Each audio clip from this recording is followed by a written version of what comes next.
You guys have absolutely no idea how excited I am right now to finally talk about this movie. Heck, just talk about this character in general, because, yeah, I don't know if you guys know or not, but my favorite superhero is Spider-Man. He was my favorite growing up as a kid.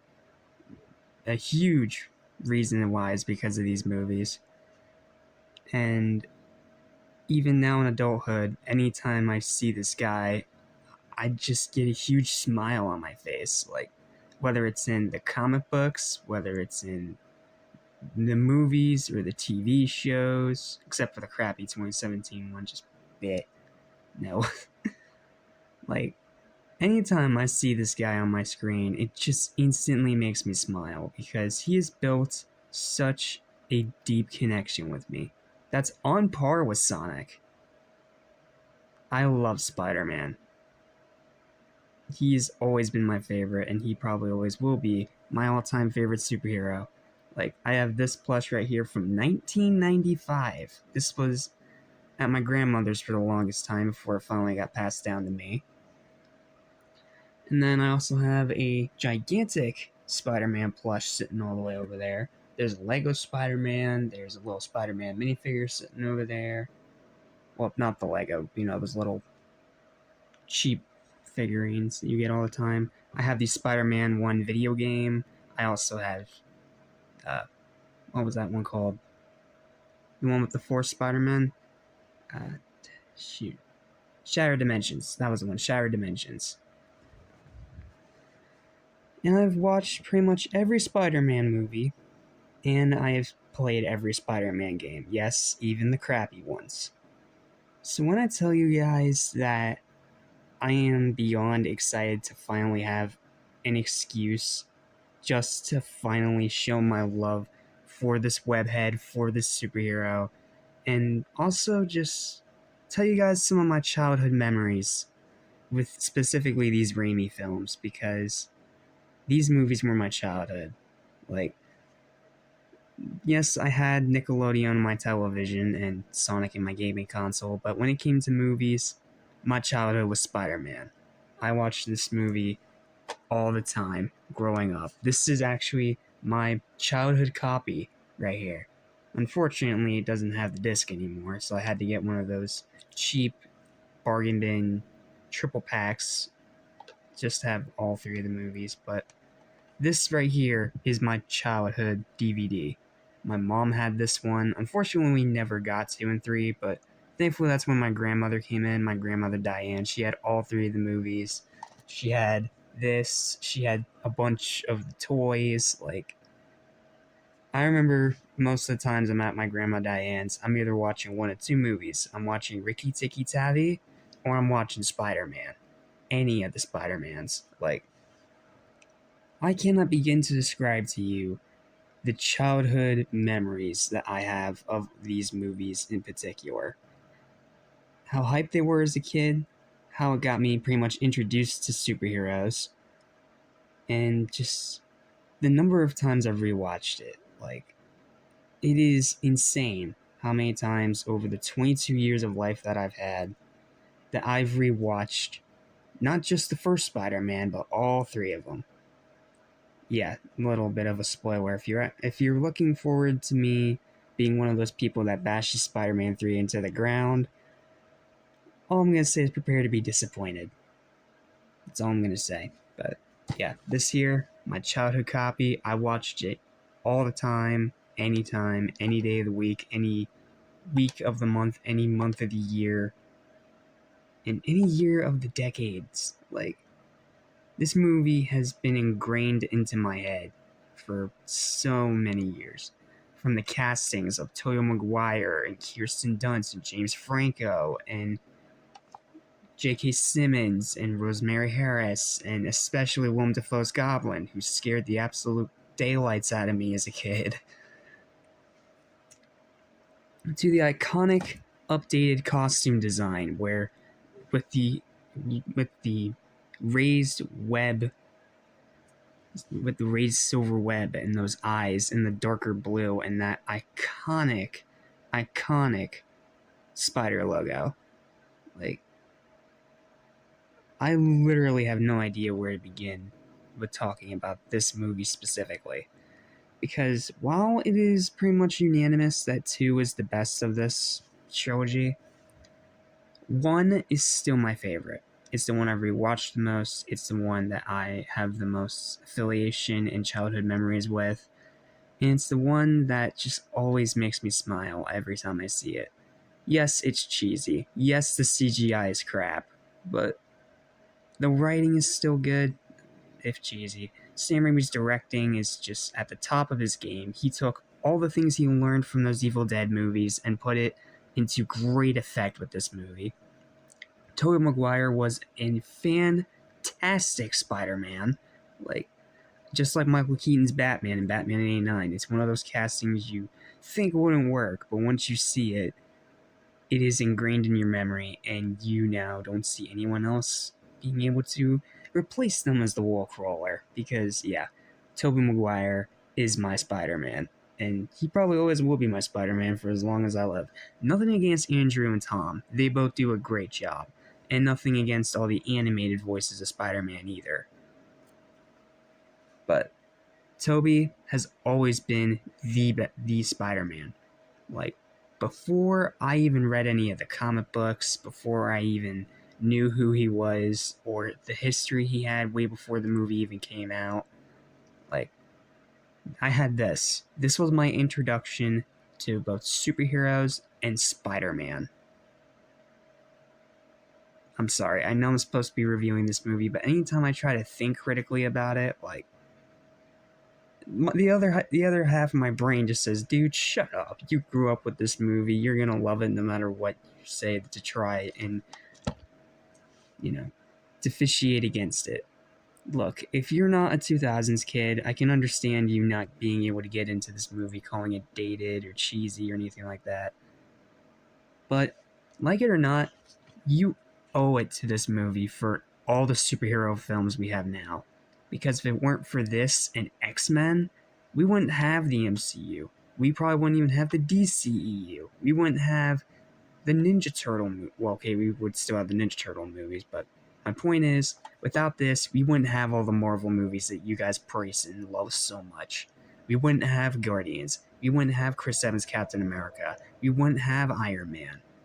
If it weren't for Spider-Man starting up interest and showing how well a comic book movie can be done when done right, with the right team, with the right cast, with the right crew, and just so much love and dedication to the source material, while also trying out some new things to stand out from its brethren. Like, this and Batman 89 are constantly back and forth in my head for my favorite comic book movie ever. Like, no joke. Absolutely no joke. But yeah, like, I love and adore this movie, and even when I try to think critically or try to say, oh, I'm too old for this movie, or this CGI is bad, what is with this cheesy writing? That other half of my brain just says, you know what, dude, just shut up. This is a comic book movie, and you're not supposed to judge it by the standards of modern day. You're not supposed to judge it by the usual standards of, like, God tier, top quality MCU. You're supposed to judge it by the standards of the time it came out. The early 2000s. 2002, to be specific. And funny little coincidence, I just reviewed Triple X, another movie that also came out in 2002 from literally the same exact company. These both came out the same year by Columbia.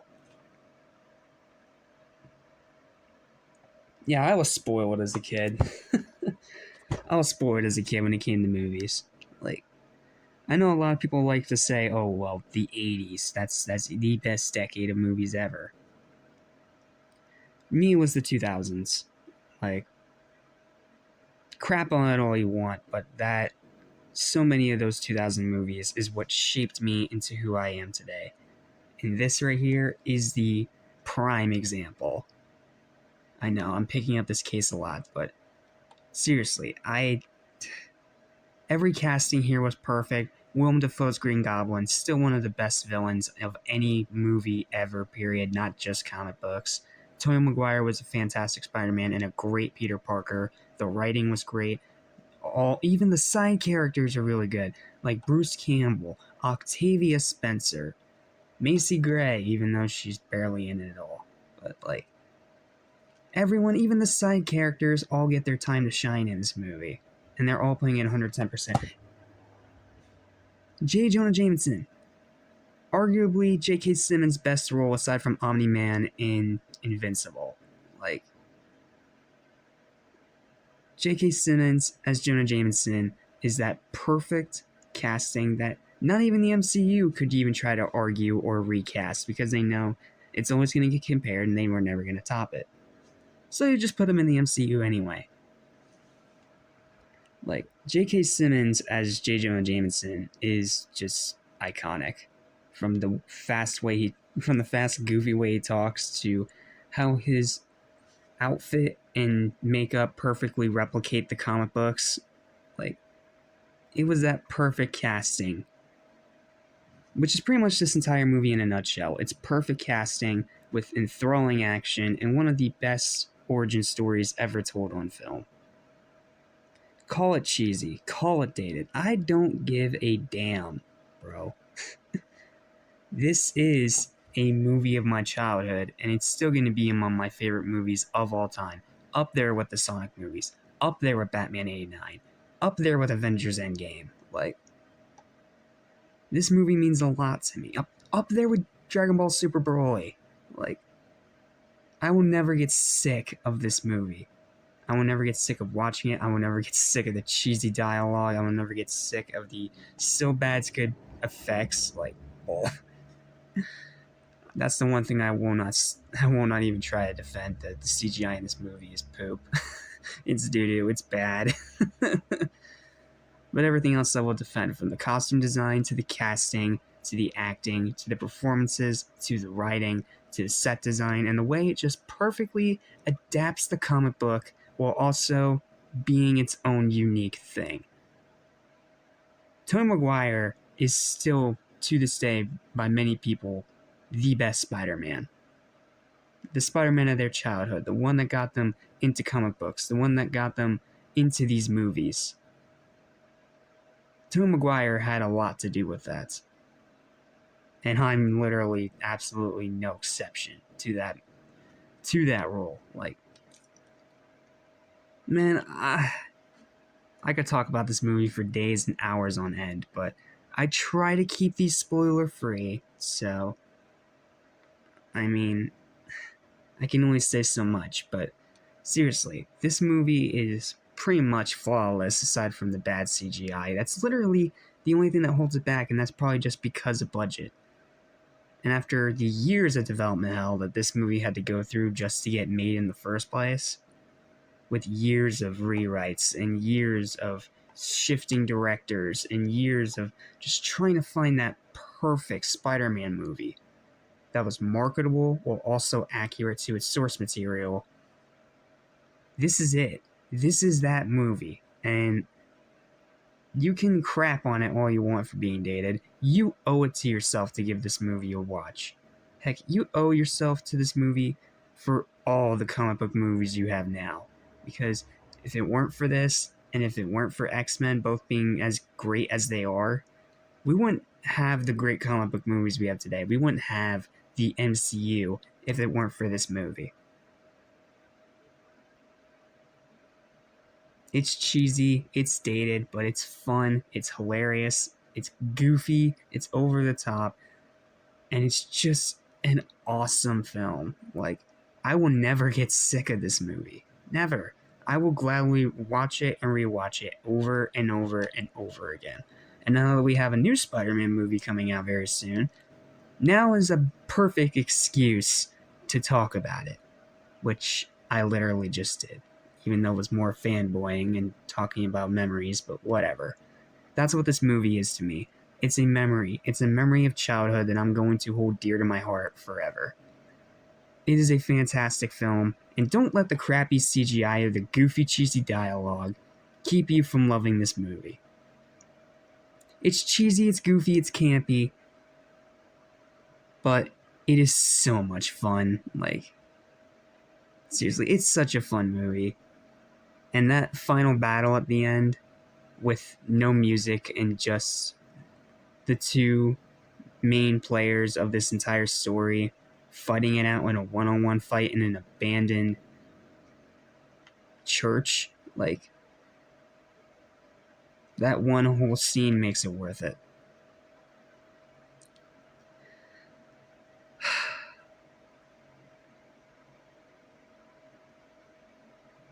I'm sorry, I just can't stop smiling. This is one of those movies that anytime I pick it up, or anytime I even just think about it, or get reminded of it from a post for an anniversary, or, you know, people just talking about it, rewatching it, like, anytime I see this movie brought up, it just gives me a huge smile.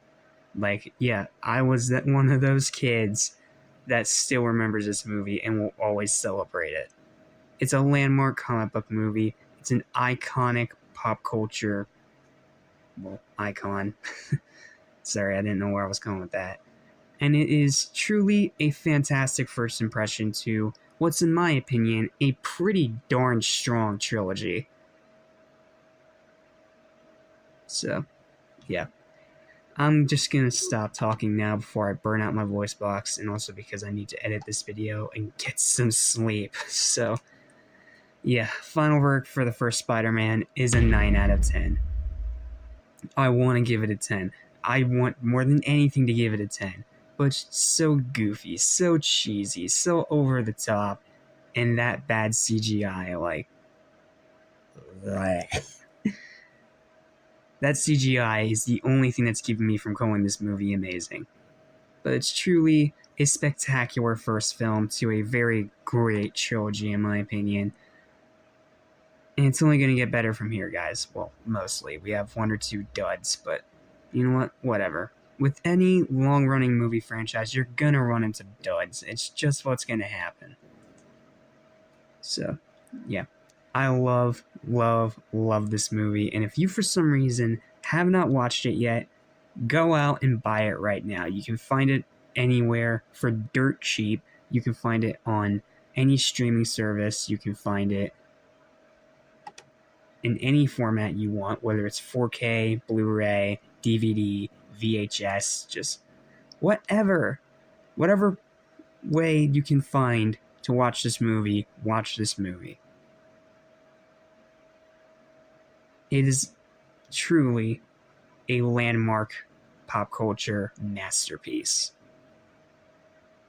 Dated, yes, but still amazing nevertheless.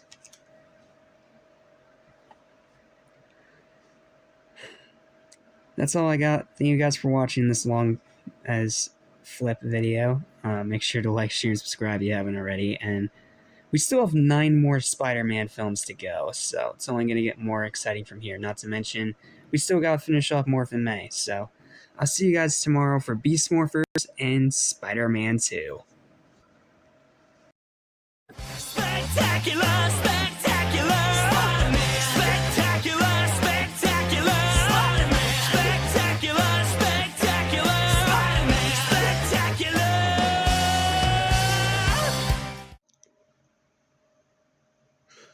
I know that I said in the last video that the first one was my favorite. And you know what? It still is. That hasn't changed.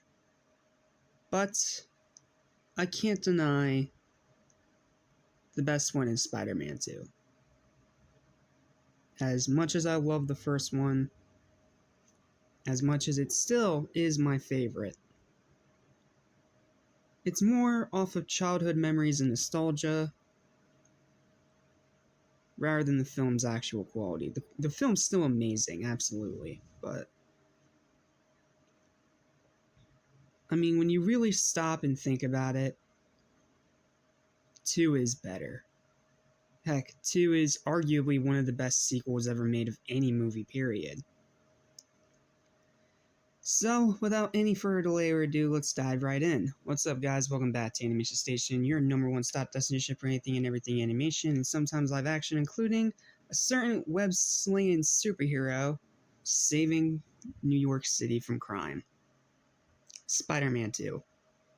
Whether you're talking about the movie or the video game, this film is iconic. It is still, to this day, considered by many people as the best Spider-Man movie, and arguably one of the best comic book movies ever made, period. Even almost 20 years later, Spider-Man 2 is still held in high regard by critics, by fans, by comic book readers, and by the general audience. And while 1 is still my personal favorite, that's more out of how many times I've watched it. I can't deny that when it actually comes to things like the story structure and the writing and, well, the story itself, 2 is better than 1. And 2 is definitely way better in the effects department. Like, I wasn't shy about how crap the CGI was in the first movie. Here, it's a lot better, but you can still tell it's fake. But at the same time, it kind of feeds into its comic bookiness. So, is that a word? Yeah, I'm gonna call it a word. I created half-efforted, so here's comic bookiness. Deal with it. So in this second film, Peter Parker is struggling to maintain his superhero life as well as his actual personal life. He's not getting things done on time. He gets fired from his job. He loses the girl he loves to an astronaut. Yeah, we're gonna talk about him later. And pretty much has a midlife existential crisis. And as a result, he starts losing his powers. He starts being less and less effective as Spider-Man. And he starts thinking to himself, well, maybe I'm not supposed to be Spider-Man. Maybe I'm supposed to just do what I want to do.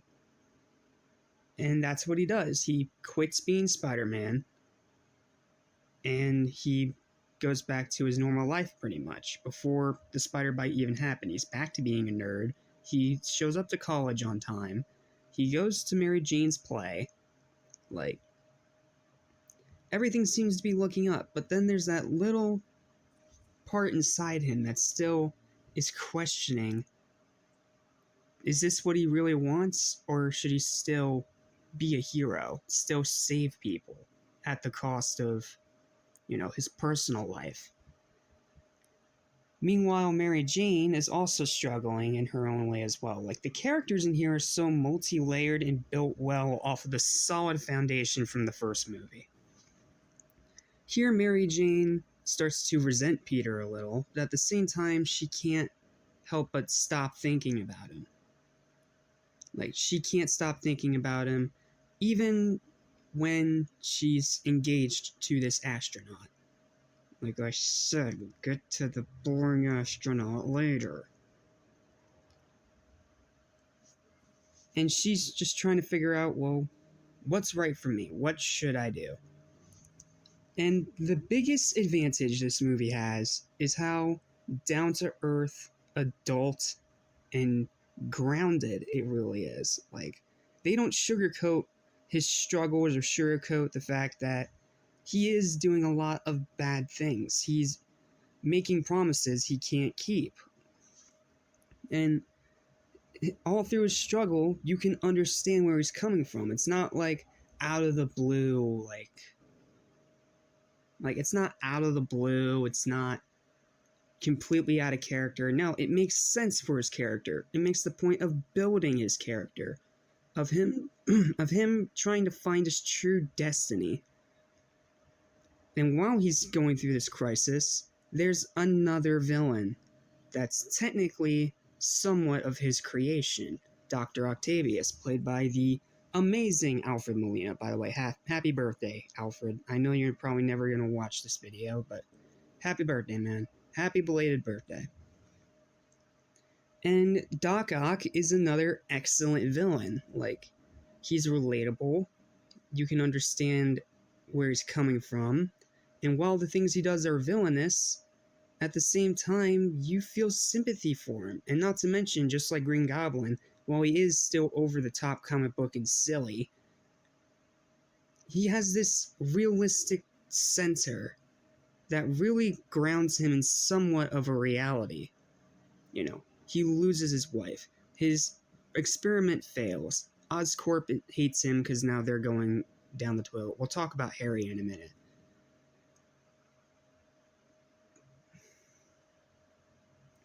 So you can understand why he thinks that this is what he needs to do. He needs to rebuild the machine. He needs to do what he started and finish it. But because of these evil arms controlling him, at the same time, like, it's like dual personalities in one head, you know, the classic Dr. Jekyll and Mr. Hyde kind of situation. And then you have J. Jonah Jameson, who, well, at first he's happy that Spider-Man quits, but then after a while, especially after Mary Jane gets kidnapped by Doc Ock, he starts to, you know, feel sorry for what he did and feel like he's the reason that Spider-Man quit, even though it's not how it works at all, but it still works to the benefit of the story and the development of his character. That scene in his office where he laments that he's sorry for driving Spider-Man away and accepts that now more than ever, the city needs him, whether he likes it or not. And yes, he just reverts back to the same old J. Jonah Jameson when he swings by to get his suit. But at the same time, like,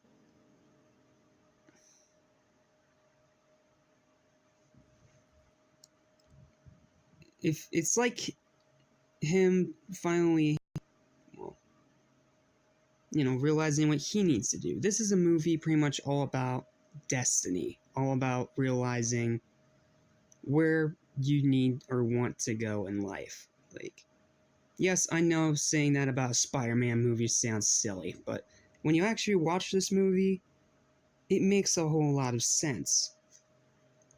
Peter's trying to figure out where he belongs. Mary Jane's trying to figure out where she belongs. J. Jonah Jameson actually starts to conflict with himself in his office. That one scene, through just his emotion, through just his tone of voice, like, he's not talking a million miles a minute anymore. He talks somberly, slowly, and nails that perfect tone of regret and wishing that he didn't do what he did. Like I said, yes, he reverts back to the same old J. Jonah Jameson, but that part is always going to be part of his character. Like a deep down, you know, like deep down, he is a caring guy who's glad Spider-Man's around, but he hides that over an exterior of hating Spider-Man, of slandering him in the news, and, well, you know, just being all uppity and angry. You know what I mean. And at the same time, you also have Doc Ock, who's, well, obeying what the arms say because he thinks that's what's the right thing to do. But by the end of the movie, with Peter's help, he realizes the arms don't control him. He controls his own destiny. And that's what makes this movie so beloved by so many people, because it's far more adult than you'd think it would be. With these real life struggles that for most people are pretty relatable.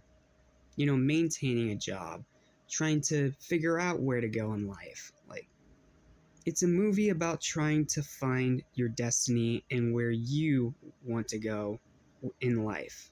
Because you only get one life. So you might as well use it to the fullest, doing what you want to do. Or doing what you think is necessary to get by. It's a film that really hits on a lot of serious topics and treats them with respect. Yes, you still have campy silliness. This is still a comic book after all, but it still has such a realistic, grounded story at its center. And it does a great job developing all these characters. Even the one that's only here in this one film, Doc Ock. And we see that development carry on even more into Spider-Man No Way Home. Like, it's amazing what they were able to do with this movie. Of how to top the original in its story and its writing and its situations and the way the story is structured. It's all an improvement from the first. And you still have the campy, goofy silliness that kids love about Spider-Man. It's that perfect balance that only comes around every once in a great while, every once in a generation or a decade, where you find that perfect balance between realism and silliness. And not to mention comic book accuracy. Heck, you could even argue this one is more accurate to the comic books than the first movie. Because you have the Spider-Man No More storyline. They replicate that iconic shot from the comic book cover in the movie. They have Peter struggling, and they have him, well, trying to find his purpose again.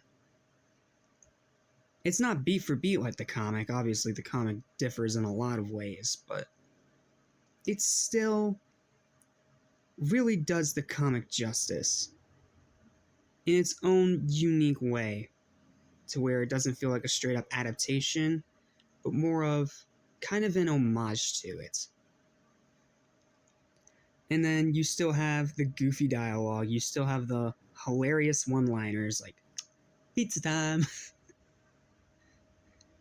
And you still have the awesome fights you would expect out of a comic book movie.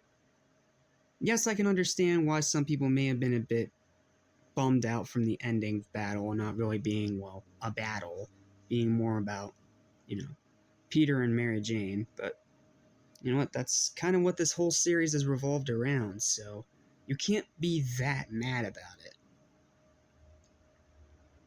And then the fights themselves are fantastic, whether you're talking about the fight in the bank, the fight on the train, the fight on the side of the bank, the fight on the side of the bank. Like, any fight you can think of in this movie, and they're all fantastic. And it really gets down to the core of what it means to be a hero, the sacrifices you have to make. And it hits on such a deeper note than you'd think it would. And then you still have everything you want from a comic book movie, including another Bruce Campbell cameo. I forgot to talk about this in the first movie, and I'm so sorry. But in the first movie, we had Bruce Campbell as the wrestling ring announcer, and he was hilarious. Then in the second movie, you have him as the theater guard who keeps Peter from getting in, which is also pretty funny, especially when he keeps pointing to the signs on the doors. And then, of course, in the third movie, well, we'll get there when we get there, but it's even more funny than these two roles were. Like, that's the thing. Once again, just like the first movie, even the side roles are just as important as the main roles. Aunt May, in particular, like, she gets such a great amount of focus in this movie and does a great job driving her story forward without it feeling forced or feeling like it's competing for screen time with Peter's story or with MJ's story or with Doc Ock's story. Like, it's all just perfectly balanced. It doesn't feel like one's trying to fight the other. It all feels like it flows together very naturally. And then there's Harry. Unfortunately, it doesn't really lead to a whole lot of payoff in the third movie, but they do an amazing job here showing the dark path he goes down. How he and Peter slowly drift apart, and how their friendship keeps getting more and more frail and shattered. Leading up to that reveal that we all know by now, so I'm not going to repeat it. And then, of course, the way it ends for his character in the movie, with, him discovering that his father is Green Goblin, and setting the stage for him to be in the next movie as the next villain. Until the studio threw that design out, threw that whole freaking story out the window. But you know what? I will complain about that tomorrow when I get to 3.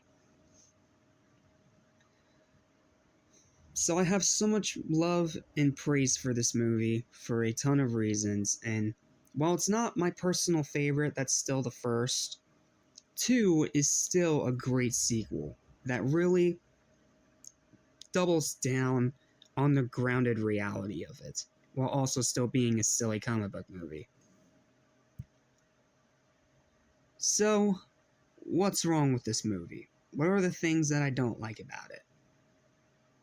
Well, it's just one.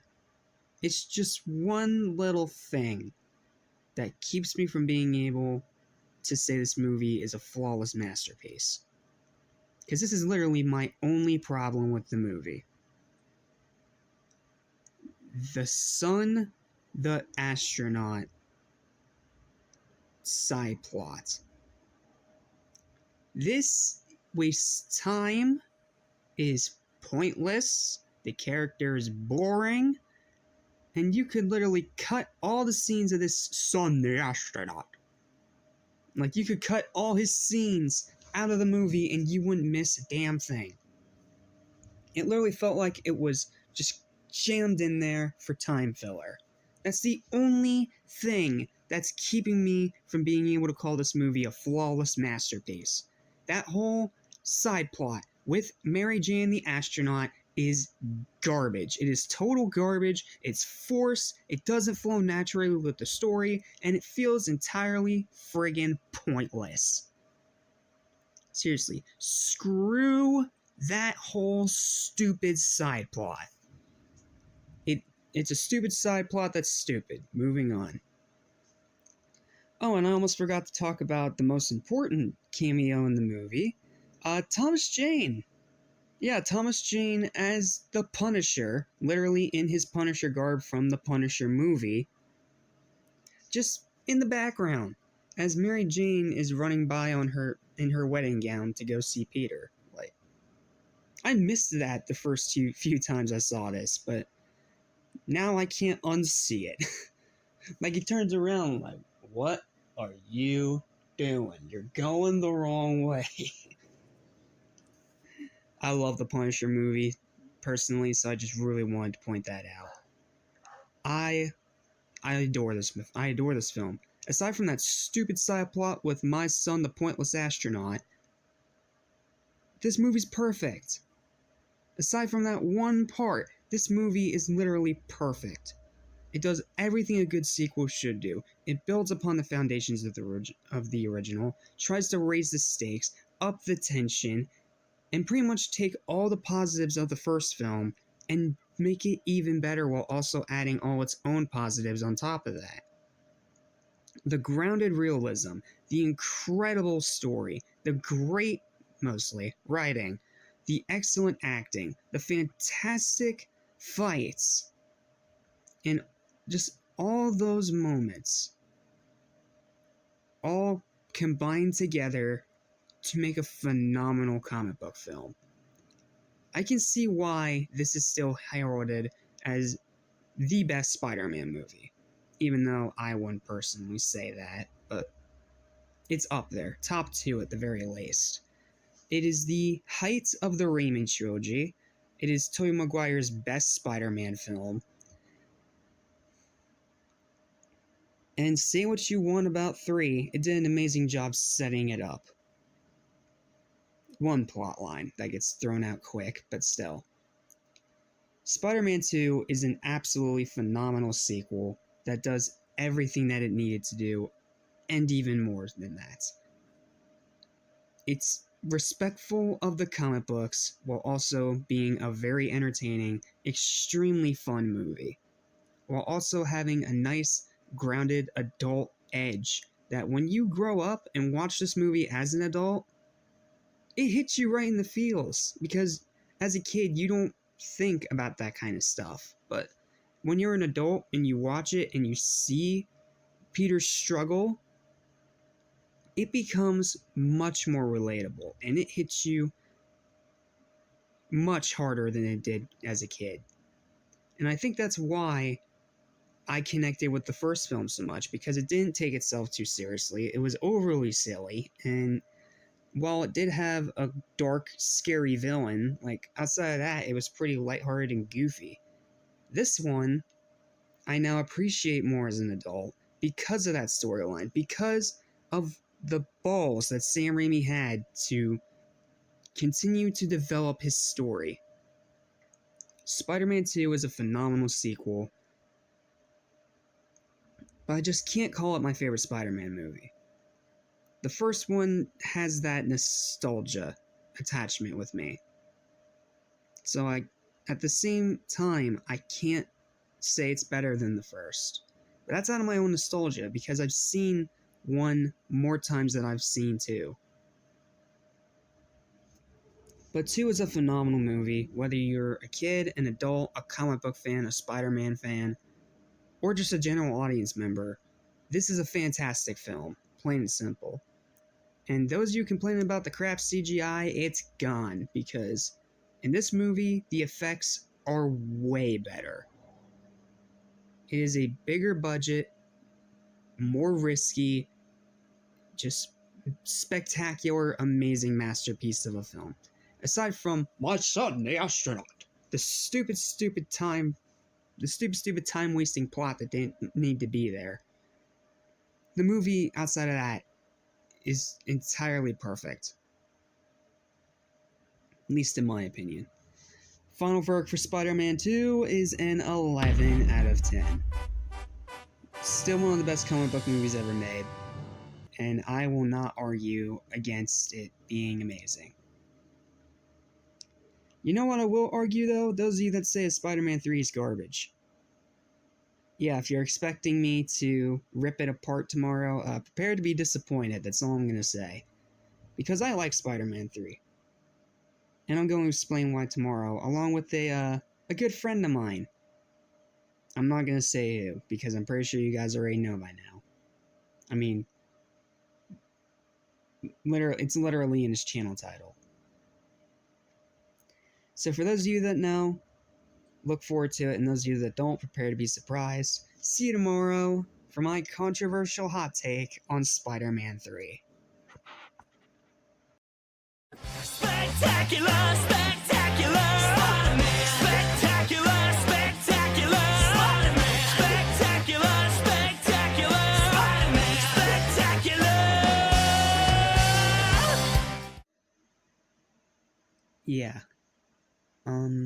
If you clicked on this video to see another overdone hate rant on Spider-Man 3, calling it one of the worst things in humanity, I'm sorry. Prepare to be disappointed. Prepare to be disappointed twice, actually, because first you're going to hear my thoughts about it, and then at the end of the video, you're going to hear my buddy Spider Phantom's thoughts about it. So, yep, this is the end of the Raimi trilogy, and this is another one that I actually have a lot of nostalgic attachment to. I was excited for this one as a kid, and growing up, I had some of the Happy Meal toys. I had this set of bath toys that unfortunately I can't find anymore, that had a black suit Spider-Man and a little plastic standee of Sandman, and I remember playing with them all the time in the bathtub when I was a kid.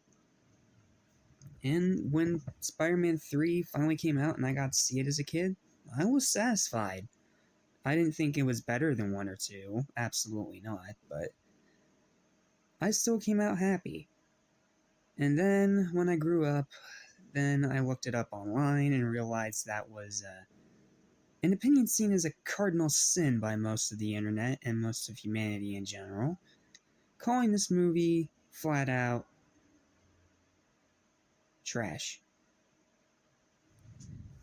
And so bad it killed the series and they had to reboot. That's not entirely true, because this is one of those movies that had critics split down the middle, and audiences somewhat positive, but also somewhat split as well. And it didn't do bad at the box office. From what I heard, it was still a pretty big hit. It still made a good bit of money, just not as much as 2 did.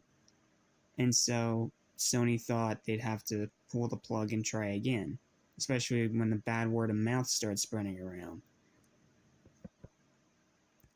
Which meant that Sam Raimi's 4th Spider-Man film that was planned and even in pre-production when the news came around was canceled, and Toby was forced to hang up his Spidey suit.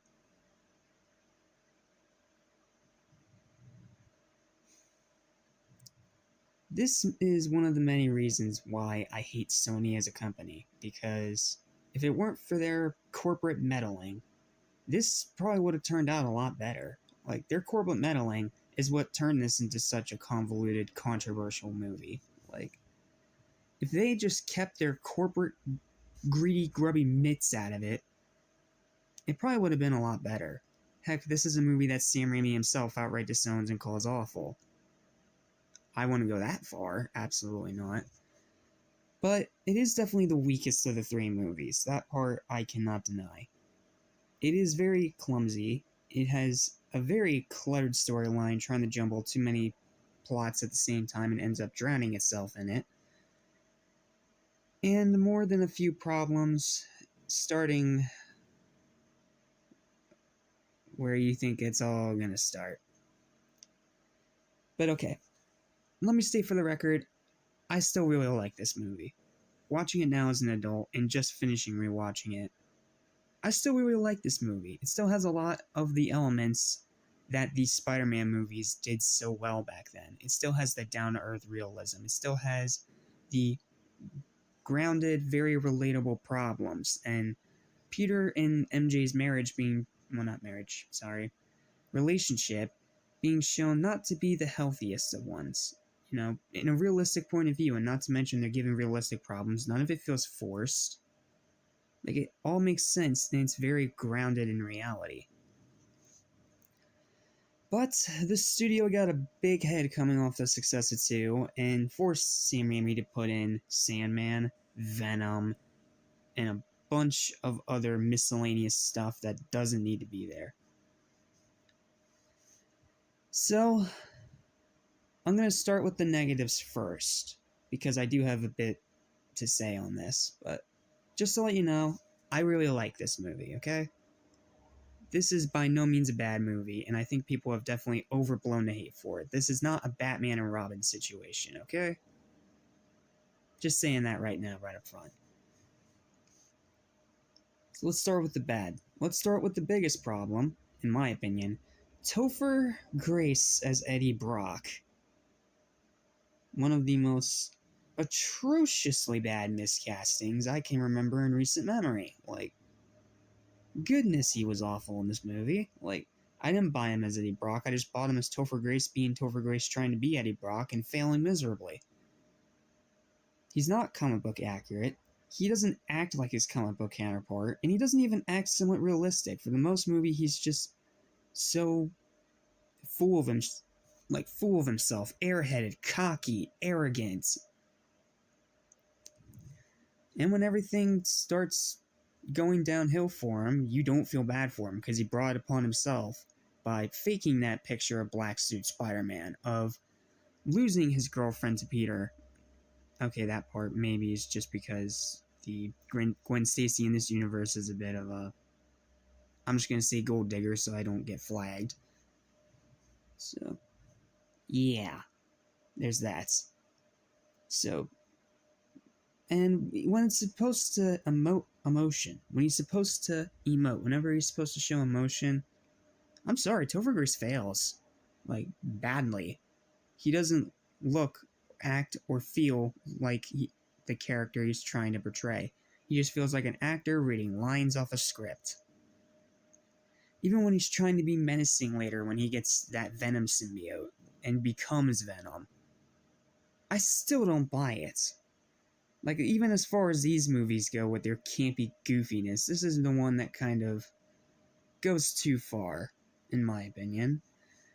And I'm pretty sure that's one thing even people that like this movie can agree with. We should have gotten someone else instead of Topher Grace. I mean, Topher Grace, it's a bad casting, just bad casting.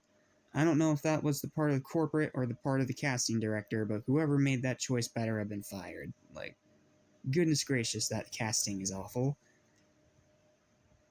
Alright, what's the other awful thing in the movie? I mean, well, what's the other problem I have? That's the only thing I'd call outright awful. The rest of it is just bad.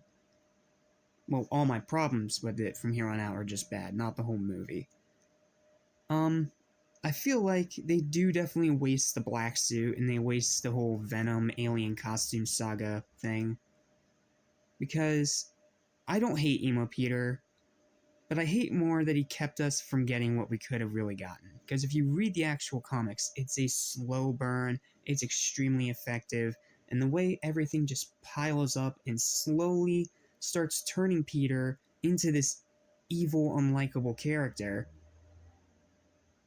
But here we just get him trying to act cool and being a total douche to everybody. Like, I don't hate Emo Peter. I think he's hilarious. I think he's funny. But, I mean, when you compare it to what we could have gotten and what the posters of this movie were promising, it just doesn't work. Like, the one scene I will say that does work is the scene where he slaps Mary Jane. That is a legitimately shocking moment that does work for what it's trying to do. Like, him realizing the suit pushed him too far and he has to get rid of it before it corrupts his soul forever. Like, I really like that scene, even though it comes off of that silly dance. Like, oh, it didn't need to be here, but it's so stupid and silly you can't help but love it. And of course, the treasure trove of memes that came out of it doesn't hurt either. But I can understand people being mad because it's not the story that we could have gotten. Rather, it's just something that ended up becoming that. Like, it's hard to explain, but easiest way I can explain it is that if you read the comics and then watch this movie and see how they do this, yeah, it is inferior in every single way. Okay, is that my only other negative with the movie? No, I have two more negatives. Just two. Don't worry, we're about to talk positive. Don't worry, we're almost there. First of all, too many friggin' plot lines. Like, that's this movie's biggest problem. It tries to jumble way too much, and unlike No Way Home, it doesn't have the story or it doesn't have the writing to pull it off effectively. It all feels cluttered, it all feels thrown into a blender, and just thrown at a wall to see what sticks. And even the stuff that doesn't stick gets thrown into the movie anyway. Like, ugh. Just ugh. That's all I'm gonna say. Like, ugh. And then, the biggest waste here.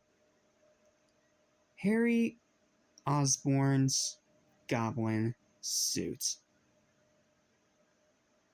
It is generic and bad.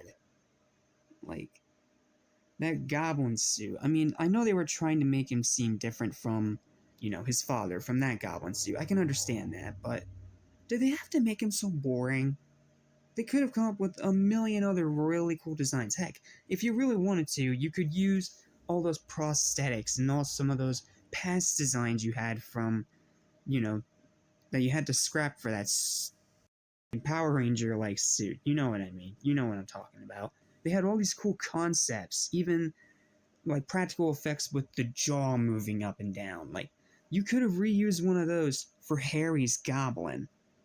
But instead, you just give him goggles and a face mask, and his clothing's so dark that you can barely even tell what it's supposed to be. Like, no. I do like the upgraded glider, though. Having it be a board instead of a big glider, which helps him get through crevices a lot easier. That part I can get behind. I do like the more slender, slimmed down glider. That part I can get behind. But the suit is bad. Okay. That's all my negatives, though. That is literally everything negative I have to say about this movie. Now we can talk about all the positives, because there's actually a lot. Let's start with the black suit. While story-wise it feels wasted, it is pretty freaking cool. Like, the way that they rework that classic Sam Raimi Spider-Man suit into these darker colors with jet black pretty much all over, and the web line being a more prominent silver, and the logos, I don't remember if the logos become the exact Venom logo like they do in the comics, or if they stay the same in just a gray color instead of black, but it still looks really cool. I love the black suit in this movie. It's a great flip on the standard Sam Raimi suit with a darker edge to it. I love that suit. I think they did a great job bringing that part to life. Heck, even going down as to having the eyes be silver instead of that reflective yellow, reflective white, depending on what shot it's in. Like, that's a really nice touch. I love the black suit. And I gotta say, I love Peter's arc in this movie. Like, it's not executed the best, no, but it's him pretty much struggling with his inner demons. Like, when he hears that Uncle Ben's killer still hasn't been caught, he's very rightfully angry. Like, he's like, I caught the wrong dude. Like, now I'm mad at myself. I gotta fix this. So he pushes everyone else away, and he goes to hunt him down to finish the job, so to speak. And on top of everything else that was happening, it's what drives him over the edge. Well, for that first time. And then he starts to realize it's doing that. He takes the suit off, and later on, through most of the movie, actually, he doesn't wear it again. Like, he takes it off, he puts it in a box in the closet, and leaves it there.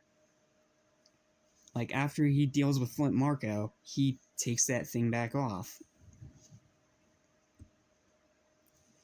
But then Harry, after their fight in the alley, regains his memory and makes MJ break up with Peter, which, yeah, is dumb. But you know what? Whatever gets the story moving forward at this point, I don't care. So, they do that, and they have an awesome fight scene. Like, you can hate this movie all you want. You cannot deny that the fight scene with Peter and Harry in the mansion is an awesome fight scene that really adds a lot of emotional gravitas to seeing their friendship finally just completely break apart. Like, it works on a thematic level, it works on an action level, it works on an entertainment level, and it's brutal as hell. Like, they beat the crap out of each other until Peter, of course, gets the upper hand, and then it becomes a one-sided stomp. But yeah, and that scene where Peter literally nearly blows Harry's head off with a goblin bomb.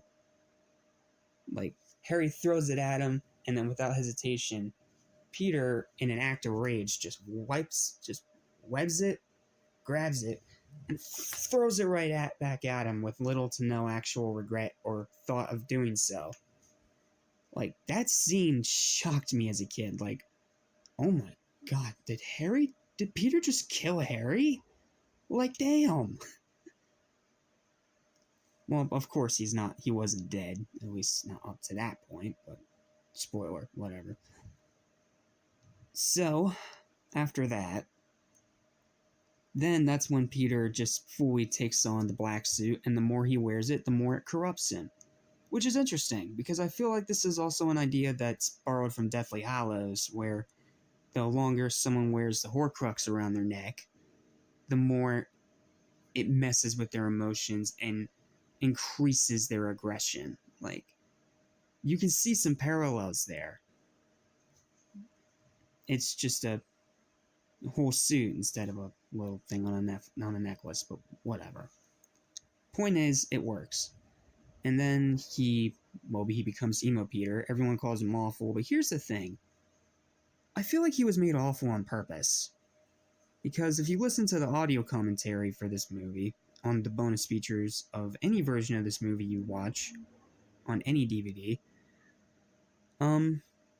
Toby and Sam talk about the Emo Peter stuff. And from what I've been able to tell, it was actually Toby's idea that Sam decided to run with. Because not only this movie had trouble production, they were just kind of, again, throwing whatever at the wall to see what stuck and keeping corporate off their backs. Like, yeah, that's. But, yeah, a treasure trove of memes will be thine reward, because goodness gracious, like, he is awful, but at the same time, it's just hilarious. Like, I'm still entertained. Like, yes, I can't take it seriously at all, but goodness gracious, is it funny? Like, seeing him try to sweet talk or try to act cool, and people just roll their eyes or look at him in disgust, like, what are you doing, dude?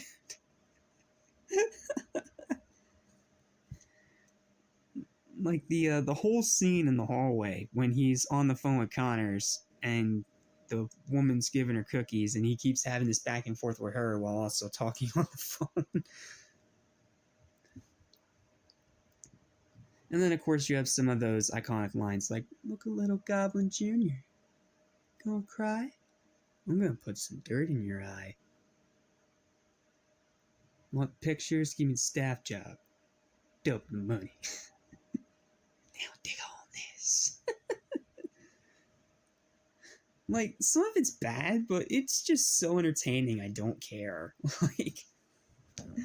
Like, even that dance number, as stupid and silly as it is, I mean, these movies have kind of made a reputation on being stupid and silly, so it's not that big of a problem, and it just makes me laugh every time I see it. And then, of course, it drastically switches to getting serious again when he hits Mary Jane. Like I said, that scene is legit shocking and works to both the story and tone's benefits. Not to mention when Gwen Stacy walks out. Okay, one last negative. Gwen Stacy in this movie is absolutely pointless. Like, she's almost as bad as My Son the Astronaut. She's just there to be a plot device. Poor Bryce Dallas Howard. You're a great actress, but man, you got miscasted. But yeah, like seeing Tobey Maguire's Spider-Man deal with this one last challenge of, well, figuring out his true feelings for Mary Jane and figuring out, is he ready? Can he, is he ready for marriage? Can he be there for her? And in a pretty somber way, it concludes by saying no, but they're gonna keep working at it to make it work anyway, because even though it's hard, they both love each other. And while it's not the healthiest of relationships, it's what makes them happy. Like, say what you want about this movie, as cluttered and clumsy as it can be, the ending to this movie is somber, soft-toned, and darkly beautiful. Like, so you have the final scene with Harry. I'm not going to spoil it, but I'm just going to say it's a heck of a scene, and it finally turns his character around again. And then after that scene that follows it, then Peter goes to the nightclub to see Mary Jane, and instead of having some kind of cheesy dialogue to end the movie like they did with the last two, here Peter just walks into the club, takes her hand, and the two slow dance, and MJ is still crying. You'll understand why when you see the scene I'm talking about. And instead of just trying to have like a cheesy, goofy line or anything like that, it just ends on that note. Like, you have this big epic battle with Sandman, Venom, Goblin Jr., and Spider-Man. And MJ getting kidnapped again because why not? But having it end so somberly Like, it's beautiful in a dark way. Like, it's not a happy ending, no, but it's an ending that still feels satisfying. Like, after this third adventure they've gone through, and after seeing everything that tries to stand between them and their relationship, just seeing this one scene with them just slow dancing as it slowly fades out into the credits, like, that's a beautiful scene. And then the music swells up.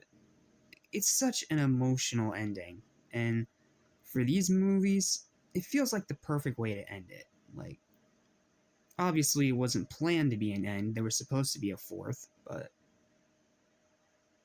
it ended up being a very beautiful conclusion that is somber, but also feels kind of satisfying at the same time. Like, it's weird. It works in a very bizarre way that's a bit hard to explain.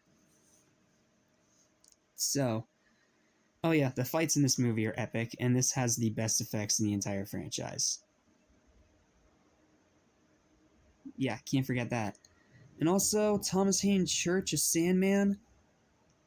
Wow, what great casting that people just throw away when talking about this movie.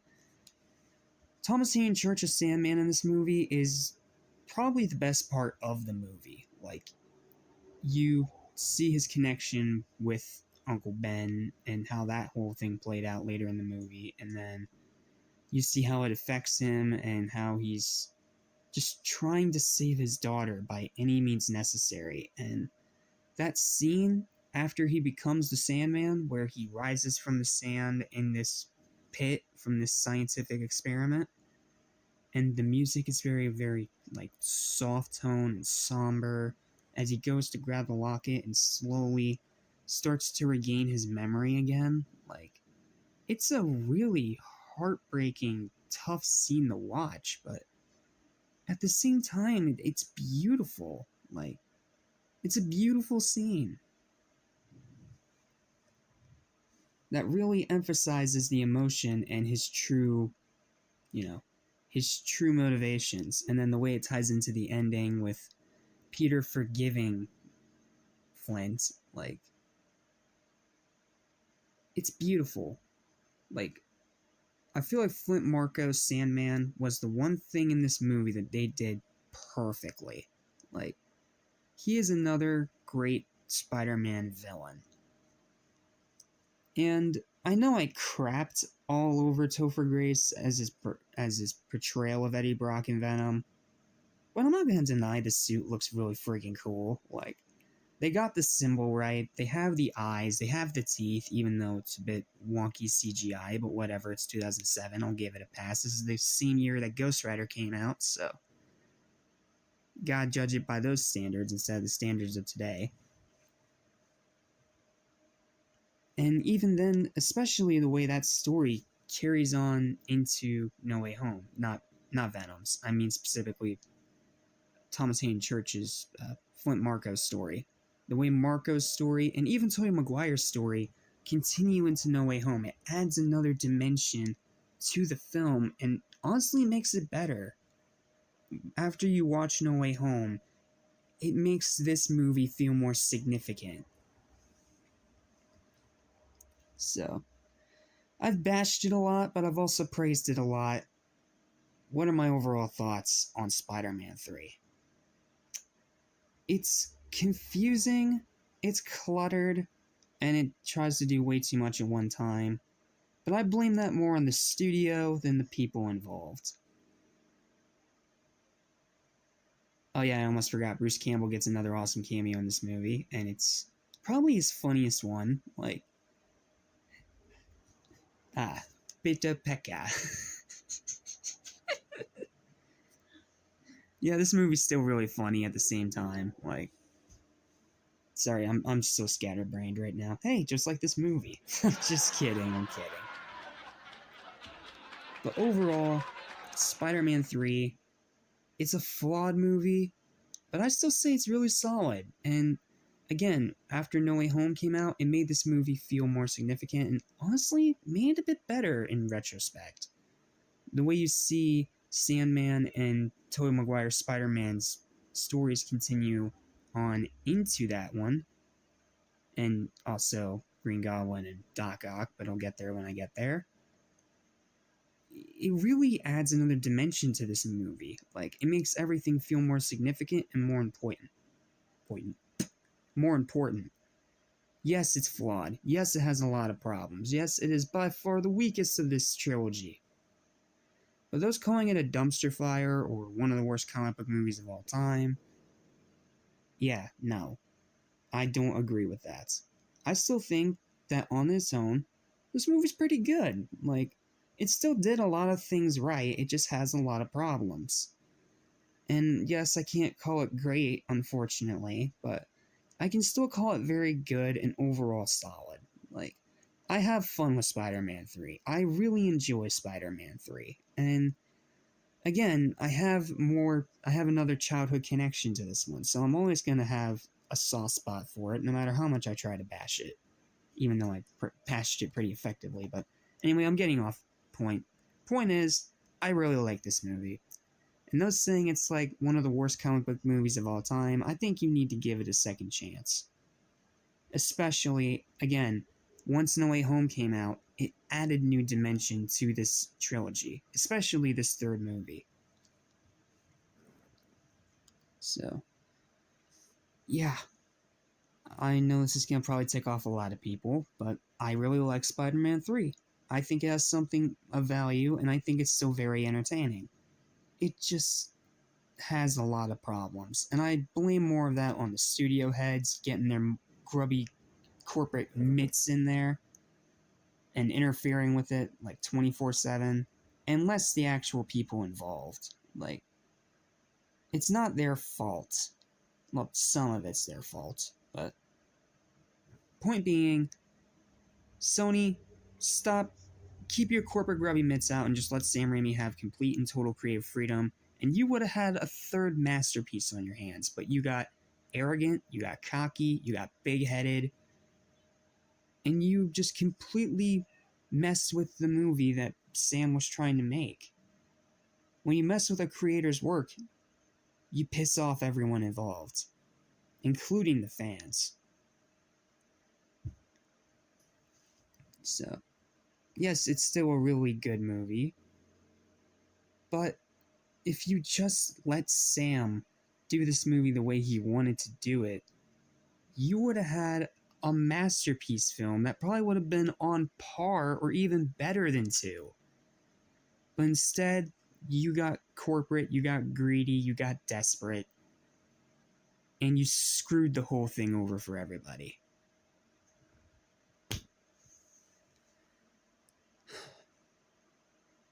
It's a sad end to the trilogy, but at the same time, it's satisfying. Final verdict for Spider-Man 3 is going to be... Excuse me. It is a 7 out of 10. It's still a very good movie. It's still a ton of fun. It's still enjoyable. And still has more than enough value to be worth watching. I'm not going to bash it any more than I already have. And yes, it has a ton of problems, but I don't think it keeps the movie from being good, or very good and entertaining at least. Like, it's entertaining, it's dark, it's funny. Like, sure, we could have gotten something better, but what we got is still pretty good and very entertaining, despite all those flaws, despite everything it did wrong, despite all the things that Sony made them just cram in there when they didn't want to have that in there yet. And it still has the grounded realism part with the human aspects that still make this movie more than worth watching. Seriously, just relax, take a deep breath, and watch it again. I am certain on a rewatch, with this added context, you'll find yourself liking this movie a lot more. So, yep, controversial, but that's my thoughts. Weakest of the trilogy, absolutely, but by no means bad. Nowhere close to bad. Like, anyone says this movie is bad or god-awful garbage, no, you're wrong. I respect your opinion, but you're wrong. Okay, my throat's sore now, so I'm gonna go get a throat lozenge. Thank you guys so much for watching. Remember to like, share, and subscribe. And, oh yeah, I almost forgot. You're not done yet.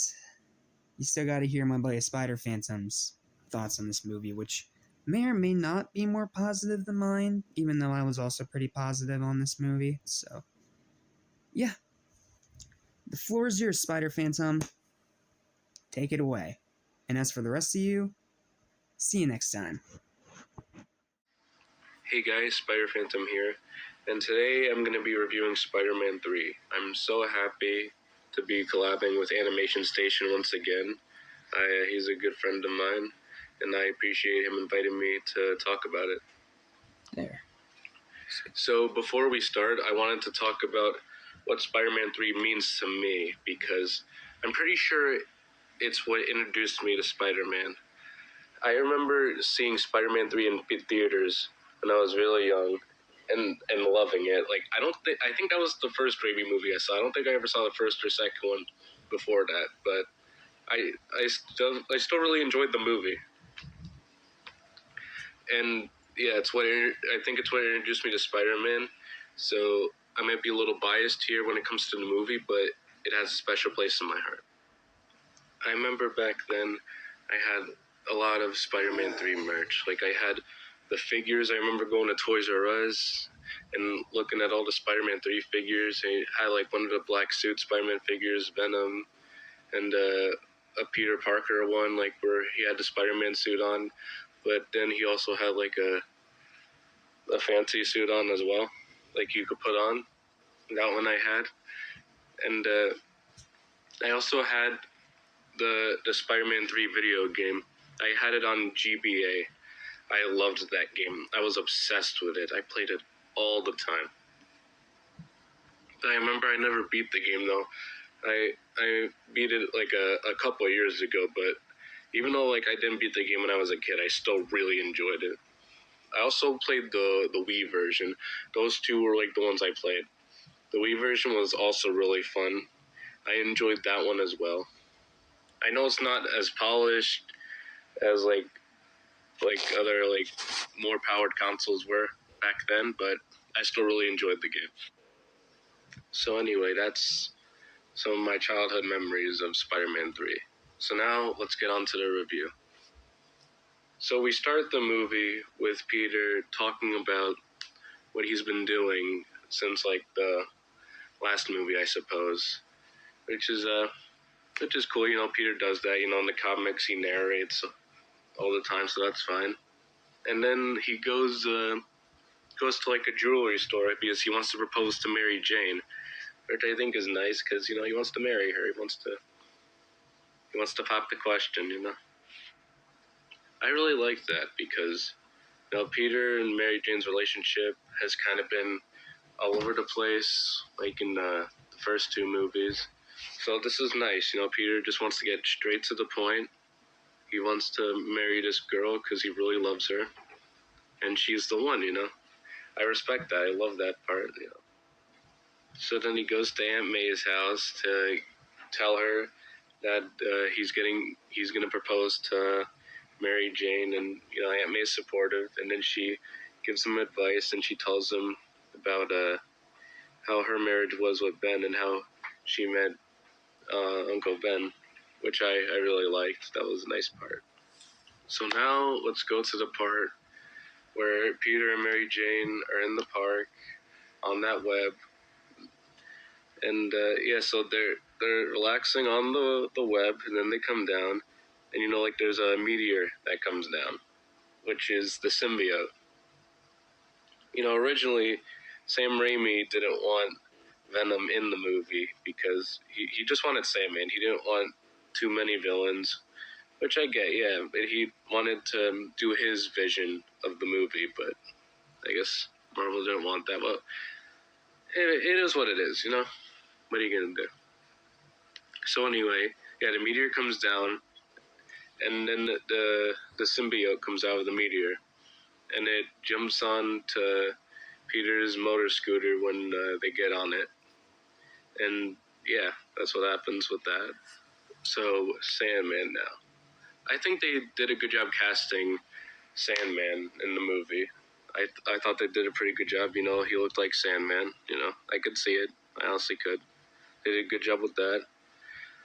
So Sandman was a really interesting character. You know, I felt like he's one of the only villains in like the Raimi trilogy that you really feel bad for, because like, well, not like the escape prison part, but like, you know, he's trying to help out his daughter, but he can't because the police are chasing after him. He just wants to do what's best for his daughter, which I think is really sweet.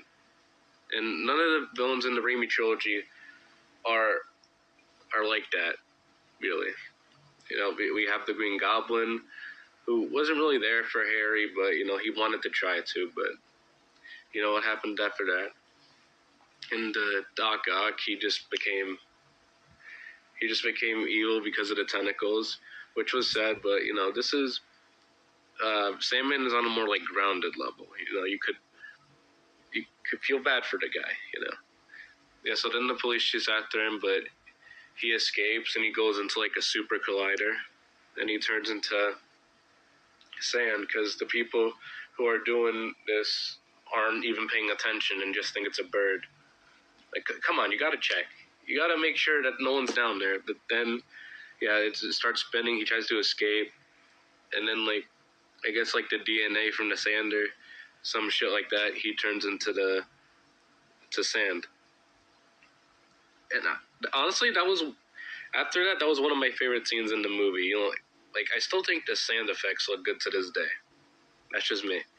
Like that scene was really interesting to watch. Like him like trying to get up like out of the sand. Well, he is sand, but he was trying to get up. I also like the music in that scene. Like I thought it was really cool and dramatic. I just love that part. So let's skip to the part where Spider-Man receives the key to the city, which I thought was really nice. And then Sandman appears. You know, you see the sandstorm in the back, and then he's trying to rob a truck. And then, you know, Spider-Man has to stop him, you know. So that's one of the fight scenes in the movie I really like. You know, he's trying to swing in and stop him, and then, like, he's trying to punch Sandman, but he gets, like, stuck. And then he punches him out of the truck, and then, like, Spider-Man rides on the door. I really love that scene. That's one of my favorite scenes in the movie. He's trying to ride the door, and then, like, he web swings and then, like, tries to web up Sandman from the top, which I think is really cool. And, like, he tries to, like, kick him from under his legs, which I thought was really funny. And then, you know, like, he finally stops him. Well, I mean, he doesn't. He gets him out of the truck, like, with the sand still in it. I love that scene. I remember seeing, like, that scene, or part of it, like, in the trailer. That was a really cool scene, in my opinion. Like, people don't appreciate this movie as much as, like, I like them to. Like, this has some of, like, the best fight scenes in the whole trilogy. That's just my opinion. So now I'm going to talk about the scene where New Goblin comes in. And so Peter's riding on his motor scooter, and Harry just takes him. Like, he brings him in the air, and Peter's like, what's going on? Who is this guy? And he finds out it's Harry, and Harry is still pissed that Peter killed his father, even though he didn't. Norman killed himself by his own hand. It wasn't Peter's fault.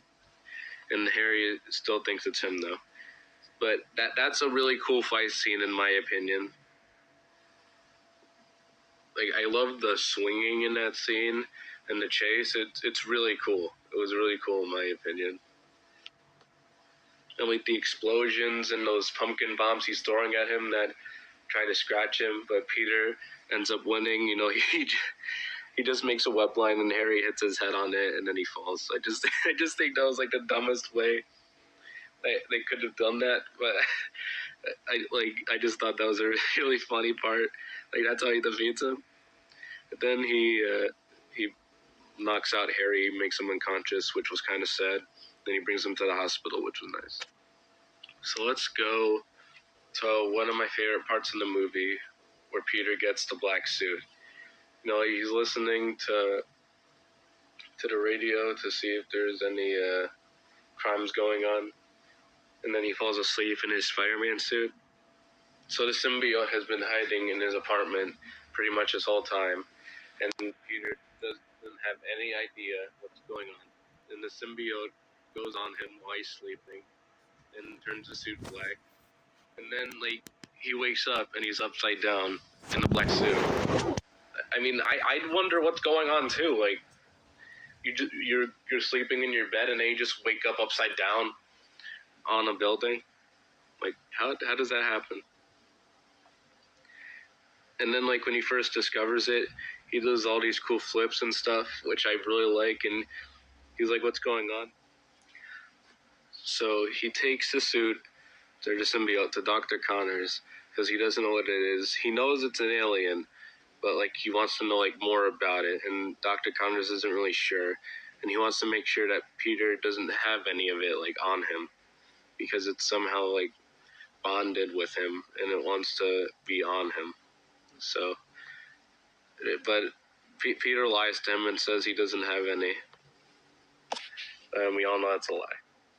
Like, I like this kind of storyline with the black suit because, like, Peter gets it, it makes him more aggressive and angry, and it makes him, like, it doesn't make him evil, it just makes him do, like, things he wouldn't normally do, which I really like. It's not just, like, some suit that, like, gives him, like, organic webbing. Well, he's already had organic webbing in these movies, but in, like, the comics and, like, the cartoon, the black suit gives him organic webbing because he usually uses web shooters, but the black suit gives him organic webbing, so that works in Peter's favor.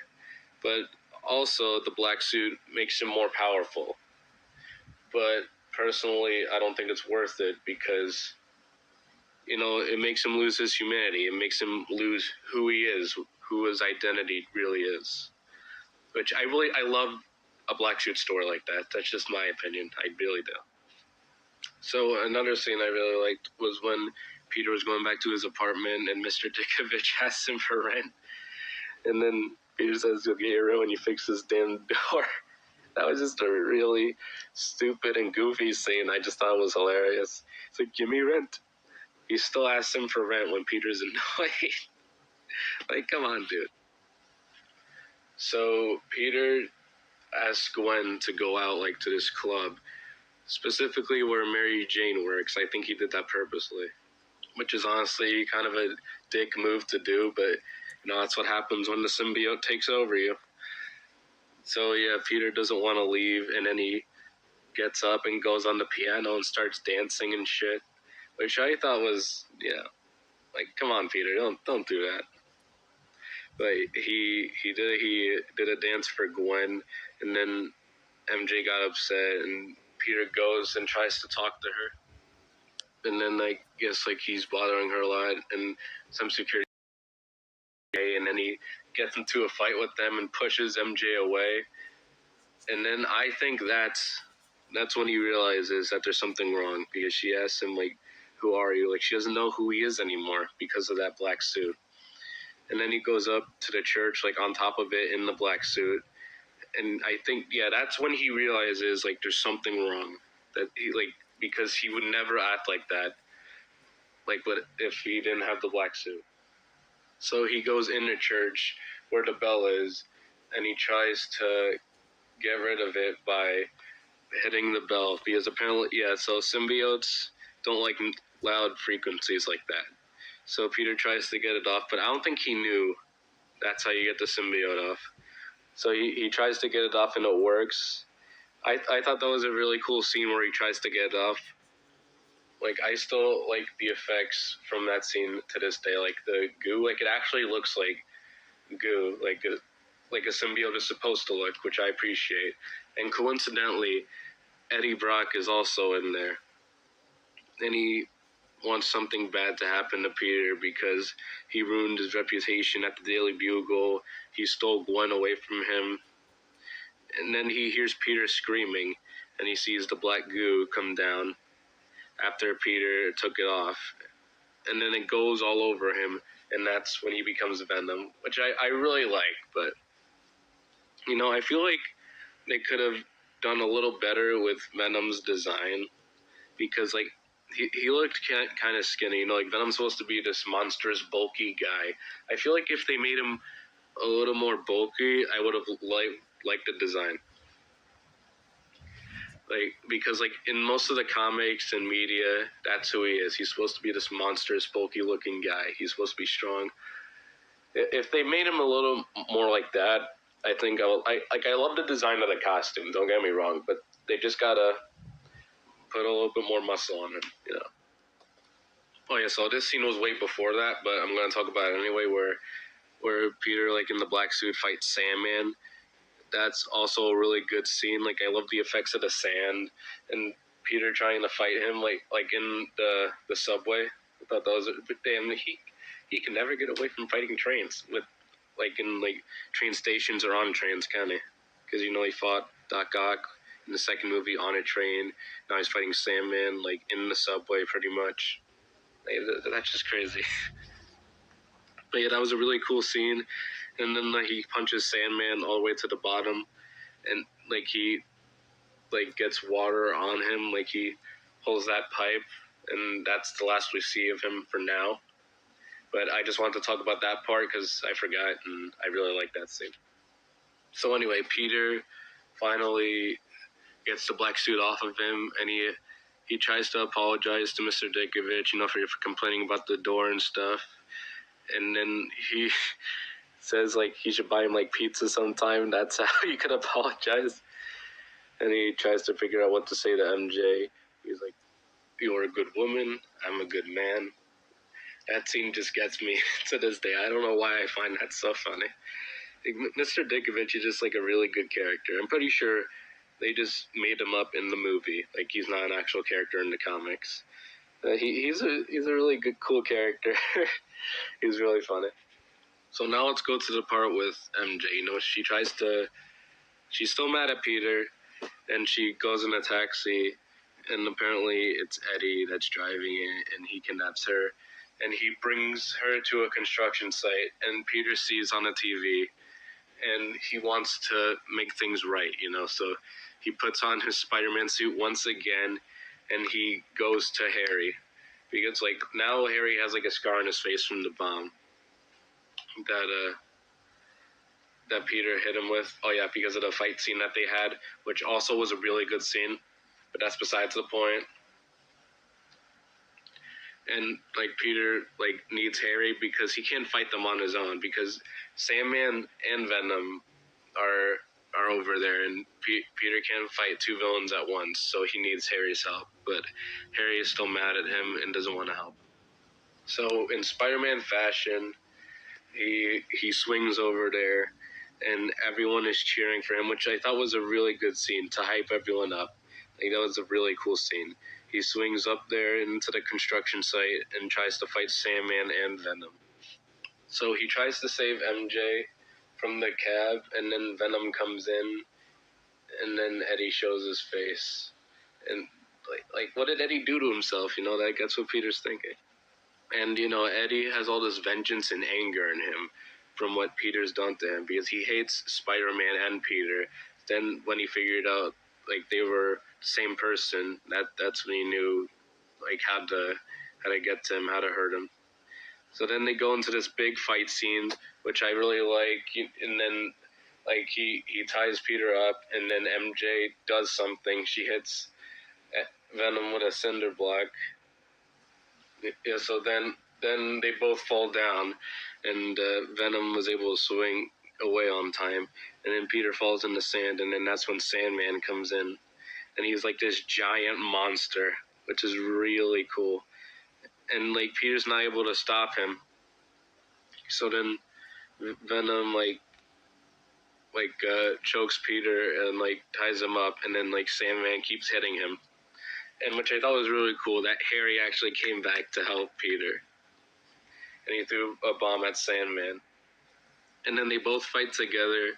Peter fights Venom, and Harry fights Sandman.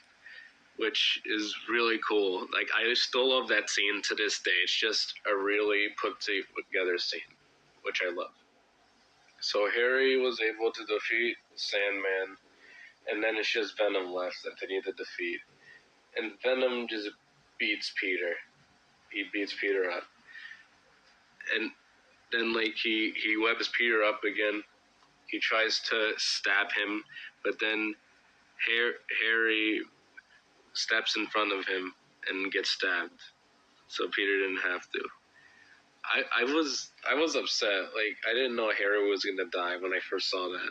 That was a really emotional scene. So after that, Peter tries to figure out how to defeat Venom, and then, like, the metal pipes fall down, and Venom, it gets very irritated. And then Peter remembers when he was trying to take off the suit, he hit the bell, and that also annoyed the symbiote. Like, he doesn't like loud frequencies, so he keeps banging the metal pipes together and puts them all around Venom to trap him in the sound so he can't get out. And then he tries to get out, and then Peter hits him on the head with two, which was really funny and cool. And after that, like, Peter tries to pull Eddie out of the symbiote, and he does that, kinda, and then he takes out one of Harry's pumpkin bombs and throws it at the symbiote. But then Eddie wants to go back to the symbiote because that's what he wants to be with, and then it's too late because Peter already threw the bomb, and then they both go away. They both die, which was kind of sad, but you know what? It's Eddie's fault, you know? Like, why did he do that? Like, the symbiote wasn't good for him. It was messing with his head. But it is what it is. Then Sandman comes in and explains to Peter what happened with his uncle, which was a very emotional scene. Very emotional. And, like, he doesn't ask Peter for forgiveness. He just wants him to understand what really happened. And then what happens is Peter actually forgives him for what he did. I guess because Sandman told him the truth and what happened. And then Sandman disappears, he turns into sand and flies towards the city, which I thought was a really nice scene, you know, to end off him and Sandman. That was a really nice scene. Now we get to the part where MJ is with Harry, and then Peter goes down to see them, and Harry is like they're best friends, and like he dies, which was a really sad scene. I still get sad when I watch it to this day.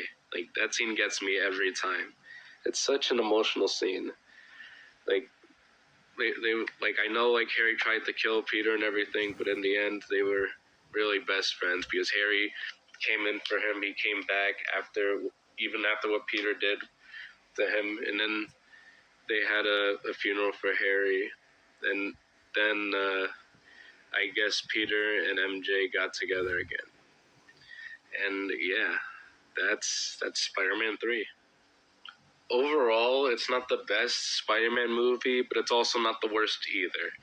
I really enjoyed this movie. Like, there are some things that I didn't really like about it, like like him doing the dance, like, that was funny, but I don't know if, like, him with a symbiote would do that, really. Like, I don't think he did anything of the sort in the comics. But, you know, it was a nice little funny scene, you know. It wasn't terrible, but, you know, I still really enjoyed the movie overall. It's definitely not the best movie in the Raimi trilogy, but it's still one of my favorite superhero movies. That's just me. You guys could go in the hate comments all you want and say how bad the movie is, but in my opinion, it's a decent superhero movie. It does a lot good, but it also does some things that aren't bad. Yeah, that are bad, but I get it. I still think it's a good movie. Overall, honestly, I'd give this movie an 8 out of 10. It's up there with some of my favorite superhero movies. It's a very good movie. If you guys are Spider-Man fans, not so much Venom fans, really. They kind of did Venom dirty in this movie, I'm not going to lie, because he was really only in it at the end of the movie, which I kind of wish he was in it a little bit more, but, you know, it's whatever. I still think it's a really good movie, and you guys should check it out. But anyway, that's it for this video, guys. Subscribe to Animation Station. He makes great content. And once again, I want to thank him for letting me be on here. So I hope you liked this video, guys. Please like and subscribe. And he's going to be making more videos soon. Peace, guys. Spectacular, spectacular, Spider-Man. Spectacular, spectacular, Spider-Man. Spectacular, spectacular, Spider-Man. Spectacular.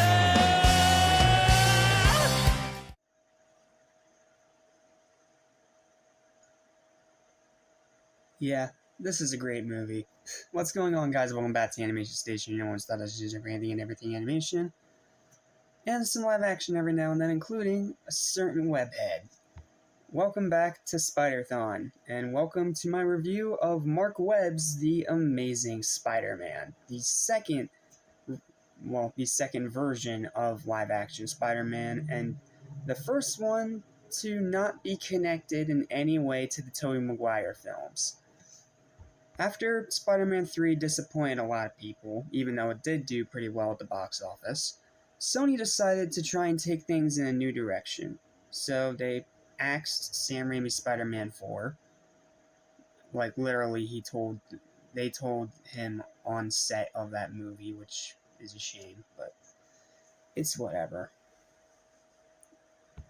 And they decided to go in a whole new direction, casting a brand new Spider-Man, getting a new cast, getting a new crew, and most of all, for the most part, a new story. For the most part, it's still an origin, but it's very different from the other Spider-Man. The biggest difference is that instead of being bright, colorful, and cheesy, this one is more dark, serious, and, well, yeah, more dark and serious. It's not as cheesy and corny as the other movies. And the biggest thing that probably a lot of people were mad about when this first came out is the casting of Andrew Garfield as Spider-Man.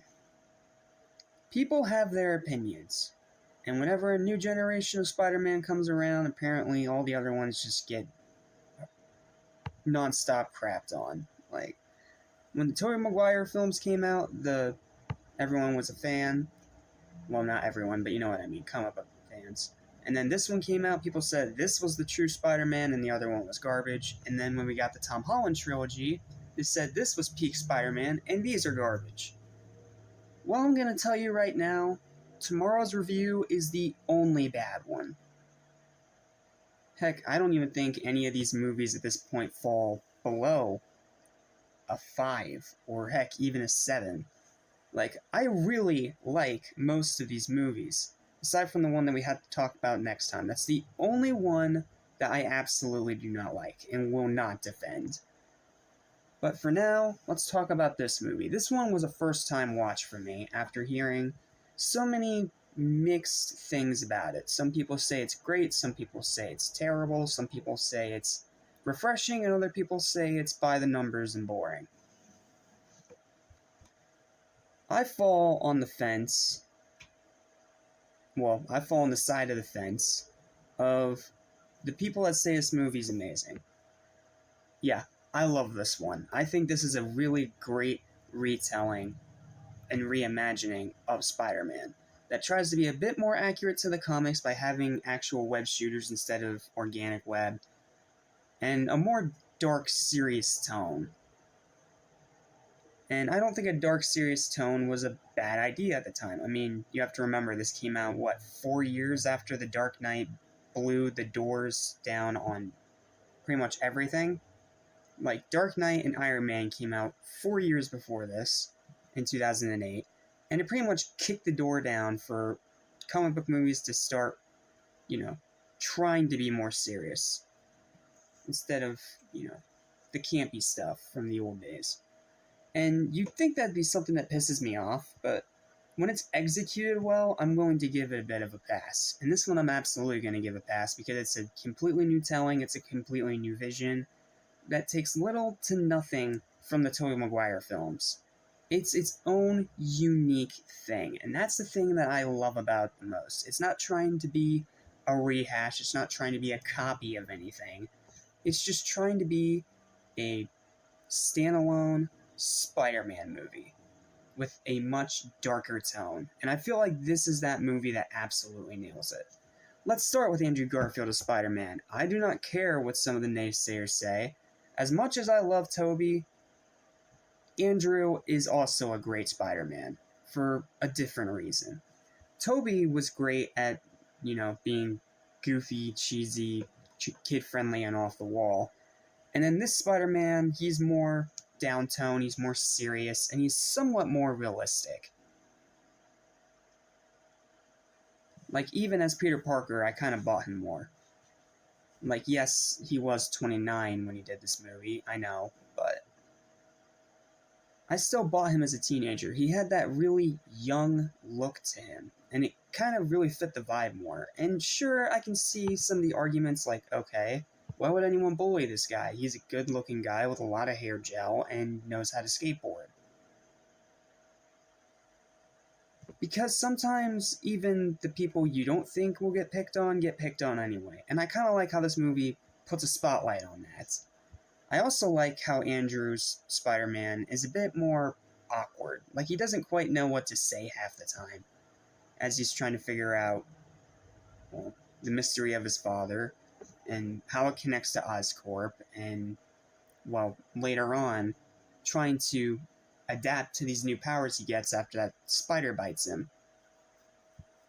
I also really think that they did a better relationship here. Yes, better than Peter and MJ. That was not a good relationship, and the third movie emphasized that. Here, with Gwen and Peter, it's really good. Like, it's really good, it's realistic, and actually somewhat relatable. And not to mention, it's just sweet.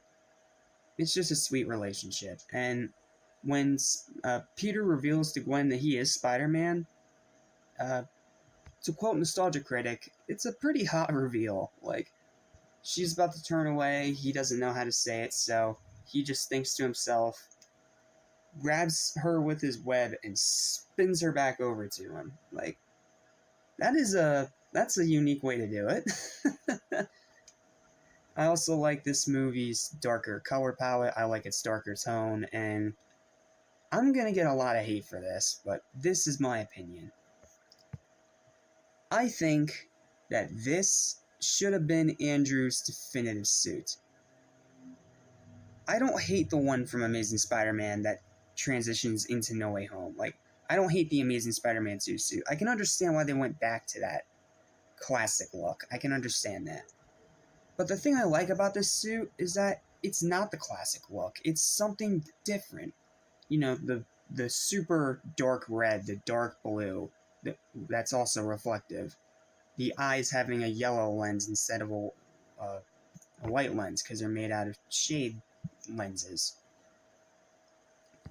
And I do like that they made the web shooters separate from the actual character. I do think it worked great in the Sam Raimi movies, but here, with this darker tone, I feel like it works a lot better, having him have to make his own web shooters, and not to mention, they don't hide the fact of that either. Like, it's not ambiguous, it's not like, oh, did he make them, or is there something else going on here? No, it's straight up shown to you how he makes them. And later on, when he's fighting Lizard, you see them get crushed. Like, they really put the emphasis on the fact that this Spider-Man is new, this Spider-Man is different, and this Spider-Man isn't trying to copy anything, while also being respectful to its subject material. Source material. Why do I keep saying subject material? Damn it. But yeah, I really love this suit. I think it is fantastic. I think it is better than the Amazing Spider-Man 2 suit, and I wish that Andrew got to keep this suit, because I feel like it suits him really well. Not to mention, I also feel like Andrew plays a better Peter Parker than Tobey Maguire. Tobey does a great job in the role for what he has to do, but with this one, this isn't just a guy coming in to play Spider-Man, because I don't think Tobey Maguire had that same fanhoodship connection as Sam Raimi did. Here, Andrew Garfield, he is a huge fan of the material. Heck, before he was in this movie, he played Spider-Man on the Broadway show. Like, he loves this character. He wants to be this character. And he really understands how both Peter and Spider-Man work. And I feel like it works more to his benefit. Yes, I can understand that's something that's going to piss off a lot of people for me to say, but it's true. I think Andrew is a better Peter Parker, but Tobey is a better Spider-Man. And that's also, like, again, it depends on what generation of Spider-Man you grow up in.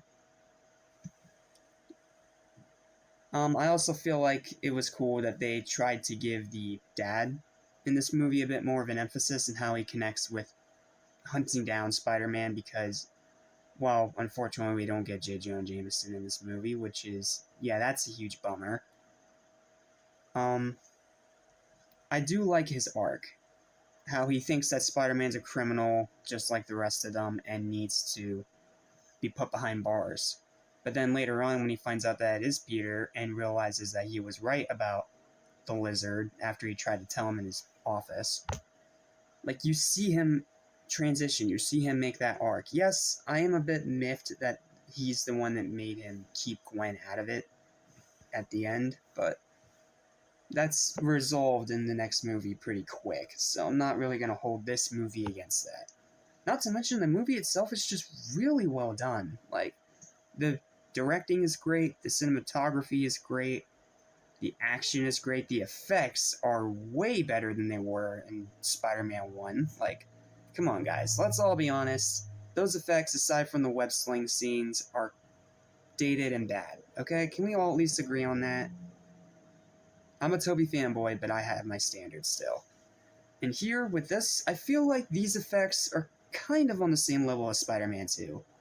Like, it's hard to explain. It's all really well done. Most of the time, I couldn't even tell it was CGI. Except for one thing I'm going to get to in a minute, and that's this movie's big problem. The other big thing I'm going to say that this movie really nailed is the acting. Usually with a darker retelling like this, if you don't get the right actors, you can have the most amazing script in the world, but if your delivery isn't on point, then it's not going to be very effective. In this movie, it's effective and it's well done. From Peter himself to Gwen to Captain Stacy to Uncle Ben, Aunt May, even Flash. Like, I know some people say Flash is confusing in this movie, but in a way, he also goes through his own arc in the background.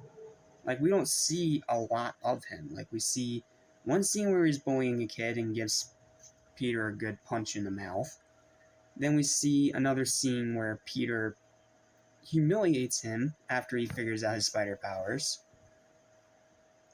And then we have the scene, it's brief, where Uncle Ben just died, Flash feels bad, and he tries to go over to apologize for, being an a-hole. And Peter almost throws him through a locker. Like, this is, yeah, you can say it's teen angsty. I don't care. I feel like it works for the story they're trying to tell. And then in the end, when it seems like Flash has completely forgiven Peter, he's stopped being a bully, and he's even wearing the Spider-Man shirt. He doesn't know Peter's Spider-Man, obviously, but it still has a nice commodity to it. Especially how Flash Thompson was completely underdeveloped and underutilized in the past movies. I know, it's a super minor thing, but it's all in the details, guys. But Martin Sheen as Uncle Ben, he's not as iconic or as amazing as the guy that plays Uncle Ben in the first Raimi movie, but he still puts in 110% when he doesn't need to. Like, he gives Peter a good talking to. He gives him that ideology of responsibility, and I'm not sure if saying it's connected to his father is actually a good thing, but whatever. And when he dies, like you inevitably know he's going to, because this is Spider-Man after all, it's part of his origin story, it's tragic, it's sad. Especially this scene they have right before that, where they have a falling out, and unlike in the Raimi movie, where it's like Peter just bites his head off out of nowhere, in this movie, it's developed through different scenes. Like, he's mad about Peter showing off. He's mad about Peter trying to get even, and then he's even more mad where he just shirks off his responsibility. Like, it's really effective and so good. Not to mention, Uncle Ben tries to put up a fight against the robber that ends up shooting him. Like, props for that. And also props for Gwen Stacy not being a damsel in distress. Like, as much as I love MJ in those other movies for how she works with Peter, even though it's not a healthy relationship, here with Gwen Stacy, it's a bit more somewhat realistic. And not to mention, this Gwen Stacy's way better than the awful one that was in Spider-Man 3. Like, just, you could have cut her out and missed nothing. Well, aside from the kissing scene, but you probably could have cut that out, but whatever.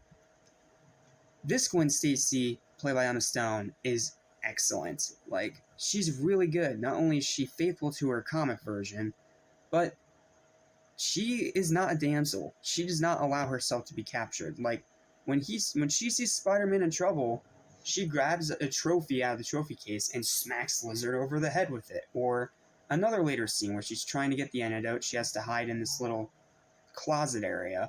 And when Lizard finds her, instead of just letting herself be captured or eaten, she grabs a hairspray and a lighter and turns it into a freaking flamethrower right in front of his face. Like,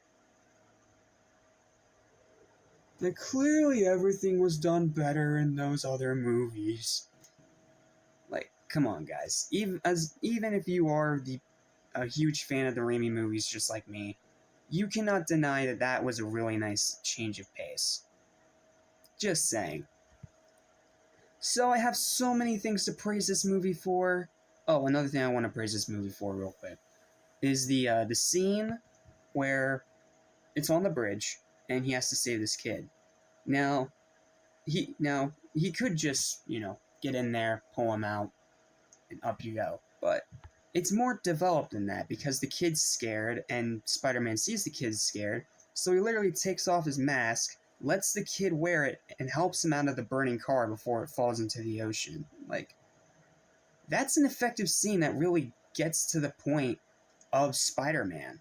Not to mention, Spider-Man starts out as a bit of a vengeful a-hole, but after he saves the kid, he starts to realize maybe it's not about revenge. Maybe it's just about being a good person and saving innocent lives. Like, I really like that ideology and the way that slowly turns him into the hero he becomes, but still having that darker edge. So, I've praised this movie a ton, but I hate to say it, there's one big problem. And I hate that I have to say that this is the problem, but it's the problem. Lizard is a bad villain. Like the guy that plays Dr. Connors, he does a good job, and I mean, bit of relatability with his motives and everything. That part's fine. It's the Lizard himself. He is kind of just stereotypical generic monster guy. Like, he doesn't have a personality. His design is awful. Like, no snout, really. And that CGI, that's the one part I will gladly rip apart. The CGI on Lizard is horrendous. And, like, it just doesn't work. That's the one part of this movie I rolled my eyes at, like, oh, we got this again. Okay, I'll make up for it by praising one other thing about this movie, aside from the fight scenes. The fight scenes are awesome in this movie. The other thing I will gladly praise in this movie that everyone can agree on, even if you hate this movie, is the Stan Lee cameo, which is arguably one of his best and one of his funniest, where he's just a librarian, he's got headphones on, he's listening to classical music while Spidey and Lizard just fight in the background. Like, hilarious epic cameo, and it made me laugh so hard seeing it. Like, I've seen it before because, cameo compilations online are not very well versed in spoilers, but even before I saw this movie, I loved that scene and it made me laugh. Watching it in the context of the actual scene itself, now having seen the whole movie, it's hilarious. Like, it's such a little scene, but it's so funny. And it's one of the things that you definitely remember from the movie. Just seeing Stanley as a librarian trying to, get his desk all orderly before he walks out the door. Like, it's so funny. Like, it didn't need to be there, but it's funny. And that's another thing I like about this movie. The dialogue is funny, while also being realistic. Like, the scene where Peter embarrasses Flash is amazing. Like, the way he keeps moving that basketball all around him, and then having the grand finish with him destroying the backboard and the basketball hoop in the gym. Like, that was hilarious. And not only that, it serves as a great scene to forward his character development especially after Uncle Ben balls him out for being a show-off. So, yeah, I have many things to praise about this movie. If the villain wasn't terrible, I would absolutely give this a 10 and put it up there with the Raimi movie. It's that good in its own unique, separate way. And those saying that Garfield is a bad Spider-Man, no. He just got dealt a bad hand sometimes, especially in the next movie. Like, he has always been a great Spider-Man. He always will be a great Spider-Man. He's just different. That's the thing. He's just different. And being different does not automatically make it bad, especially when it's done as well as it is in here. Like, I will never understand the people that call this movie awful, or the people that call this movie garbage, just because it's different. Heck, being different is what people should be praising it for. Sorry, I'm getting on a little bit of a tangent, I'm sorry. But this movie is excellent. Like, I love this film. As a Spider-Man fan, I enjoy it, and even as a Maguire fanboy, I still really enjoy it. I think Andrew Garfield's a great Spider-Man. I feel like pretty much everything in this movie was done right. If that villain was just better and they could have come up with a better design, it could have been something great. Okay, one other thing I will nitpick. There's one scene where Peter's trying to catch photographic evidence of Lizard and his existence. But his stupid dumb butt decided to leave his name on the camera, pretty much revealing to Lizard that he's Spider-Man.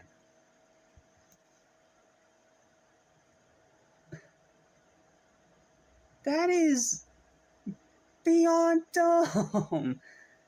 Like, that's the one time in this movie I'm like, okay, Peter, you should have known that was a dumb idea. But whatever, little minor things. Like, the villain's the only major problem, the rest are just little minor things. Overall, this movie is fantastic. This movie is, dare I say, amazing. And you people that crap on it, just stop and give it a chance. Stop trying to compare it to what came before it, and try to just judge it on its own merits. If you do that, I promise you, you will have a much better time with it. And that's what I had. I had a fantastic time with this movie. And unfortunately, while I know next time it completely head dives off a cliff, I still am going to hold this movie in very high regard. Final verdict for The Amazing Spider-Man is a 9 out of 10. It is a fantastic new reimagining of Spider-Man with a nice darker edge to it that I can really appreciate. Unfortunately, like I said, next time, tomorrow, and specifically, we gotta dive headfirst off a cliff, because prepare for what might be, well, not might be, what is, the worst movie Spidey's ever been in. Yeah, buckle up. Tomorrow's not gonna be a fun review. So, I'll see you guys tomorrow for the disappointing, cluttered, broken mess that is Amazing Spider-Man 2. Until then, thanks for watching, and I'm not ready. Pray for me. Do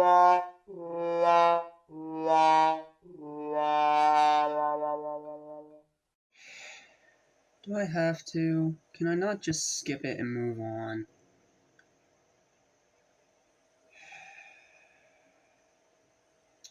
Fine, let's get it over with. Hello everyone, welcome back to Cynical... wrong one, sorry. Hello, welcome back to Animation Station, your number one stop destination for anything and everything animation. And welcome to the worst Spider-Man movie ever made. I have been mostly positive through this retrospective review series that we have done so far. I adore the first one. I think that the second one's a masterpiece. I really enjoyed the third one, and I found myself really liking the first Amazing Spider-Man. And spoiler alert, I love and adore the MCU trilogy, so... This is the only time in this retrospective that you're going to be seeing me be negative. Because, this is not just a bad movie. This movie is just flat out awful. Like, goodness gracious, is this movie terrible. Like, it has really good things in it, which we're going to talk about first, but I have so many things that I need to complain about, so buckle up and just, yeah, strap yourself in. This is not going to be a fun video.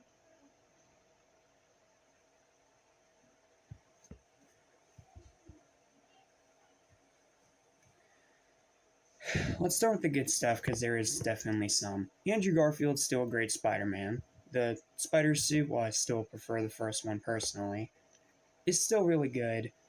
The acting with Andrew Garfield is still really good. Some of the characters that come back from the original are still really good, like, Gwen Stacy played by Emma Stone, and Sally Fielding's Aunt May. Like, they're all really good. And I especially really love the scenes with Spider-Man and the little kid. Like, those are the emotional heartbeat of the movie. Like, those scenes are just so good. Like, when he's impressed by the wind turbine, and he really embraces that,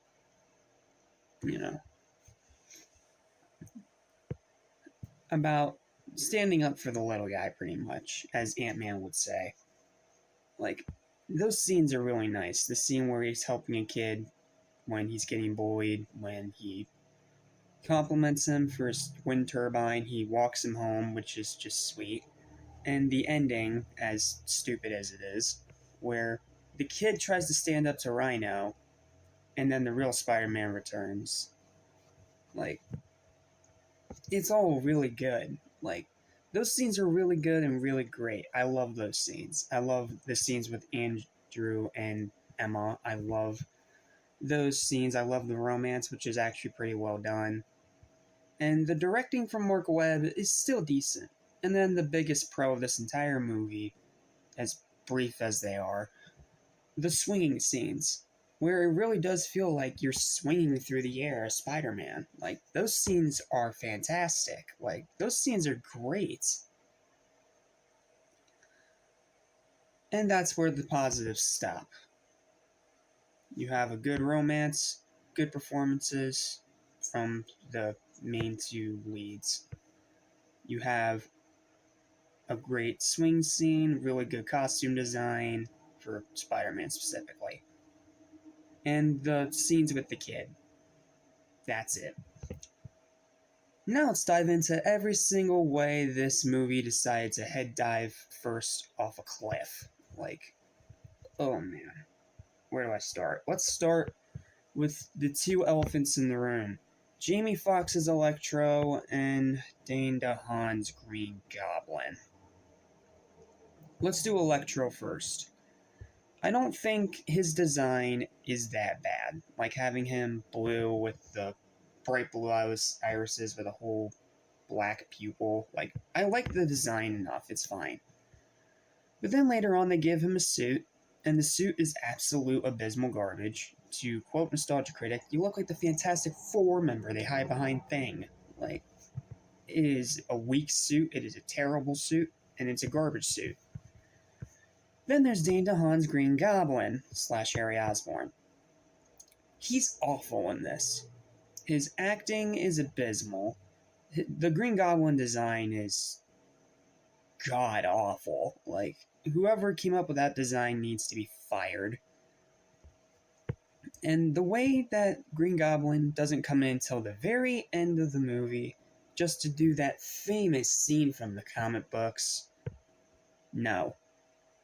That is horrible. And then you have Paul Giamatti's Rhino, because we don't have enough villains in this movie, apparently. And he's also awful. Like, he doesn't act like Rhino, he doesn't look like Rhino, he doesn't feel like Rhino. He just acts like he walked on set drunk off his rear end and just said a bunch of random gibberish. Like, no.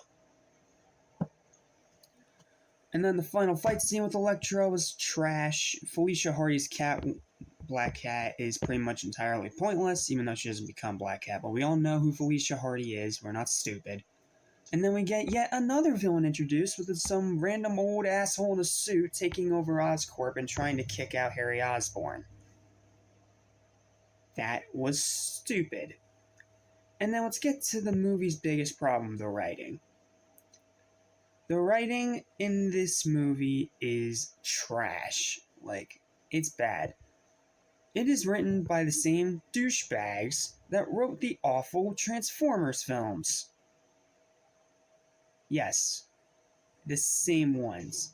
Oh, and that's not the only movie they did. No. Because you know what they did after this? The Mummy 2017. Yeah. Pretty much the Ken Pontac and Griff of the Hollywood world. Their writing is awful. They absolutely have no idea what they're doing. And they rely on the cheapest jokes possible. Like, outside of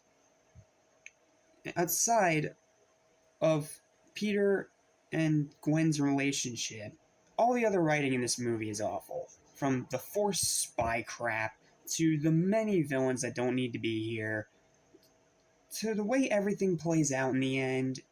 And I know everyone's going to say, okay, but one positive, there's this scene where Gwen Stacy dies, replicated from the comics. That's something. No. That scene feels empty, because it's not earned by the rest of the movie. It just seems like a movie scene they threw in there just for nostalgia baitum. This movie was supposed to be trying to start a cinematic universe.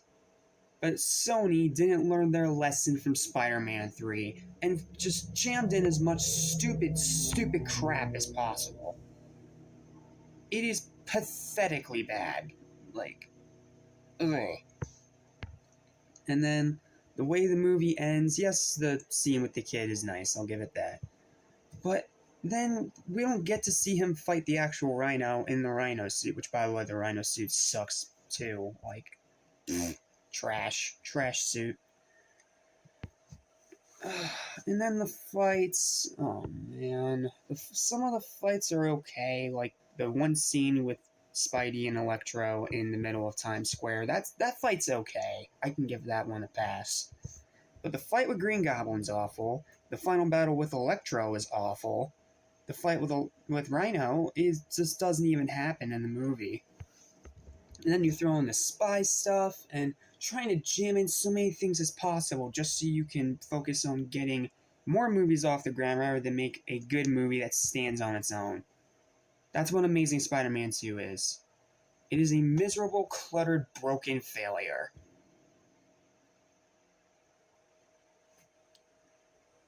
And you may be sitting there like, oh, well, it has some redeeming aspects, doesn't it? Yes, but there's one problem. The more you watch the movie, the more those good scenes are completely squandered and buried under all the awful, awful trash. Amazing Spider-Man 2 is awful. Oh, and let's not forget, it also has an awful video game to go with it. Let's not forget that, shall we? Let's talk about that for a bit, because I'm done talking about the trash movie. I'm done. The game sucks just as hard, if not even harder. I mean, okay, not as hard, because they do try to put some unique stuff in there, like having Kraven try to be like an old retired mentor to Spider-Man, to Peter Parker specifically. Like, their interactions in the game are great. The problem is the gameplay sucks, the rest of the story sucks, the graphics suck, the combat sucks, the swinging sucks, and it's a broken, buggy, glitchy mess. If we were rating the video game, it would get a 3 out of 10. But we're only rating the movie here. And this movie is terrible. It's just as awful as you've heard, if not more so. It remains Spidey's absolute bottom of the barrel with live action movies. Or movies in general. Heck, as much as Spider-Man 3 dropped the ball, it was still at least an entertaining movie. This has a few little good scenes here and there, and then the rest of it is just abysmal trash that is a pain to sit through, and it's just a movie made by corporate that haven't learned their freaking lesson. They tried to focus too much on making spin-offs in other movies rather than focus on making this one a good movie on its own. And when you do that for any franchise, you immediately faceplant. When you do that for any franchise, you immediately head dive first off a cliff. Like, this movie sucks, man. It sucks. It is such a bad piece of crap. And look, it has its fans, I know, and if you're one of those people that somehow like this movie, that's fine. I'm glad you were able to enjoy something that I just can't bring myself to enjoy. Okay? You're allowed your opinion, as long as you don't try to disrespect my opinion. Well, you can disrespect it, just, don't be disrespectful. You know what I mean. Don't be an a-hole in the comment section. But even for webheads, this is not worth it. Awful writing, awful villains, awful designs, abysmally horrible pacing, way too friggin' long, and only a few good scenes here and there that are scars and barely worth mentioning on top of this awful, awful garbage. I'm not wasting any more of my time talking about this trash, because this one doesn't even deserve a 20-minute plus review, because it's a piece of crap. We all know it's a piece of crap, and just throw it away. Throw it away and bury it. And I feel bad for Andrew Garfield that he has to end his tenure as Spider-Man with such an awful, awful piece of crap. Because I love Andrew Garfield's Spider-Man. He's definitely more comic accurate. The way he's both caring while also not forgetting to be a hero and being quippy.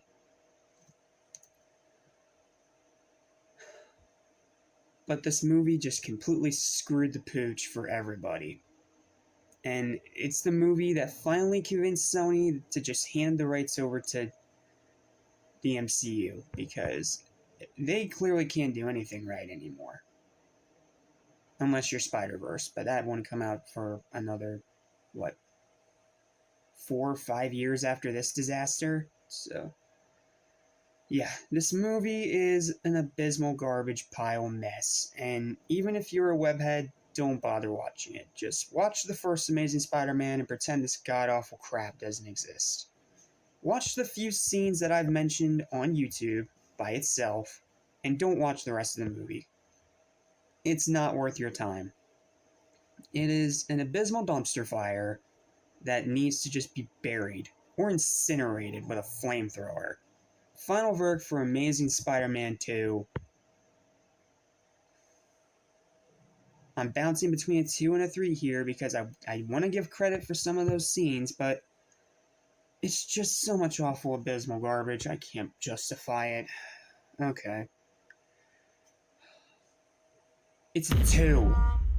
It's a 2 out of 10. An abysmal dumpster fire. Even if you're the most die-hard webhead imaginable, this crap is not worth your time.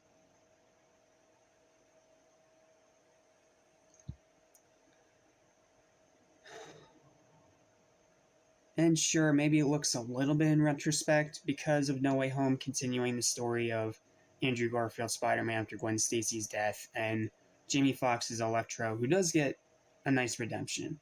And maybe Lizard, but he's barely in the movie, so it doesn't matter.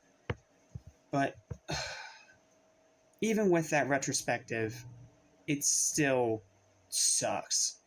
It's still a terrible movie on its own, and it's still one of the most prime examples of how not to start your cinematic universe. Instead of trying to jam everything into one movie, space it out. If you want to make a cinematic universe, space it out between other films. That's why the MCU works so well in this first phase when it was setting everything up. Because you had a great Iron Man movie, a solid, well, a really good Incredible Hulk movie, even though it ended up being retconned, but whatever. You had a solid Thor movie. You had an excellent Captain America movie. You had a decent second Iron Man sequel. And then it all led up to a masterpiece that was Avengers. You see my point here? Space it out. If you space it out between multiple movies instead of trying to jam everything into one, you can have that cinematic universe. But apparently Sony were just too stupid to get that through their skulls, because instead they just shove everything in, and look at the result. The only Spider-Man movie to have a rotten score, the only Spider-Man movie I will say that I outright freaking hate, and the only Spider-Man movie that I will never watch again. Because as good as some of those scenes are, the rest of it does not justify watching the rest of this awful crap. So,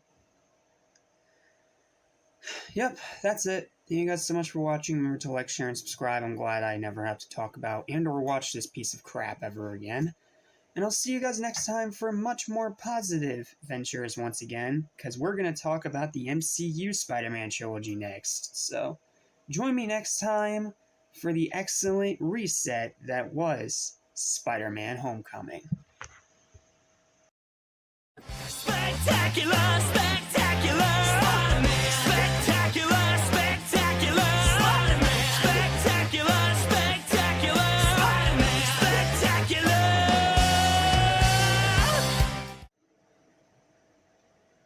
I know this may be a little bit of a controversial opinion, but I love this movie. Like, I know some people weren't very fond of it, saying it's too simple, or it's too blasé, or too bland, or, too focused on the Iron Man part rather than the Spider-Man part. Whatever haters say. But, I love this movie. I always have loved this movie, and I'm gonna tell you exactly why. What's up, what's happening, what's going on, everybody? Welcome back to the Animation Station, on one-stop-station for anything and everything animation, including sometimes live action, in this case, our friendly neighborhood webhead. Spider-Man Homecoming. After the horrible jump off a cliff that was Amazing Spider-Man 2, Sony was finally forced to sign some deals with Disney and Marvel Studios to allow Spider-Man into the MCU. Technically, his introduction was Captain America Civil War. I know that. But I'm not going to review that movie because that's a Captain America movie. I'm going to save that for I get around to covering the whole MCU. But I'm going to cover just the Spider-Man trilogy, okay? Just want to get that out of the way because I know that that's a very important part, because Captain America Civil War was Spider-Man's introduction to the MCU. It was the part from the trailer that got everyone hyped. Like, there wasn't even hints about it or nothing. It just came out of nowhere in one trailer and everyone's hype just went up. And that movie's awesome in its own right. But this is Spider-Man's first solo movie in the MCU. Well, solo's maybe a bit of a bad term, but you know what I mean. It's the first one that focuses on him, that focuses on Tom Holland's Peter Parker, and pretty much him trying to become a big-time hero, wanting more. Like, you guys know what I mean. I have been a huge fan of the MCU Spider-Man for a while now. Yes, I'm a Tobey fanboy first and foremost. That's not changing. But I love Tom Holland's version. Like, they really focus on the teenage aspect of this movie, and that's what I really like about it. And no, don't worry, it's not an origin story again. This is something different. This is actually taking place after the origin story and after the events of Civil War. And this movie, what this movie really nails is that simplicity. Because simplicity can be your greatest strength if it's utilized correctly. Actually, hold on. I forgot to show this off earlier. I'm going to take you guys for a little trip. Right there. Yes, that is a giant framed poster of Homecoming I have hanging on my wall. It's not signed or anything, but I got it for a pretty good deal. So, yep, that's always been back there. Unfortunately, you don't really see it in videos because of the way I handle the camera. You know, it's always in this angle here where you can always see up to there. But yeah, that's sitting back there, and it's one of the most prized pieces in my collection. So, yeah, I was obviously excited for this movie, and I walked out of it very satisfied. I thought this was a great movie. I thought it was a fantastic movie. And again, I feel like its strength is in its simplicity and its villain. We're going to get to the villain in a minute. I want to focus on Tom Holland himself first. He's a dang good Spider-Man. Like, I'm not sure if I like him more than Tobey or Andrew, but I really like him. I really like how they focused on his teenage aspects, how he's struggling with that balance that we all know Spider-Man for, trying to balance his real life with his superhero life. And I especially really like in this movie how he has this drive, how he has this want and desire to be a bigger time hero. But then by the end, he realizes that maybe being a small-time hero is better for him. Like, I really like that. Not to mention it's great character development, and yeah, he doesn't make the best decisions, but at the same time, he's a teenager, so you can kind of understand that. Not to mention, I feel like a lot like Andrew Garfield's Peter Parker, I do really buy Tom Holland as a teenager, as Peter Parker, because A, he's young. Well, he was young back then. 2, he definitely acts like a teenager. And 3, he really just embodies that kind of Peter Parker. Not to mention, I also really like how this one not only gave Spider-Man a unique suit that's very, very unique from everything that came before with all the added tech, but... Where was I going? Shoot. Sorry, I just have so much to praise about this movie, I don't even know where to start. But yeah, Tom Holland is an excellent Peter Parker, an excellent Spider-Man. I love the spider suit's design. Very unique, very different, even though, yes, it is the same one from from Civil War, I know, but it's still really cool.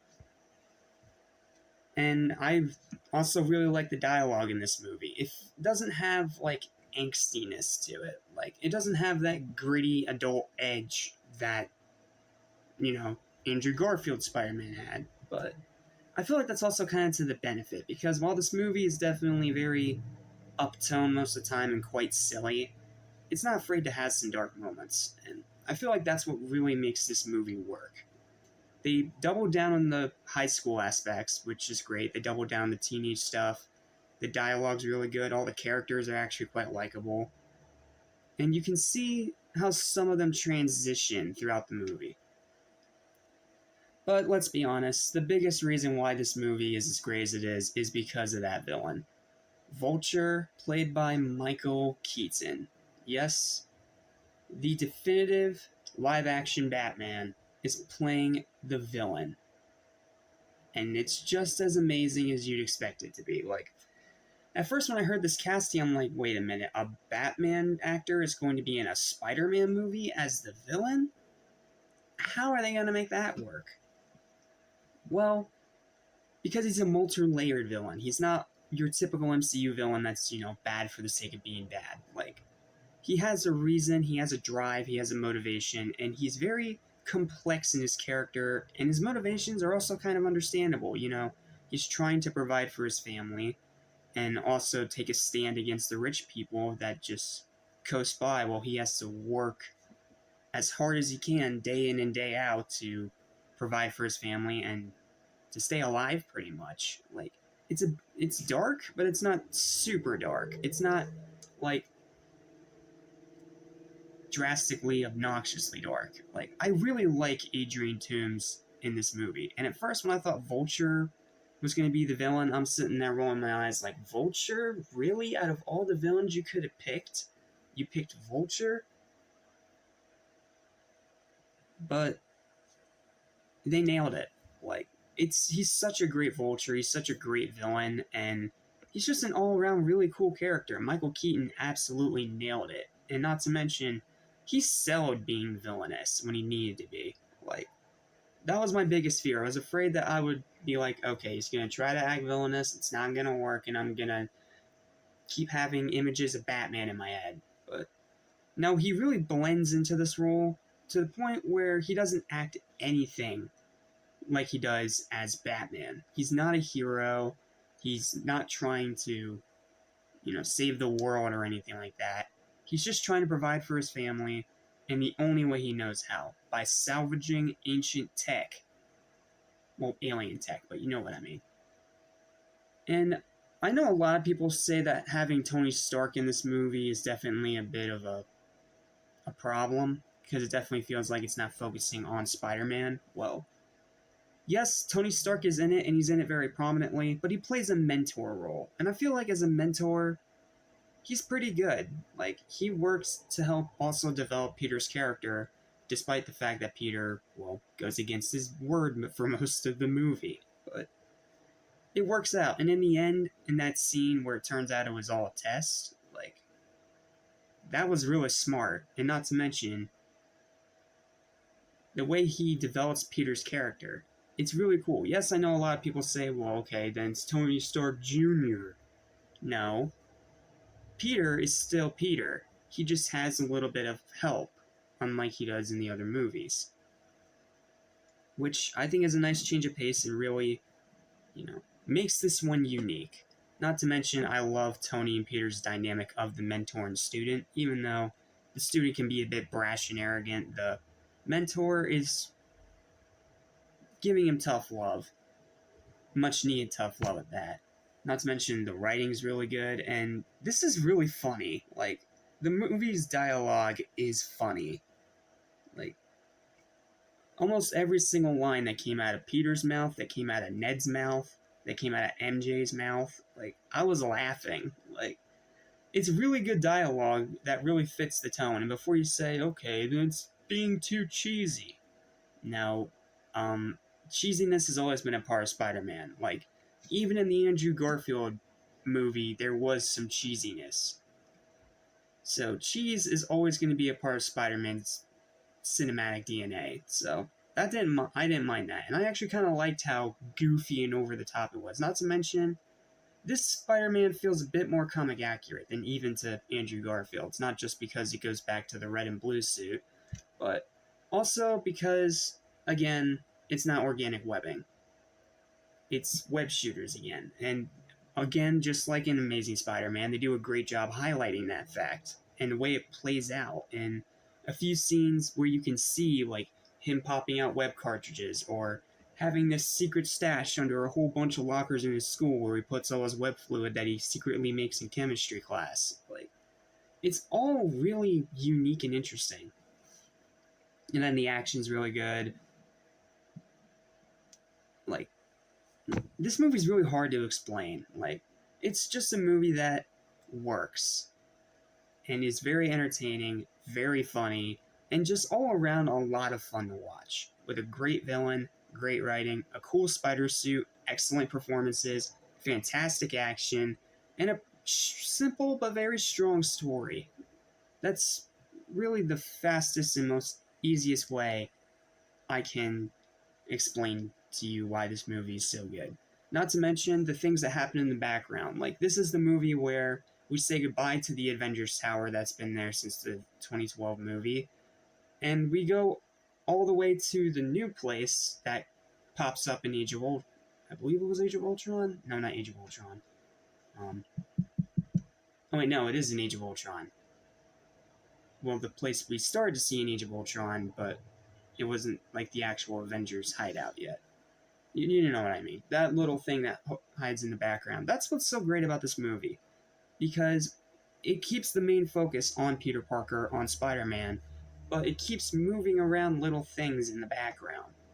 And it's not intrusive, it doesn't try to mess with the plot, it doesn't feel like it's fighting for screen time, like, it flows all naturally. And I feel like that's this movie's big advantage. I'm sorry, I know I'm going on and on and on, but trust me, this movie's awesome, and you guys need to watch it if you haven't already. And yeah, after Amazing Spider-Man 2 being such a colossal failure, this was the reset that Spider-Man needed. And I really, really enjoyed this movie. I know that might be a bit controversial because I know some people think it's too safe or it's too silly, but I really enjoy this movie. And I think it is still one of the highlights of the MCU. Final verdict for Spider-Man Homecoming is going to be a high... Ooh, am I going to give it an 8 or am I going to give it a 9? 9 out of 10. I'm going to give it a 9 out of 10. Just on the pure entertainment factor alone, this one more than is worth watching. I know that, I know it's a bit controversial, and like I said, Maguire fanboy first and foremost, but Tom Holland is a great Spider-Man. This is a great start to, in my opinion, a very strong trilogy, while also setting up really cool things to happen in the MCU as it goes on. Now, yes, I know that technically the next Spider-Man adjacent movies would be Avengers Infinity War and Avengers Endgame, because Far From Home takes place right after Endgame and is kind of like the epilogue chapter to that phase of the MCU. So, here's what I'm going to do. I'm going to watch those movies, but I'm not going to review them. Not yet, because I'm saving up a month of sometime either this year or next year where I just plow through the entire MCU. Specifically, here on Animation Station. So, yeah, but if I think a movie's crap, I'm going to move it to Cinema Sand 77 so I don't have to censor everything. But, yeah, that's what I'm going to do. I will rewatch them, but I'm not going to review them until I actually have an MCU month. What month that'll be, I don't know. I still have yet to figure out the details, but you'll know when I know, okay? I'll put it that way. Anyway, that's all I got. See you guys next time for the excellent and extremely underrated Spider-Man Far From Home. Spectacular, spectacular, Spider-Man. Spectacular, spectacular, Spider-Man. Spectacular, spectacular, Spider-Man. Spectacular. I know this is about to look really silly, but I can't find the rest of my suit, so you're just gonna have to deal with it. Okay, I'll at least put the hat on. Is that a little better? I probably look 10 times more stupid, don't I? I'm still not used to this mask. What's up, guys? What's happening? What's going on? Welcome back to Animation Station, and I'm gonna stop searching for anything and everything animation, and I am dressed in my spider mask, whatever, because today we're talking about another Spider-Man movie. Spider-Man No Way Home. Far From Home. Wrong one. Sorry. The other one popped in my head because I'm wearing the suit from that movie, but it's the only suit I have, so. Well, like I said, I can't find the rest of it. Hopefully I'll find it by tomorrow for the next review. But what you guys need to know right now is that this movie is awesome. This is one of the best Spider-Man movies ever made, and you guys need to absolutely check this one out. Okay, I can't do this whole thing in this mask. I'm sorry. It's pushing up on my beard hair. Ugh. Had this for like 2 years and I'm still not used to it. Weird. Yeah, I'm sorry. That thing is suffocating. But yeah, we're talking Spider-Man No Way Home today. So, well, Far From Home. I got it wrong again. Dang it. Far From Home. The sequel to Homecoming, and, in my opinion, one of the best Spider-Man movies ever made. This is a fantastic movie. This is an outstanding movie. This is a great sequel to Homecoming, while also just being an all-around awesome superhero movie. And there's a lot to talk about with this one, so yeah, we're gonna have to, for these next 2 Spider-Man reviews, we're gonna have to dive headfirst into spoilers for me to really talk about everything. So, buckle up, this is probably gonna be a pretty long review. So, let's start with the overall story, and then we'll jump into spoilers. So the overall stuff I can say without spoilers is that this is a movie where Peter Parker and his class are on a school field trip, and they ended up getting attacked by these elementals. And they see this new guy, Mysterio, played by the awesome, underrated Jake Gyllenhaal, trying to fight them off. And then, after ghosting Nick Fury, which, yeah, that was real smart, Peter has to step up and help Mysterio defeat these elementals, but at the same time, not everything is as it seems. Because there's a big twist in the movie that I'm going to talk about that you either love or hate. Like, this is a twist that either makes you love the movie, or it's a twist that makes you roll your eyes. Whichever ends up happening first, so. And on top of all this, Peter is still dealing with Tony Stark's death because this takes place directly after Endgame. So now he's trying to figure out, how to make Tony proud, but in his own unique way. And that's what I really like about this movie. It's a movie that juggles dark topics like death and grief while also still being a great, upbeat, fun superhero movie. And I know some people say, well, then it has a tone problem. No, because it's actually pretty balanced between the two most of the time. Not to mention there's a cute romance between Peter and MJ. And yeah, it's adorable. I love this romance. And Mysterio is a great character. I will talk more about him actually, being who you think he is in a minute. But once again, just like Vulture, it's like a C tier, D tier Spider-Man villain being brought into the MCU and done fantastically. I don't think he's as great or as spectacular as Michael Keaton was as Vulture, but I still think he was pretty great for what he had to do. Not to mention Jake Gyllenhaal.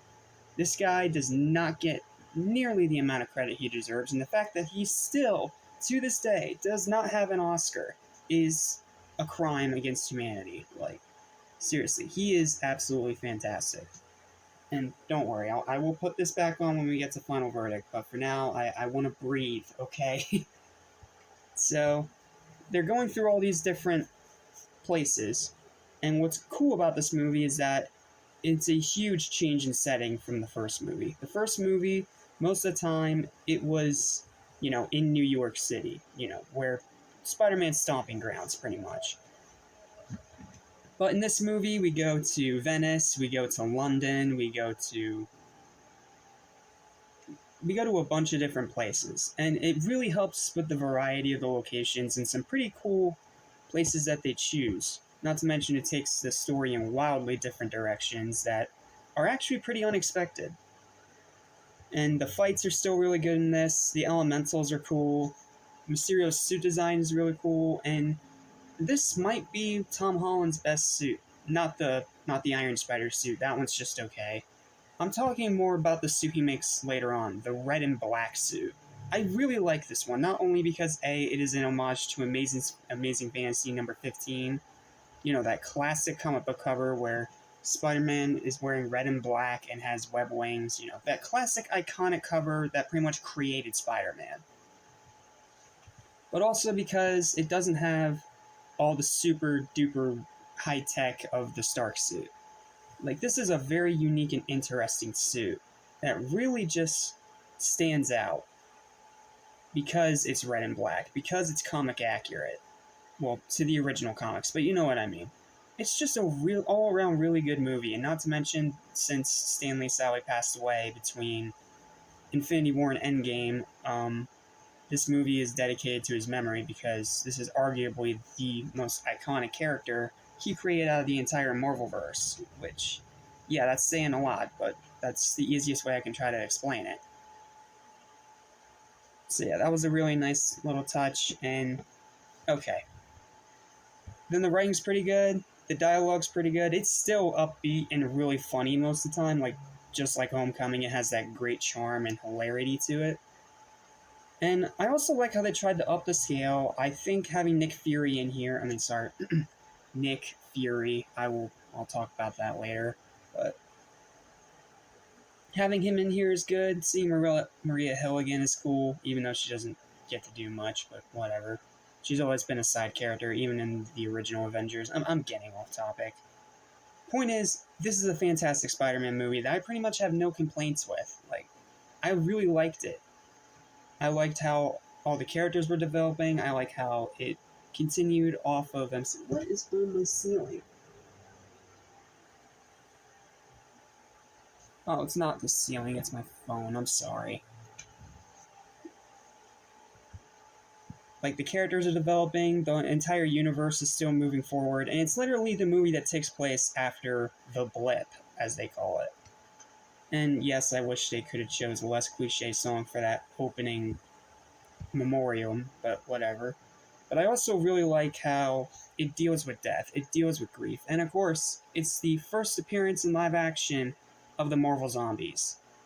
Like, it's very brief, but it's really cool. Not to mention the whole Mysterio sequences in the movie are awesome. Like, they're so unique, they're so imaginative, they're so creative, and they're all kinds of insane, and it just really works. It's so freaking cool. But, moving on from that, now I think I have to get into oh no, the music. I almost forgot. The music in here is really good too. I forgot to talk about that in Homecoming, I'm sorry. The music in Homecoming is really good too. This one's even better. I'll leave it at that. Okay, now I think I have to dive into spoilers now, so this is your spoiler warning. If you want to avoid spoilers, skip to this time code. Alright? Skip to this time code if you want to avoid spoilers. Okay, you've been warned. So, in the first half of the movie, it seemed like Mysterio was a good guy, you know. He's from another planet, he's fought these elementals before, and he's helping out S.H.I.E.L.D. But what's great is that there is a twist that I definitely did not see coming. Like, yes, I knew he was a villain in the comics, but he still acted like he was an actual good guy, and they were going to try to change it up a bit. Now, I know that I've pretty much bashed Marvel a lot for doing the twist villain bullcrap, but I feel like this is the better versions of that, because Beck plays his role so well that he literally had even me believing that he was actually a good guy in this version.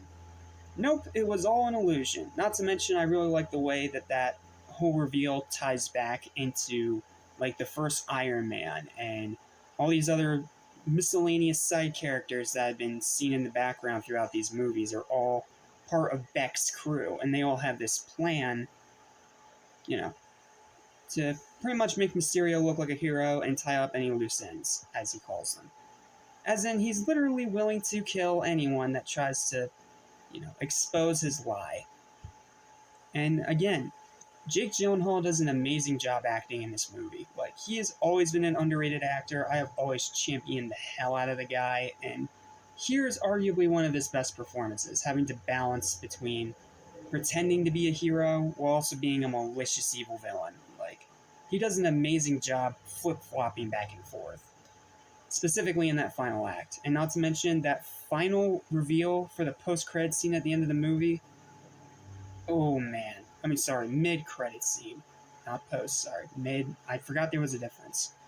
But the fights are really cool, and I especially love the final battle with Mysterio.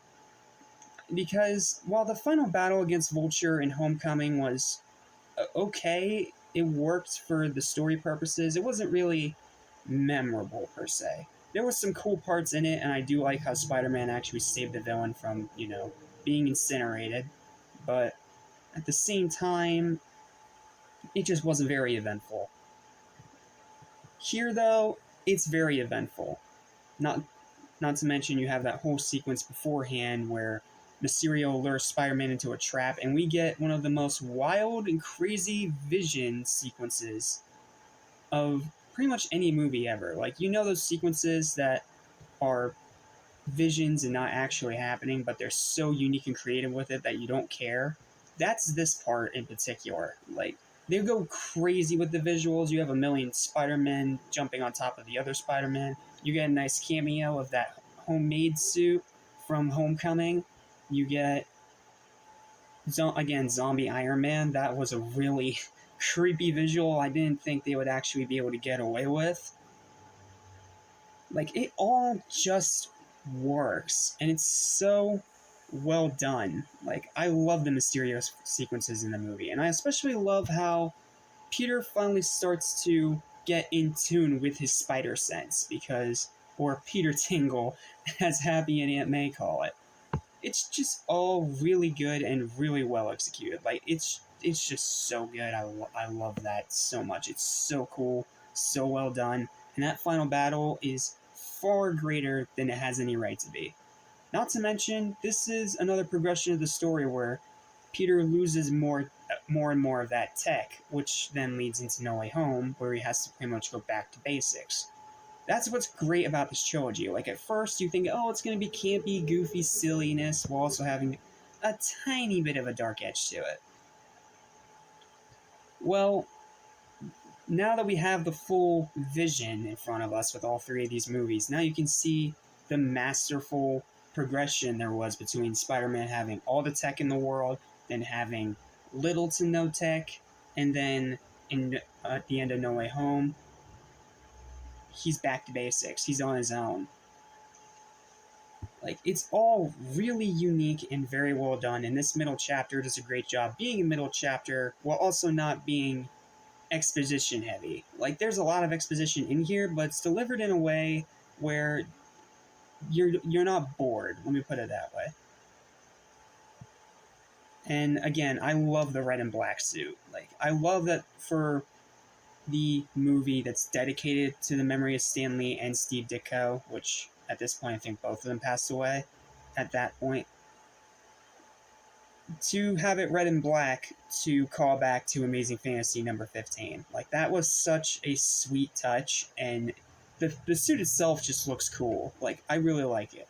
I mean, not as much as I love the integrated suit we get later on in No Way Home. Like, I love that one, especially with all the gold accents it adds to this one. That might be my favorite of the Tom Holland suits, but this one's still really cool, and I love how it threw back to the comic books. Like, such a nice little tribute to Stan Lee.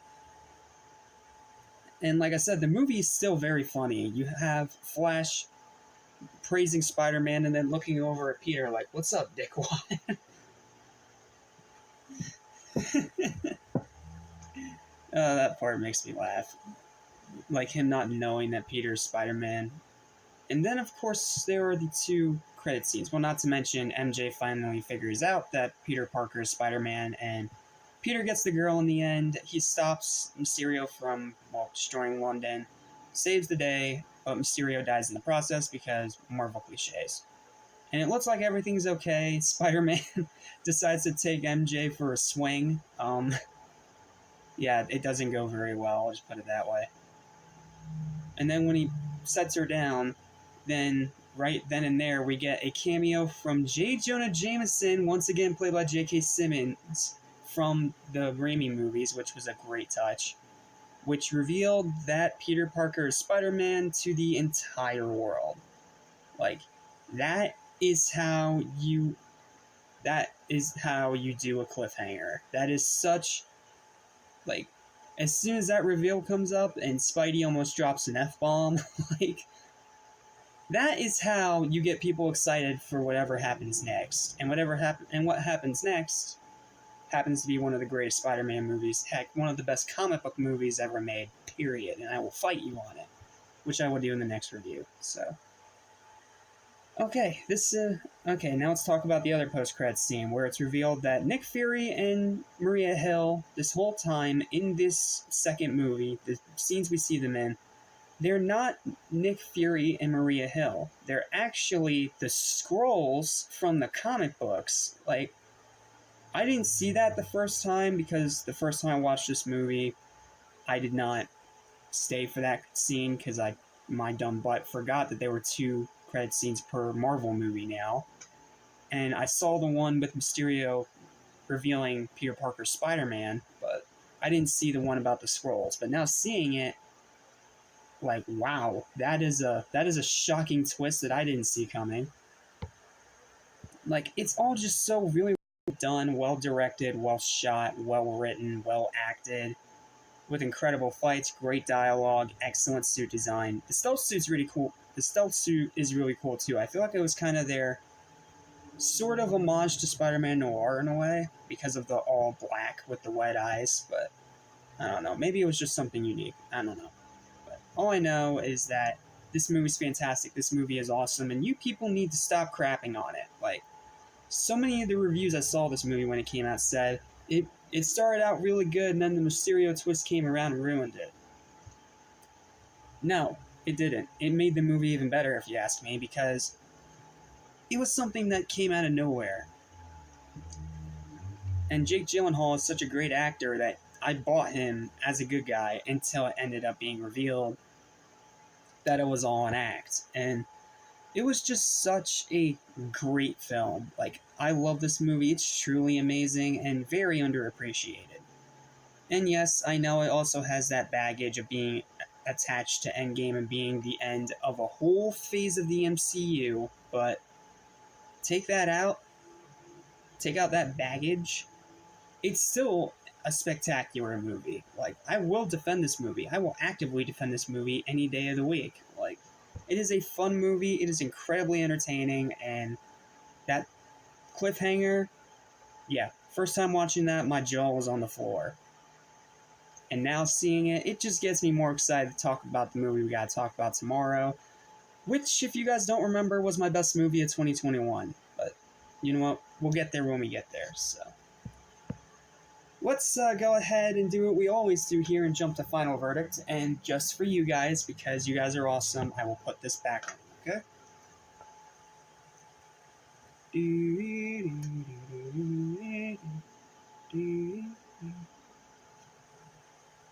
If I can remember where the eyes are on this thing. There we go.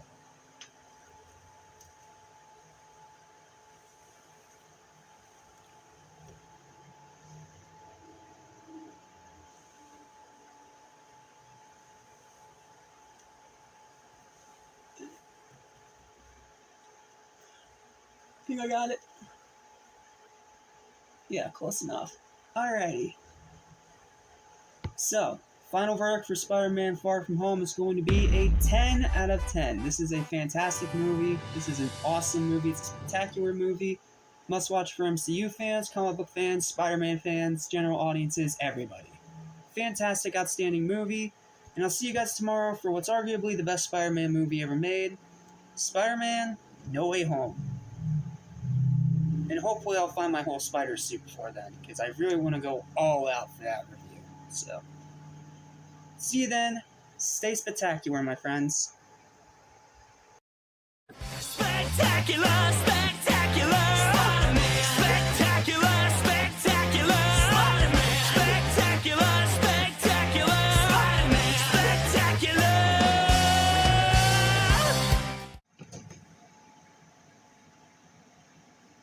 Alright, good news.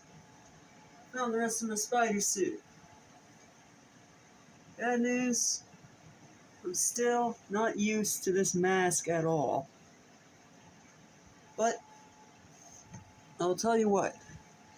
I will wear it for the first 5 to 10 minutes of the review, then I'm taking it off, okay?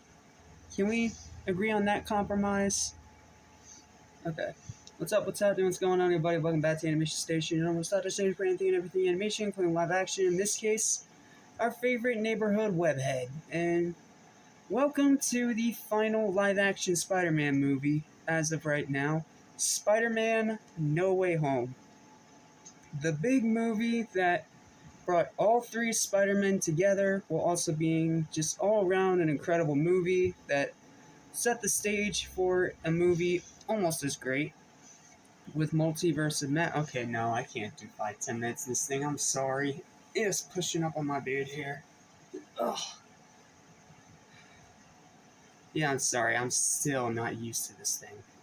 Maybe I need to shave. Maybe if I shave, it might be a bit less annoying. So, yep.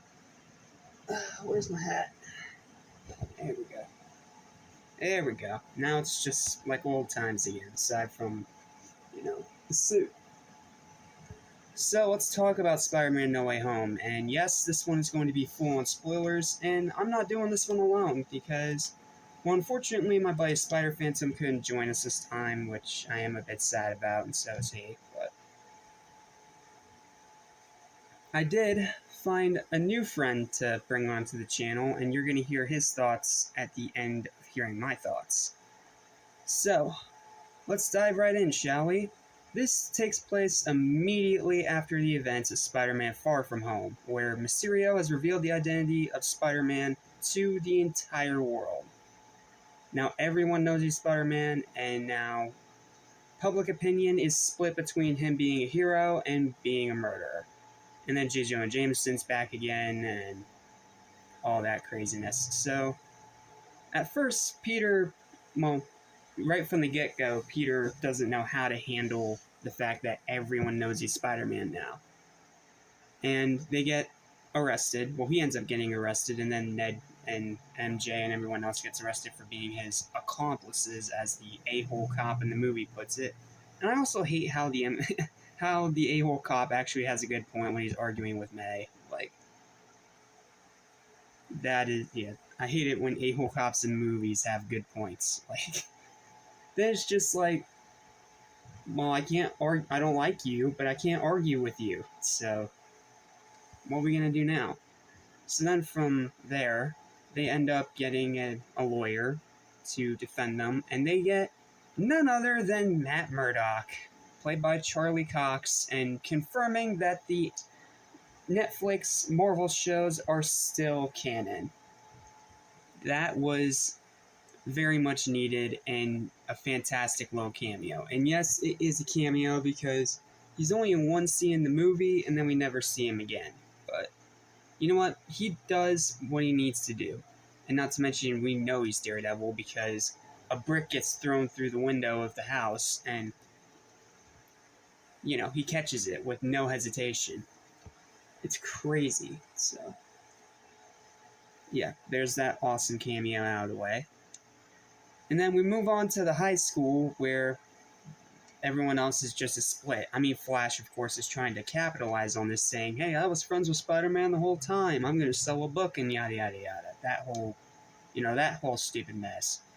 So while they're all doing that, Peter's just trying to, have a normal day at school, which he's just not allowed to do. So he, Ned, and MJ all escape up to the roof of the school, which is kind of like a certain spot in the movies where he goes to get away from everything.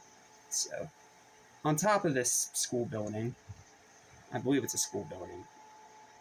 I don't know. Sorry, so many buildings and so much stuff to talk about. I'm going to sound a bit scatterbrained, and I apologize in advance. So they're on top of the school building, and they decide to make plans to go to MIT, go to Boston, and pretty much a fresh start, despite the fact that, well, everyone still knows you're Spider-Man. But so all those plans are in place, but then they all get rejected in a montage that also has a nice cameo from Dumb E from, the robot, the comedic relief robot from the Iron Man movies. That was a really nice touch. And they end up staying at Happy's place now because staying at their place is too dangerous with all the crazy kooks going around. And one thing I do want to complain about with this movie a little bit, and I know they add this back in later in the extended cut, there was supposed to be a scene in the movie where Spider-Man gets splashed with a huge bucket of green paint by someone who thinks he's a murderer. And he can't get it out of the suit, so instead he has to flip it, and that's how we get the black and gold suit.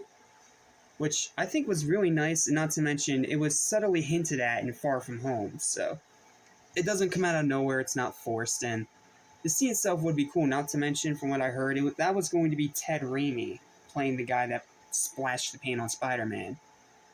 And like I said, in the extended cut, they did add that back in, but in the theatrical cut, the one I watched for this review because I don't have time to sit through a near 3-hour long movie with all the added stuff they put back in, it is pretty much entirely pointless, which sucks because this suit is cool. I like how they flipped the colors around, even though I don't know why they kept the hands red. That was weird. But anywho, with that problem out of the way, then they all meet up at the place that MJ's working at, this donut and coffee shop, and all three of them read their rejection letters from MIT, so Spidey, after looking at a Halloween decoration on the wall, gets the idea of, why don't I ask Doctor Strange to help me out with this? So he goes to the Sanctum Sanctorum, and yes, I know how to say it right, where it's snowed in because of a blizzard that ended up blowing through the Sanctum Sanctorum in one of their many portals. So he goes to Doctor Strange. They have a great back and forth delivery with one another. Like, seriously, it's funny. And Strange, after Wong's little cameo, like, he's in there for 1 minute and then he just leaves after that. So after Wong's little cameo that almost goes nowhere, they go down to the bottom, pretty much the basement of the Sanctum Sanctorum, to do this spell to help everyone forget that Peter Parker is Spider-Man. But Peter, unfortunately, ends up changing the spell 6 times while he's trying to do it, and it ends up ripping a hole in the multiverse. Yeah, that's bad. Now, granted, Peter's not doing that for selfish reasons. He's doing it because he thinks that all these people should still know who he is. You know, Ned, MJ, Aunt May, Happy, pretty much all the people that knew he was Spider-Man before Mysterio revealed his identity to the world. So, even though Mysterio is, at this point, dead, his presence is still very felt in the movie. And it really puts Peter in a dilemma that he's not been in before. And not to mention, again, J. Jonah Jameson. I'm sorry, I'm gonna praise this dude every time he's on screen. So, there's also the nice reveal that this is made by, well, at first it's made by him in his basement with a green screen and a camera. Like, I feel like that's a bit of an homage to YouTubers, how most of us do reviews or shows like that, where we have a fancy green screen in the background while we're discussing, the topic of the day, pretty much. Like, for example, Angry Joe's reviews, where he dresses up and he has his whole background and everything, playing game footage on a little screen. Like, you guys know how green screens work, right? So that was a really nice little detail. And then Peter accidentally reveals to Doctor Strange that he didn't even call the MIT people before he had everyone's memories erased. That's the final straw, and he kicks him out of the Sanctum Sanctorum. Not literally, but he slams the door in his face. So, after that, he realizes that he needs to do something else, so he calls up Flash, who actually got into MIT, because he's not actual friends with Spider-Man, and he makes a deal with Flash to help him find the recruitment lady from MIT, who's on the bridge. So he goes to the bridge to go and talk to her, but while they're in the middle of talking, his Peter Tingle goes off. Yes, I'm going to call it Peter Tingle because it's funny. And lo and behold, who shows up other than Doc Ock, played once again by Alfred Molina. For the first time we've seen him on screen in years. Like, I don't really remember Alfred Molina playing any other character in any other movie for at least 10, 11 years. I don't know, maybe I'm just maybe I'm just an idiot. I don't know. Wouldn't be the first time I proved myself to be an idiot. And then both of them, they have an awesome fight scene where Peter is in the Iron Spider suit, so he has the tentacles and the extra arms in the back, and he fights someone who also has appendages like that. And they have a fight, a really great fight that really focuses on the hand-to-hand combat. And yes, the effects are hit and miss, but you're having so much fun, and it's so creative and enjoyable that you don't even care. Like, at that point, you're just like, I don't care how hit or miss these effects look, this fight's awesome, and I'm gonna enjoy it. So, and not to mention, it ends on a really clever part too, where Doc Ock takes off a piece of his Iron Spider suit, and it looks like he's about to use the technology against him because it's nanotech, and it bonds to his tentacles, giving them a nice red accent to them, even though we don't get to really see him use that red accent in actual battles, but whatever, it still looks cool. And in a really funny twist, Peter's able to Bluetooth connect to the nanotech and take over control of the tentacles. Like, that's a really funny little joke. And not to mention, there's also a really great moment in the movie where Peter's face is revealed to this Doc Ock, and Doc Ock goes, "You're not Peter." Because it's not the one he knows, because he knows Tobey Maguire. He doesn't know Tom Holland. So that's a really nice, clever piece of writing in there to show that, sure, he's fighting Spider-Man, but it's not the Spider-Man that he knows. So he's just as confused as Peter about why all this is happening. So he uses the tentacles to get the car back up from the side of the bridge. And as a result, the MIT lady tells Peter how he's a hero, and he's going to talk to MIT. She's going to talk to MIT to get him and his friends in. So you know what? Mission accomplished. So then he returns to Doc Ock and tries to figure out what's going on. Then his Peter Tingle goes off a second time because a familiar-looking bomb gets dropped right in the middle of the bridge. And who would fly out other than the Green Goblin? Played once again by Willem Dafoe, just like in the first movie. Heck, he even has the first suit from the first movie for this brief moment. Until a scene I'm going to get to in a minute. So, while that's all happening and Peter's about ready to fight this guy again, Strange teleports him away and puts Doc Ock behind pretty much a magical prison, along with the Lizard, who is once again voiced by Reese. I'm sorry, I do not know how to pronounce your name correctly. I'm sorry. And yeah, I'm just gonna go into negatives for a minute here because Lizard looks like a reject Koopa Troopa. Like, he looks bad. It is the worst CGI in the whole movie. And it's the only bad CGI in the movie. The rest is just okay to amazing. Like, it's ambitious, but I don't know. His design is just so weird. And once again, he has no snout. Again. Why? Now, Reese himself does a great job voicing this character. Like, he still sounds exactly like he did in Amazing Spider-Man, but that look and that CGI is horrendously bad. Not to mention there's a scene later where he's pretty much written out of a big chunk of the movie and just comes back out of nowhere. Like, why? Like, that totally wasn't added in the last minute. Like, that part is stupid. That part is beyond stupid, and I will not defend it. But, moving away from that, Aunt May ends up calling him about finding another one of the guys there. And it's Norman Osborn, because the Goblin isn't taking over for the brief moment. So, in a nice homage to the first movie, where Willem Dafoe has a inner battle with himself by also, talking with this mask that he has sitting in the first Spider-Man movie, in the Sam Raimi first Spider-Man movie, he has it sitting up on a chair, but in this movie, he has it sitting up on a dumpster. And in a moment that a lot of people applauded, but I was not gonna lie, a bit sad because it was a part of my childhood. Norman goes against the goblin for a brief moment and smashes the mask to pieces with a rock.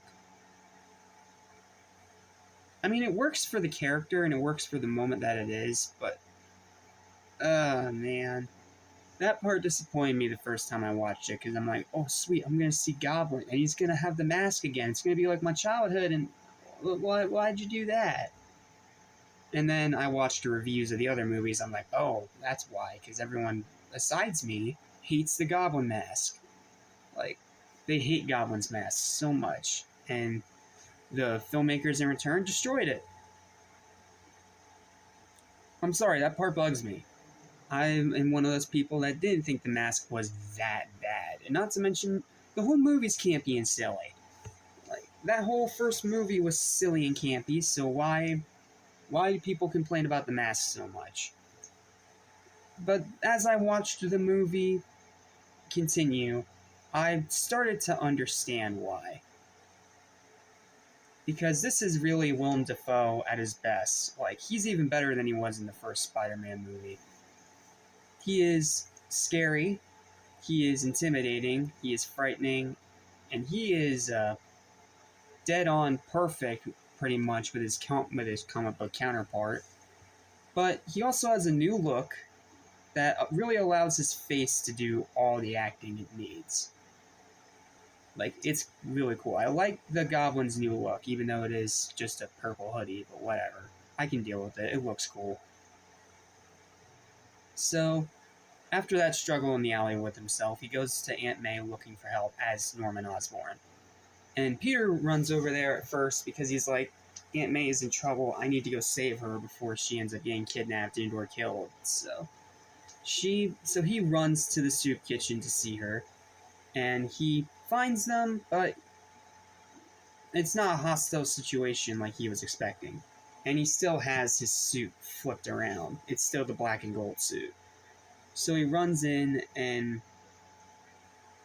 Norman explains what happened to him, like what he last remembers and how he ended up here, and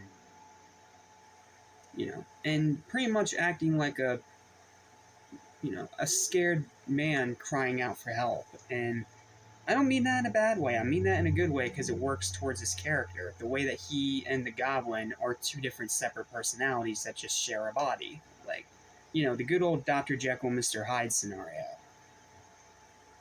So Peter agrees to help him, and with Aunt May's help, gets him a ride back to the Sanctum Sanctorum, where his friends are waiting, because at this point, Doctor Strange has told him to round everyone up. Okay, I'm sorry, I'm bouncing around scenes. So, yeah, he goes to the Sanctum Sanctorum, and May tries to tell him to, help him out.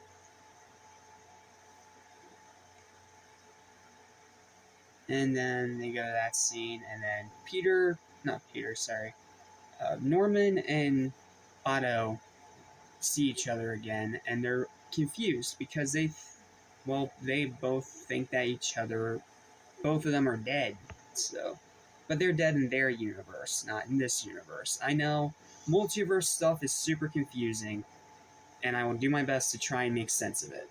That way, none of you get too confused. So, but before that scene, I'm going to rewind a bit because I do want to talk about the scene with Electro and Sandman. So, Doctor Strange pretty much tasks Peter with fixing his own mess by taking the brace thing off his black and gold suit, enchanting it with magic web that with one shot, it'll put them in a magic prison. So, with Ned and MJ's help, and the funniest line in the movie, Scooby-Doo this shit! Sorry, that's the funniest line in the movie to me. He goes to this military base, and he finds Electro. And in this case, he's still technically the blue Electro from Amazing Spider-Man 2. And as he's fighting him, Sandman shows up. And instead of him trying to attack Peter, like most of the villains have done so far, Instead, he helps him take down Electro. Like, that's a really nice bit of character development that shows how much his character has grown since Sam Raimi's Spider-Man 3. Like, he's really grown since then. And in this part, he doesn't hate Spider-Man anymore. He wants to help. So he helps him take down Electro, and in case they quickly get the blue stuff out of here, and they put they give Jamie Foxx his body back pretty much. And Jamie Foxx is confused. They have a little bit of back and forth, and then Peter flips him back into the magic prison, and it does obviously anger Sandman because he doesn't know what's going on. But then he flips him too, and they all start having this revelation of, why are we all here? Like, it's pretty much because all of them died fighting Spider-Man, in a way. But I'll get to that in a minute. I want to keep talking about these other scenes. So, before all this, there's a scene with Otto Octavius and the main three, you know, Peter, MJ, and Ned, in the basement of the Sanctum Sanctorum, or the underground, I don't remember what he calls it. It's under something. So, in the under something, I'm just going to call it the Sanctorum basement, whatever. The Sanctorum basement, they start having a talk, and Otto's still very confused because, well, he's like, well, it can't be Norman Osborn because he died. He's dead. You're going out to fight a ghost, as the way Alfred Molina puts it. So, after all that, and they're all together and everything starts coming together. And Strange puts Norman behind the magic prison, and he reveals this magic box that has contained the misuse spell, and he's going to use it to fix everything pretty much. But then, empowered by the words that May taught him, and realizing that when they all go back to their universes, aside from Lizard and Sandman, they all die. So, of course, Peter doesn't want that. So, he goes against Doctor Strange, and for no extra additional charge, we get an awesome battle with Spider-Man and Doctor Strange, where we get a repeat of that really cool scene that was used in both Infinity War to knock Hulk out of his body, and the first Doctor Strange to knock Doctor Strange out of his body. But even though he does that, Strange still can't grab the box because of the Spidey sense keeping him from being able to grab it, which, yeah, I'll admit that's a bit of a stretch for an explanation, but you know what? Comic books. Give it leeway. So he ends up getting his body back after Strange fails multiple times to get it, so then he takes him to the mirror dimension and things get all kinds of wonky and crazy. Like, it's such a cool fight. Not to mention, Peter beats Doctor Strange's magic with math. Even as someone that absolutely hates math, I cannot help but smile at that. Like, that's a very clever way to win a battle. So, he's stuck over the Grand Canyon, and now they have a new plan to try and cure all these villains, and then send them back. That way they have a second chance at life. Which I think is clever. I think that's a really unique and interesting way to really work that in there. So they all go to Happy's place, and Peter starts using the last remaining Stark technology he has, which is in the back room of Happy's house, to try and cure them all. First up is Doc Ock, and he cures him after a lot of empty threats from the evil tentacle version of himself, the one where he's controlled by the AI. And he gives him back his control, and he's truly grateful. And then he gives the next cure to Electro, and talks about that for a minute.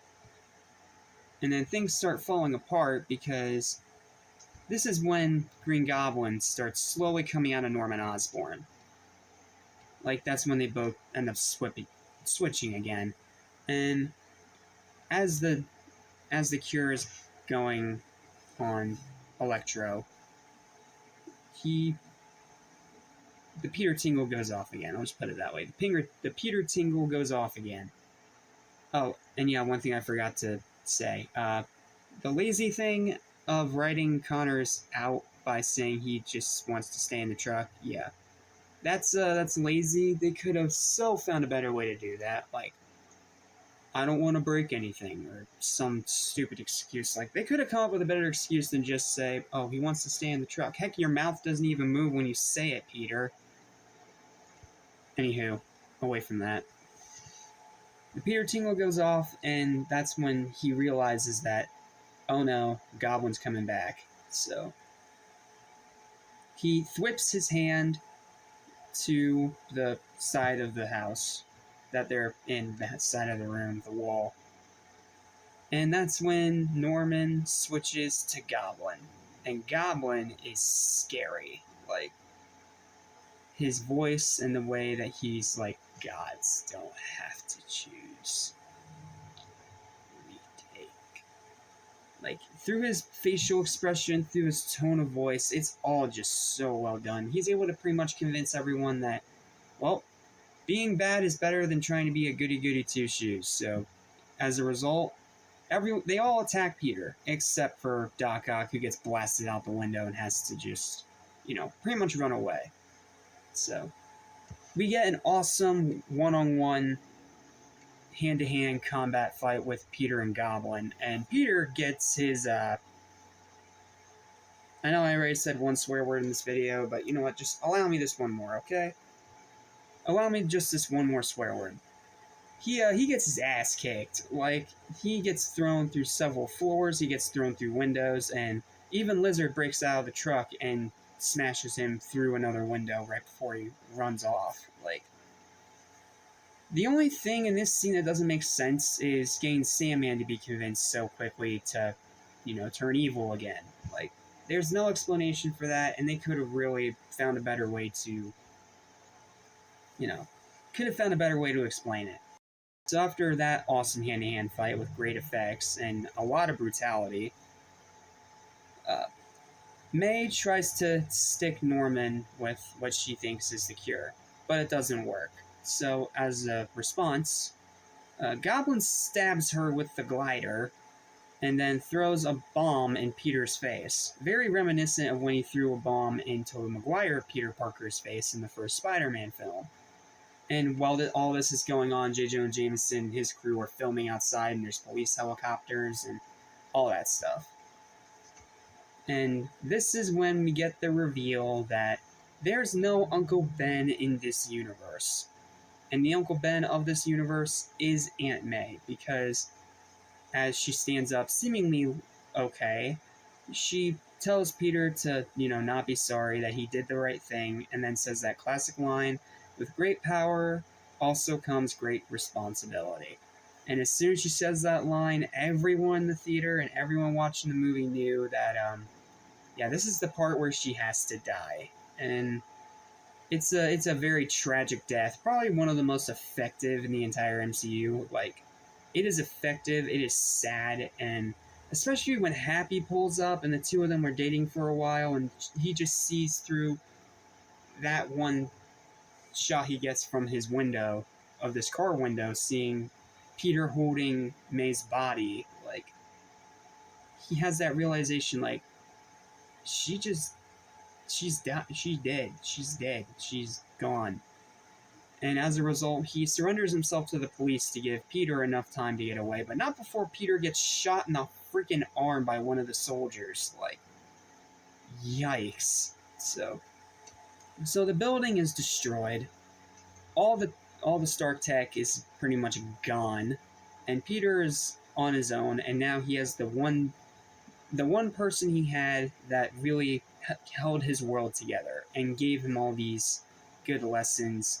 And the only mentor he had left after Tony Stark died in Endgame is now also dead. So he's at his lowest low, and he doesn't know what to do.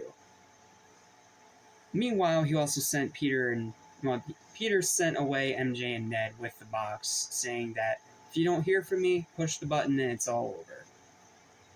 But they don't hear from him, and MJ is about to push the box when Ned, armed with Doctor Strange's ring that Peter stole off of him when he kept him dangling over the Grand Canyon in the mirror reality. Ned somehow has magic, and he makes a portal that he thinks leads into Peter, but instead it's a different Peter, and it's Andrew Garfield. Like, the audience reactions when this scene played in particular was one of the most awesome moments I've seen in pretty much any theater experience I've ever had in my life. Like, right up there with all the awesome scenes in Sonic 2. It was that hype and it was that insane.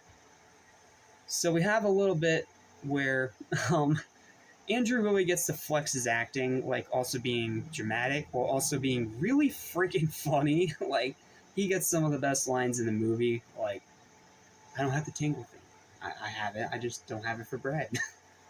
And then he starts crawling around on the top just to, show that he is Peter Parker and he is Spider-Man. But then MJ gets the idea, well, let's try again. After a while, it's got to lead us to the right Peter. So Ned does it again, and out steps my boy Tobey Maguire. Like, that was the scene and that was the moment that I screamed in the theater. Like, I screamed like an absolute fanboy because after all these years, Peter Parker, my childhood, Tobey Maguire, finally came back to the role that arguably made his career. And I love Tobey's role in this movie as kind of like the old mentor to these two other younger guys. Like, also because, Tobey's the oldest of the three Spider-Mans in real life. So, yeah, they have a great conversation, and they also have a great little web battle, because at first Tobey thinks Andrew is a threat and vice versa, so they have a little battle, and then Tobey's able to win because he shoots the web shooter Andrew has on his wrist before he can even, try to do this and web him to the wall. And then they have a little bit more of a dialogue exchange, along with some more really good references to the old school stuff. Like, for example, they talk about how they went to this one spot to just get away from everything. For Tobey Maguire's Spider-Man, it was the Chrysler Building. For Andrew Garfield's Spider-Man, it was the Empire State Building. And now for this movie, I believe it's not the top of the school. I don't remember what the name of the building is exactly. So MJ realizes the spot that they're trying to talk about that relates to their Peter Parker, and they all go, and before they even have the scene with the three Spider-Men together, they have a nice little scene where all three of them hug and cry over Aunt May's death. Like, they didn't have to go there. They could have just immediately rushed to the three Spider-Men meeting up, but they have a really nice little moment before that where they all just hug each other and cry, and Tom Holland's Peter just really breaks down. Like, it's his lowest low point that he's ever been in the whole series. Happy can't help him, he has no tech, and Aunt May is gone for good. Like, he's at his lowest of low, and he finds a little bit of comfort and a little bit of, being able to let his emotions out when his two friends show up to give him a hug. Like, that moment is just absolutely beautiful. And then they all meet up with the two Spider-Men that actually followed them there, and they jump down from this water tower that's on this building. And they have a great exchange where Tom Holland's Peter just, like, he wants to kill Goblin. Like, he's done trying to be the nice guy, and he thinks that Aunt May died for nothing. And then Peter 2 and Peter 3, as I'm going to call them, because that's pretty much what they're called in the movie and the Funko Pops, they explain how murder didn't help them get past their problems either. Like, Tobey talks about how he found the guy that killed Uncle Ben, even though, stupid Spider-Man 3 retcon probably gets written out. And I'm perfectly okay with it, because that retcon was stupid. And he gets what he wants because in the movie, the robber tripped to his death. So, that old tire cliche, like, I'm not gonna kill you, but more than likely you're just gonna fall to your own death through stupidity, so whatever. And then, in a really nice heart-touching moment that really shows how amazing of an actor Andrew Garfield is, he talks about losing Gwen Stacy. And I know I complained a lot about that scene when I reviewed Amazing Spider-Man 2, but this is the part where it really makes his character and pretty much forgives almost everything that happens in that movie. Where he talks about how he lost his MJ and how he tries to continue being the friendly neighborhood Spider-Man because it's what she wanted. It's what he thinks she would want him to do.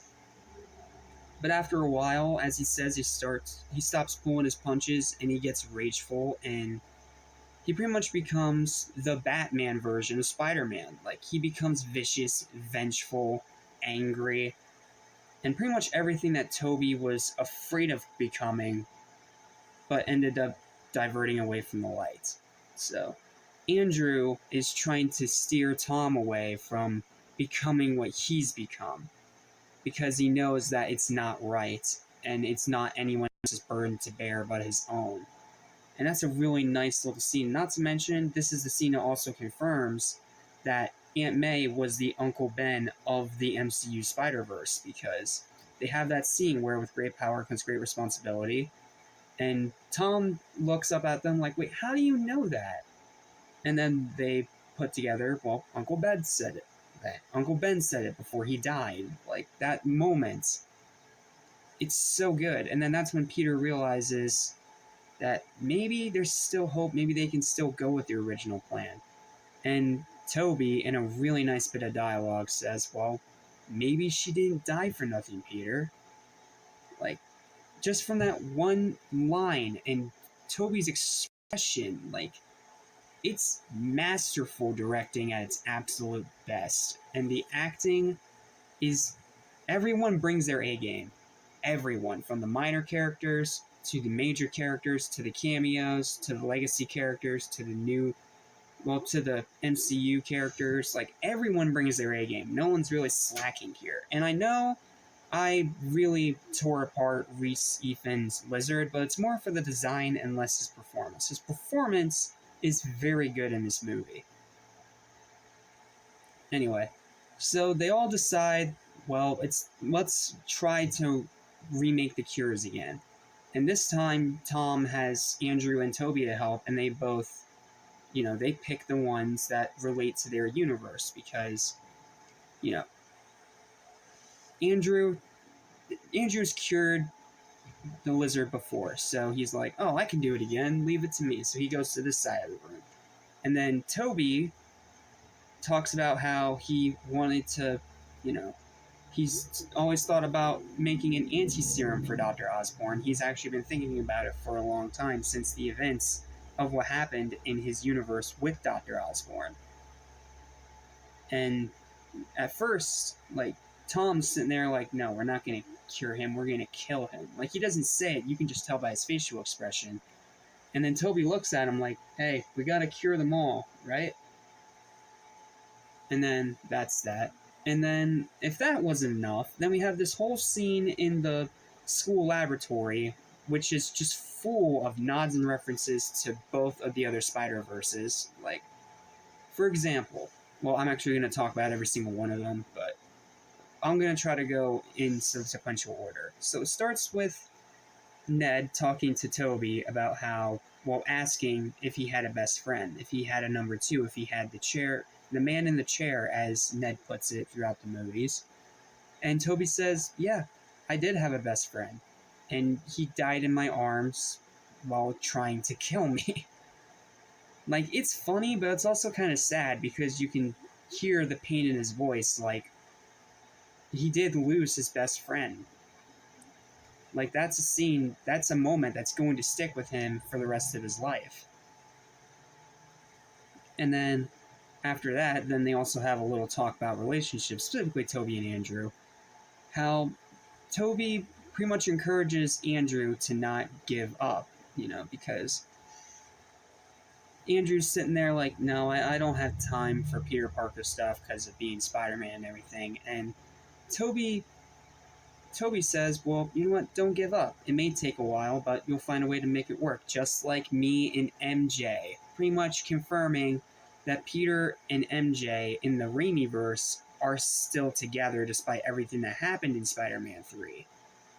Like, I wish they brought Kirsten Dunst back even for just a little cameo, but just having that line in there to reference her, and not to mention, confirm that they're still in a relationship, like, that's a really sweet little moment that they didn't have to add, but they went that distance. They went that far because they know that this is a more than just another Spider-Man movie. It's the Spider-Man movie, and they need to put their best foot forward and give homage and respect to these other two Spider-Verses that came before the MCU one. Like, it's really well done and amazing.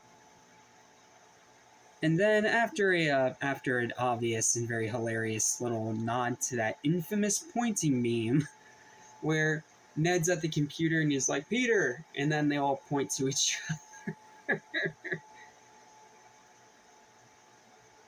Like, it's funny. And then not only that, one of the promo images they did behind the scenes while promoting the movie, they outright did it in all their spider suits.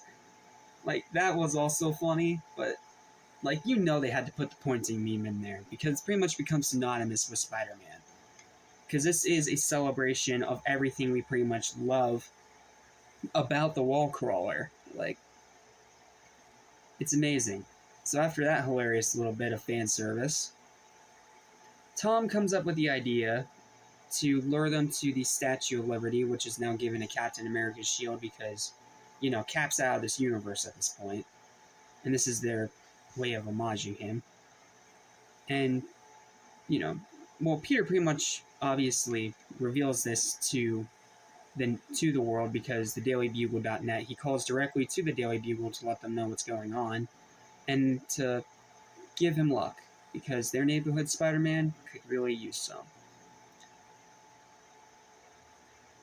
Well, that's one of those scenes that just makes you smile every time you hear it.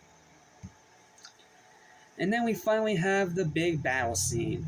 Well, first we have one little battle scene where they try to work together, but they are obviously not good at it because they never had to work with teams before.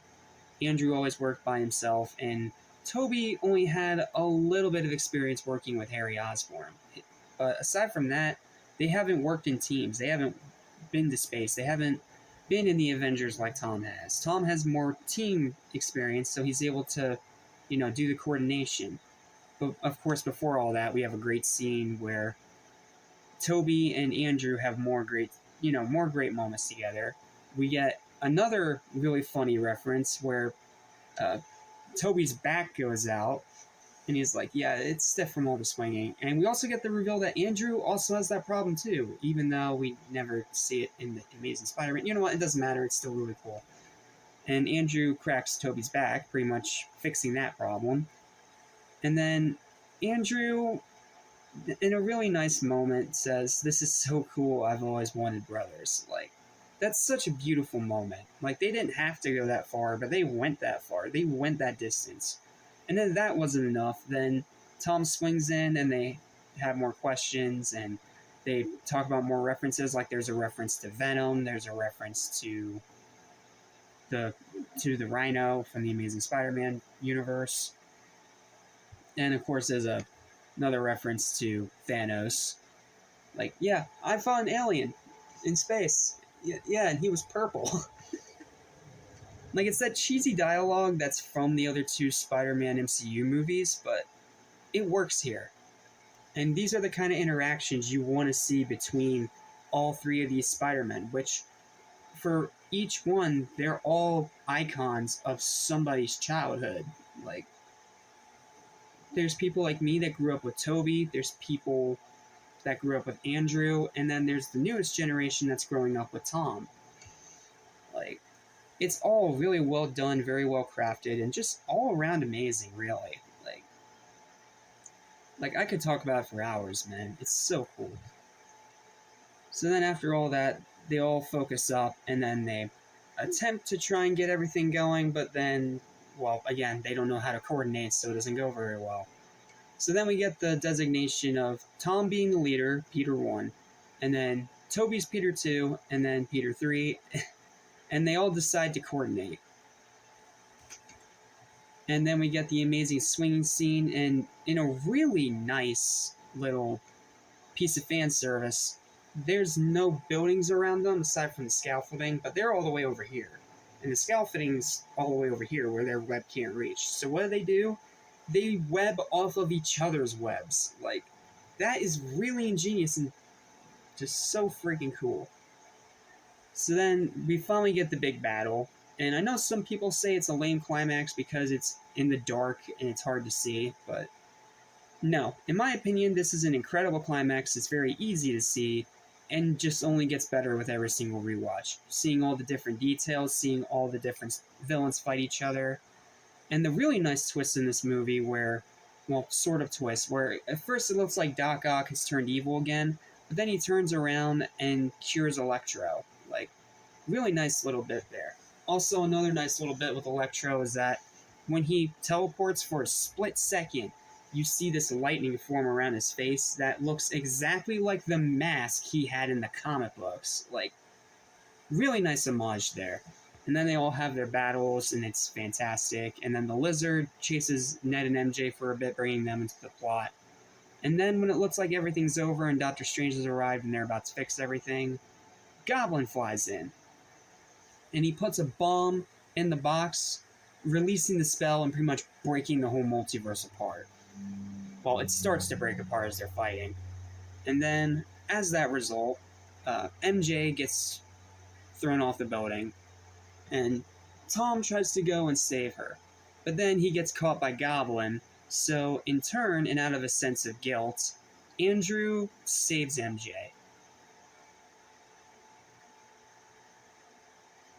It's like his own self-redemption for what happened to Gwen in his universe. Like, such an amazing scene. And then after all that super cool stuff happens, now we get to the final fight in the movie, a one-on-one fight with Tom Holland's Peter Parker versus the Goblin. A one-on-one, hand-to-hand fight, and this time around, Tom is driven by anger and rage. Very reminiscent of when Toby was consumed by the Black Venom suit when he fought Flint Marko the first time and gave him a really vicious beating.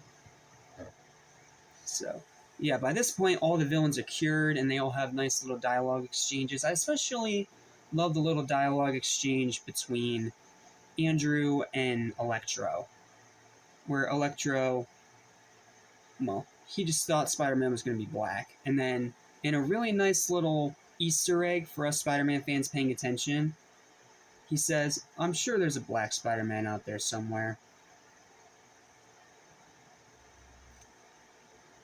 Yeah, that's an homage and an Easter egg to Miles Morales. Which now makes me want to see him in this universe. Like, I want to see him in the MCU now. MCU, get on it. Please bring Miles Morales in here. I'm sure no one will question it. So then we have this one-on-one fight with Goblin and Peter, and this time Peter whoops Goblin's ass, and it looks like Peter's about to kill him by using the same glider that killed him in his universe, while also the glider he used to kill Aunt May in this universe. And right when Peter goes down for that killing blow, Toby steps in the way, grabs it, and defends Goblin against Tom's rage. And there's no dialogue here. Like, it's all through facial expressions. Like, this is one scene that can't be done in animation. This is the one thing live action can do better than animation. Body language and pure facial expressions, being able to sell everything that's going through each character's head in the scene. And then there's also a brief scene where Toby gets stabbed, and I got really pissed for a minute because I'm sitting there like, oh no, don't tell me they brought him back just to kill him off like cliche legacy movies do. But thankfully, he shakes it off pretty much. And then Tom cures Goblin, and now the Goblin's gone, and now it's just Norman Osborn. And now Norman is pretty much left to contend with everything that he's done. So with all that done, he flies up to Doctor Strange, asking him what's going on. And in a great character moment, he tells him to do the spell again, but this time make anyone and everyone forget that Peter Parker is Spider-Man. And after Peter, showed Doctor Strange how his plan actually worked, well, Ned showed how the plan was working, but you know what I mean. After changing his ideology, Strange goes through an arc and is actually sad. Like, he doesn't want people to forget that Peter is Spider-Man. He doesn't want to forget that Peter Parker is Spider-Man because he's changed his ideology and he's changed the way he thinks. And you can hear it in his voice as well. But Peter still says, you know what, do it. This is for the good of mankind. So he says goodbye to Doctor Strange, and then he says goodbye to his friends. And at first, he says, I'm going to come and find you. I'm going to explain everything, and it'll be almost like it was before Mysterio ever revealed my identity. And it's a really heartfelt, touching goodbye because it is a goodbye. Because later on, when Tom goes to visit his friends again, who don't have any memory of him now, instead of telling them telling them truth and putting them back into possible danger, he does the respectful, mature thing and just lets them go and live their lives. Pretty much saying goodbye to these characters in this universe. Like, that's a really heartfelt and touching scene that wasn't hinted at in any of the trailers or any of the marketing whatsoever. It came out of nowhere. And then in another really beautiful scene that came out of nowhere, Peter goes to visit May's grave. And Happy is there as well. And Happy, of course, doesn't know that Peter Parker's Spider-Man. And they have this really nice heart-to-heart where they talk about how her legacy and her values will live on through the people that she impacted the most. Like, that's a really beautiful sentiment. And then it's pretty much all back to basics for Peter Parker because he doesn't have any more Stark tech. He's on his own in an apartment building. No one pretty much knows he exists anymore. And he's pretty much entirely back to basics. Like, this is the culmination of all three of these John Watts MCU Spider-Man movies. Seeing him slowly stripped away of tech, slowly stripped away of everything that mattered most to him, but also giving that uplifting realization that this is, in a way, his origin story. Because now he's pretty much entirely the Peter Parker from the comic books. He has to pay rent. He doesn't have any luxuries anymore. And he doesn't have his suits anymore. He has to literally remake his entire life from scratch. And it's done in such a masterful way that it feels very satisfactory. And not to mention that final swing. That final swing where we finally, after all these years, get a straight-up comic book accurate Spidey suit. That is pretty much a combination of both the suit from the comics, because we finally get that super bright cyan blue instead of the dark blue we get from most of these movies. But it's also pretty much a combination of all the best elements of all three Spider suits. Because you still have the expressive eyes from Tom's, but you have a symbol that's much like Tobey's, but then you have a web design that's very reminiscent of Andrew's. It's amazing. And then if that wasn't already a pretty good note to end on, there are two more scenes we gotta talk about. The mid-scene and the post-credit scene, which are now pretty much, standard Marvel at this point. So in the first scene, we have Tom Hardy's Venom being in this bar in this MCU verse, talking to this bar patron about everything that's happened pretty much.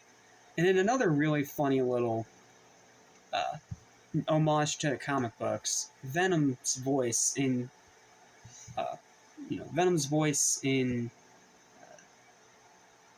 Edward, no, Eddie's head, Edward Brock's head. Thank you, Eddie Brock's head says, "Wow, and you thought Lethal Protector was a shit name."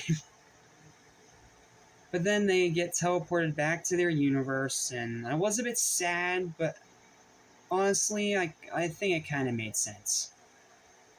Leaving the goo behind for hopefully a black suit saga of its own in the MCU verse. And then the post-credit scene that happens at the very end of the movie is the trailer for Doctor Strange in the Multiverse of Madness. Yeah, that was a brand new, bold move for Marvel to do. And keep in mind, this was before the trailer was even online. This was the reveal of Multiverse of Madness. Obviously it didn't have that title yet. It just said Doctor Strange will return. But later on, very soon after, we got the actual trailer, we got the title, Multiverse of Madness, and of course the announcement it was being directed by Sam Raimi. Yeah, it pretty much all comes full circle. So yeah, that is pretty much all my thoughts on Spider-Man No Way Home. It's an obvious 11 out of 10. You guys know it's an obvious 11 out of 10, and it's arguably the greatest Spider-Man movie ever made. Only contended with by Into the Spider-Verse.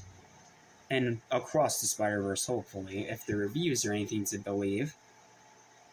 This is an incredible Spider-Man movie that really is an homage to the character. It's a perfect conclusion of a great trilogy, and also leaves the door open for more stories to come out of this universe.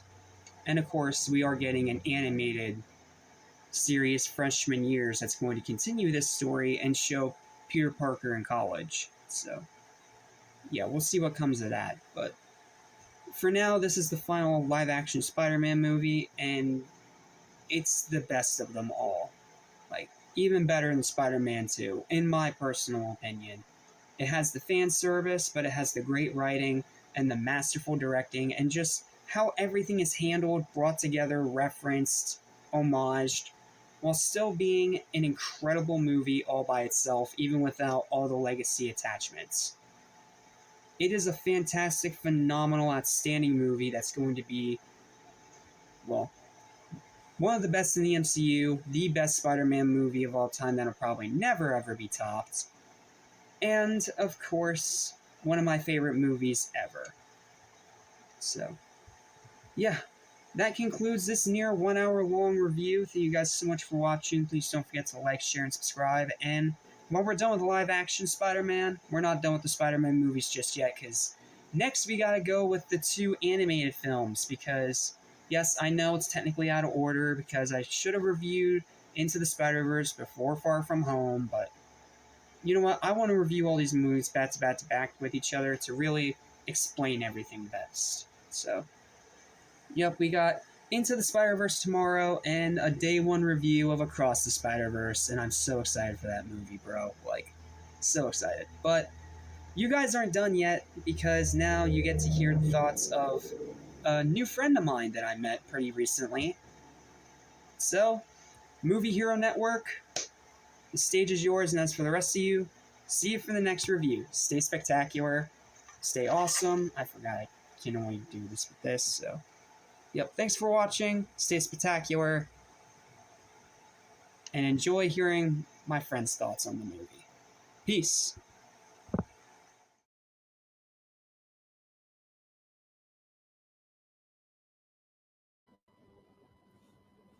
What's up, guys? It's Jordan, the movie hero Anderson here, your friendly neighborhood movie hero.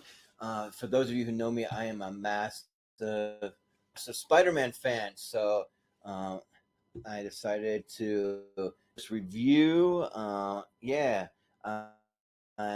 am really glad that Jackson reached out to me and had me partake in this.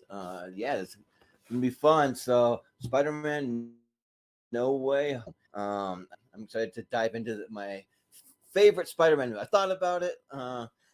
It kind of goes back and forth between No Way Home and Spider-Man 2, but I think Spider-Man No Way Home is the best because you get the best of like three different worlds basically, or even more if you include some of the end credits things. But you get the Tobey Maguire, you get Andrew Garfield, you get Tom Holland, you get all of it. So yeah, I'm excited. And for people who know me personally, my favorite properties growing up were always Teenage Mutant Ninja Turtles, X Men.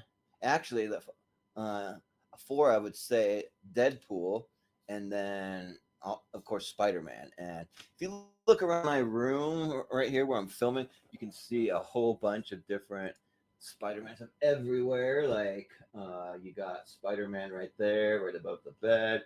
You got more Spider Man stuff over there. You got even over there, if you can see right. And then I pulled a couple things off the wall. Let me set that back up. There you go. I got I got my little pop figures. I got there you go. There's one there. The Tom Holland one with the cell phone. If you can see it doing the selfie right there. I got Andrew Garfield's Spider Man right there. That people tell me it looks like a California raisin. That pop figure. I don't have a Tobey Maguire one. Freaking, I need a Tobey Maguire one, but I do have a pretty sick looking Venom one. So that's cool.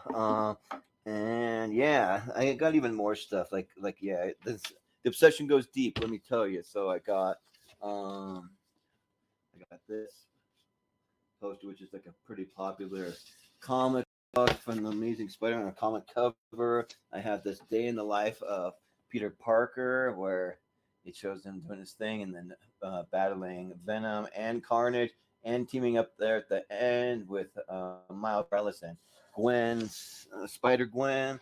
And then this one I want to try to get framed somehow. I think it's pretty sick poster of Miles Morales right there. So yeah, eventually I'll get to it. But right now I don't have a spot for it yet. But anyway, let's get into this review. So yeah, Spider-Man Home. This movie, it's 2 hours and 28 minutes long. So kind of long for most standards for me, for most movies, but like you don't really feel it. Like this movie just breezes by. Like it doesn't really feel too long. Directed by John Watts, which he hasn't really done too much outside of Spider-Man. He did Cop Car with Kevin Bacon. That's really the only other thing I've ever seen from him. And he did these Tom Holland Spider-Man movies, which I think Tom Holland is a great choice for these Spider-Man movies. He can act super well. Like man, this guy is like can show the emotion. Like he brings it, and it's awesome. And unfortunately, he's made some kind of poor choices outside of Spider-Man, but he's killed it in like Marvel movies and Avengers, like especially Infinity War when he's one of the guys that disintegrates from the snap from Thanos. But yeah, so kind of what I wanted to do with this review is break it down into pros and cons. And the funny thing is, I have a huge list of pros, not like little to no cons, like honestly. So I'm just gonna let's just get the cons out of the way so we can just like be done with all the negativity and we'll get into the positive stuff. So my only cons are like not even really about the movie specifically, really. It's just really about like this Spider-Man overall because definitely I like No Way Home the best if I were to rank them. Then it goes Spider-Man Homecoming and then Far From Home, which but I like them all. Like they're all great. But my only cons are I'm not a big fan of Zendaya playing Michelle Jones Watson, which Mary J. Watson they like uh, they allude to it in this movie. It's like just bring back Mary Jane and just have Mary Jane or Gwen Stacy, even Felicia Hardy, the Black Cat, like have her in this thing. but I don't know. Like Zendaya is weird and like neurotic and kind of like brooding and dark. Like I don't know. I'm not a huge fan. And then Flash Thompson, he's just like a normal, goofy kind of kid that played by Tony Revolori, which in the comics, like he's a big buff guy, kind of the sports star, the athlete. Like he's, I don't know, like he needs to be that. I feel like I don't know if I love the version that they went with here. And then this, my third and final con isn't even really much of a con. It's just something I've always wondered if uh, if Peter Parker has an Uncle Ben in this series. They've never really talked about Uncle Ben or like alluded to it, but like Uncle Ben plays a huge part in Spider-Man's story. So especially yeah, just like overall, and um, you don't know if there was an Uncle Ben. If Uncle Ben died somewhere, you don't see a grave, but you do see. And this is before I get too far into this, is spoiler filled, so tune out if you don't want to be spoiled. But this movie's been out for a while, but it does show Aunt May's grave after she dies, but it doesn't show a grave for Uncle Ben. So I don't know if there is. But anyways, those aren't even really cons about this movie. They're just cons about like the overall series. There's really almost no cons. I mean, another little nitpicky con could be some of the CGI looks a little kind of wonky when like the villains are coming in and that kind of thing, but it's not that noticeable to me at least. But yeah, let's get into my pros, and I have a long list of them. So my pros would probably be definitely. I mean, we already talked about Tom Holland, so let's talk about Jacob Batalon as Ned. Like he's freaking awesome. I think he's hilarious. I think he's funny, and honestly, the way that this movie ends, I wouldn't mind seeing him as like sort of a villain in the next one. Like that would be really cool. But and then also too, people always talk about the MCU tie-ins. I like the MCU tie-ins because if you're gonna make him part of the MCU, which I think he should be, then you got to have that connection. That means like a character, or like I don't know, he visits someplace outside of the normal realm where he would be normally doing things, and so you have Batch as Doctor Strange. He goes to Doctor Strange for help, and because it's revealed at the end of Far From Home that Peter Parker is Spider-Man, and it's by none other than J.K. Simmons back as J. Jonah Jameson. Yes, like that is inspired casting from the minute he played that actor, and they bring him back kind of like an alternate version, but he's basically doing the same thing. He's got a little different hairstyle and stuff, but yeah, and so he thinks his life is being ruined with everybody knowing, and it's making it tough, and they can't get into college, and he's being accused of the murder of Mysterio, and so he goes to Doctor Strange and uh, has him cast this spell to or whatever he does to make everyone forget, but then he screws it up because he keeps trying to add all these different things right in the middle of when he's casting his spell, so it doesn't work. And then also seeing a Benedict Wong, like I freaking love Wong in the MCU. Like he's the glue. He's the glue that holds the MCU together, and like he basically appears in every single MCU property in some way or another, and I love it.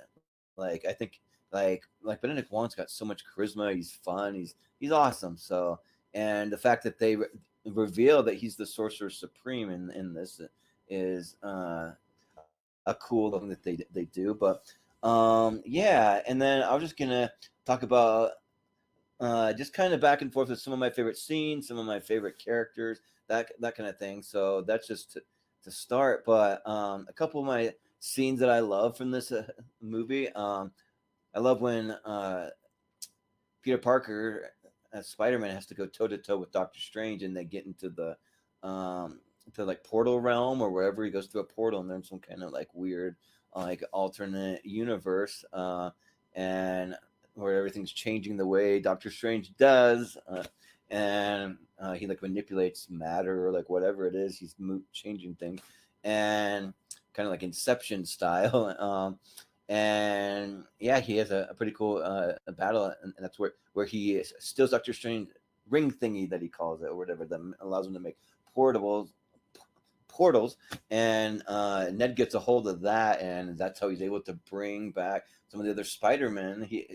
He's trying to locate his Peter Parker, but then he says find Peter Parker, and then he opens a portal, and all of a sudden it's Andrew Garfield that walks through, and then later on Tobey Maguire, and like who doesn't cheer when those freaking Spider-Mans of old show up again, and they're all together, they're in one movie, you get to see them back, you hear little uh quick little clips of the music from each of the movies, which is really really cool. Especially the music from Tobey Maguire's Spider-Man is like some of my personal favorites. And thing is, like, you bring back the three. We bring like two of the Spider-Men to make three together, and then you have five villains in this thing. And technically, you can maybe um, say that they're putting together the Sinister Six, and but it's just the five villains. So you have Willem Dafoe as the Green Goblin. You have Alfred Molina as Doctor Octavius. You have Reese Ifans as the Lizard. Kurt Connors. Then you have Thomas Hayden Church playing the Sandman. You have Jamie Foxx being Electro. So yeah, you you have all of those guys together, and then if you wanted to end it out, if they're ever going to do a Sinister Six, it's either going to be Michael Keaton as the Vulture, or it'll be Craven the Hunter, Aaron Taylor Johnson's character. So I kind of hope that it'll be the Vulture that joins him, and Craven can be doing his own thing because he works solo. Like I love Craven the Hunter. My two favorite villains in a Spider-Man movie are Mysterio, which we got. Jake Gyllenhaal killed it. I thought, and then Craven the Hunter. So we're getting Aaron Taylor Johnson playing Craven the Hunter. Which how I think they need to go about Craven the Hunter real quick is that they need to just have one. So you're gonna get a solo movie. So you're setting up the character. Maybe have Spider-Man in it, maybe not, and you get a good storyline of his, and then you get the next Spider-Man, Spider-Man 4, is gonna should be Craven's Last Hunt, because that is the most incredible Spider-Man story. It's so good. So yeah, and like some of my favorite the Hunter stories, since I'm a big Craven fan. I mean, you have the Road to Hunted, which is like him kind of just like the introduction of Craven. Then he kind of meets Spider-Man, and he's after him, and he's realizing that he gets every kill that he ever wants. He always catches the person he's after, and so now he's after Spider-Man. So you have the Road to Hunted, or even one. I don't know if they'd ever bring in Squirrel Girl, but there's a comic that I like where he teams up with Squirrel Girl, and she brings in some good humor into that. And you got to get into Craven's Last Hunts. So yeah, but because I think that's what everyone wants to see, and that deals with some heavy subject material. Oh, and there's also this version that which I didn't show here, but I've got the Ultimate Spider-Man here. So there's some cool stuff with the Ultimate Spider-Man and Craven that you can kind of see where Craven is definitely after Spidey, because I got a good like there you go. He's right there. He's right here. He's all over this thing. So yeah. But um and let's talk about the villains that do appear. So I think that both Alfred Molina and Willem Dafoe could have been nominated for an Oscar for this movie, especially Willem Dafoe. Oh my gosh, like he didn't even need the Green Goblin mask. He just like contorted his face to look like the Green Goblin with the hood on and everything, the purple hood. And yeah, it was an incredible performance. Even Jamie Foxx, he was great when he comes down as the like using some of his electricity powers. He has that kind of old school uh, electro look to him with like the little yellow things sticking out and the electricity all over him, and like that works so much better. They didn't make him blue and like stupid looking like he looked like in Amazing Spider-Man 2, which I mean I actually really like the Amazing Spider-Man, but Amazing Spider-Man 2 is not so good. But the first one's great. The second one had potential, but it didn't work for me. But and probably for a lot of people. But um, yeah, and it's funny when like Ned, he's like fumbling to like bring the other Spider-Man in, and then he's like when he brings in Tobey Maguire, he's like great, it's just some guy or whatever, and then when Andrew Garfield comes in, he just says he's Peter Parker, and him and Zendaya, they're like, yeah, right, like whatever, they don't like believe him. But and then also too, when the three of them finally get together and they coordinate their attacks, like, and they're like really helping each other fight, and then Andrew Garfield's like, he's like, I love you guys, and then just like they work together and they're fighting, and like, man, that was another moment where I wanted to just stand up and cheer. It was freaking awesome, like it was great. Um, so yeah, like, and I don't know if we're ever gonna get that ever again. If those three versions of Spider-Man fighting alongside each other, like, I mean, I would hope we would see it again, but I mean, who knows? But and then some of the other villains, they didn't do as much. The Lizard kind of got like sidelined almost, like they didn't do much with them. They did a little more with the Sandman, Thomas Hayden Church, but it was fun to see him back there. And one of my other favorite scenes is just the hangout scene when they're on top of the Statue of Liberty, and they're just hanging out. They're just talking about like other villains that they fought before. Like Tobey Maguire's like, I fought this black alien guy that like turned into some kind of goo, and then they're just bringing up I think Andrew Garfield. Oh, he brings up the the rhino. He's like, yeah, I fought this Russian guy in a rhino suit.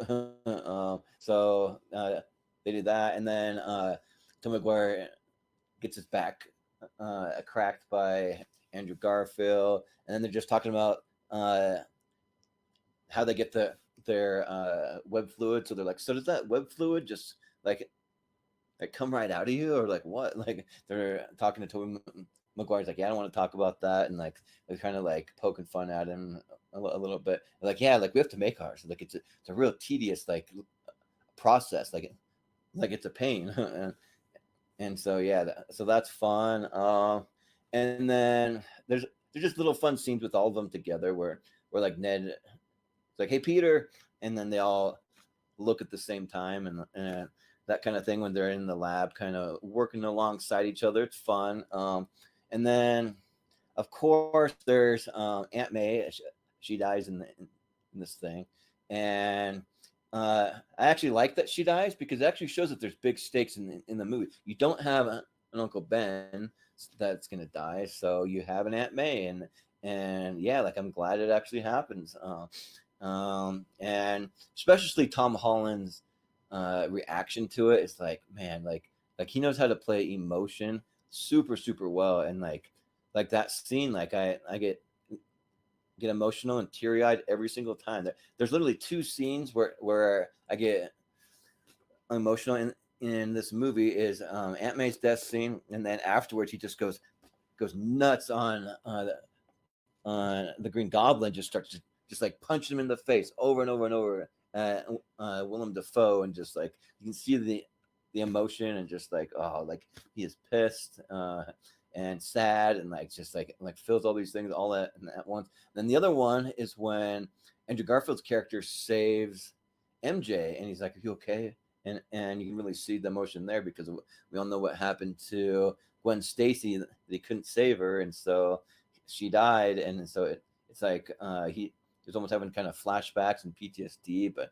he was really happy he was able to save her. So yeah, and also when Aunt May dies, she finally says the line, like it was bound to happen, because I know in the Amazing Spider-Man they like skirt around saying it, but I mean Aunt May just finally comes out and says that, she says, "Look, Peter, you have great power and with great power comes great responsibility. So they finally say it. They had to say it. So yeah, that was cool that they did it in a movie like this where you have Tobey Maguire there, so it kind of works and doesn't feel kind of like forced or copied from the Sam Raimi Spider-Man movies. But um, and yeah, I do like the contrast of good and evil with all the villains. It just shows that they actually have some humanity. They do have some heart. You see, like, so like the first scene's really cool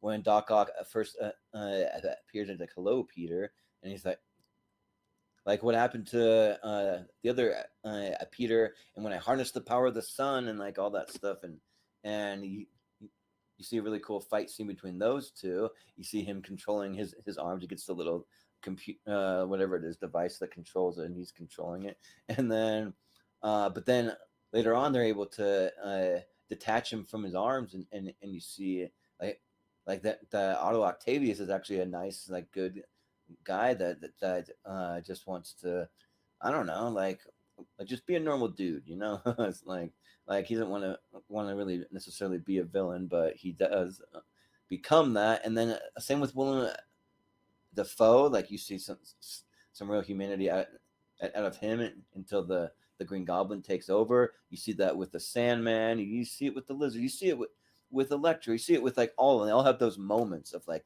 showing their humanity, showing that they have a good side, but then a very evil side where they're literally trying to kill people. They're trying to kill all the different Spider-Men. They're like everyone. Like yeah, they have the like the lust for power or whatever you want to call it. But and yeah, so as far as maybe what villains we might see next, because for me, I think that definitely Spider-Man in the MCU has the best rogues gallery of villains, like by far of any character. Kind of like in DC, Batman has all the best villains, and you watch a Batman movie, a huge part of it you watch for the villains. Same with Spider-Man, and so like some of the ones that I'm curious if they're ever going to bring into the next movies, like maybe the Shocker, Chameleon, Hydro,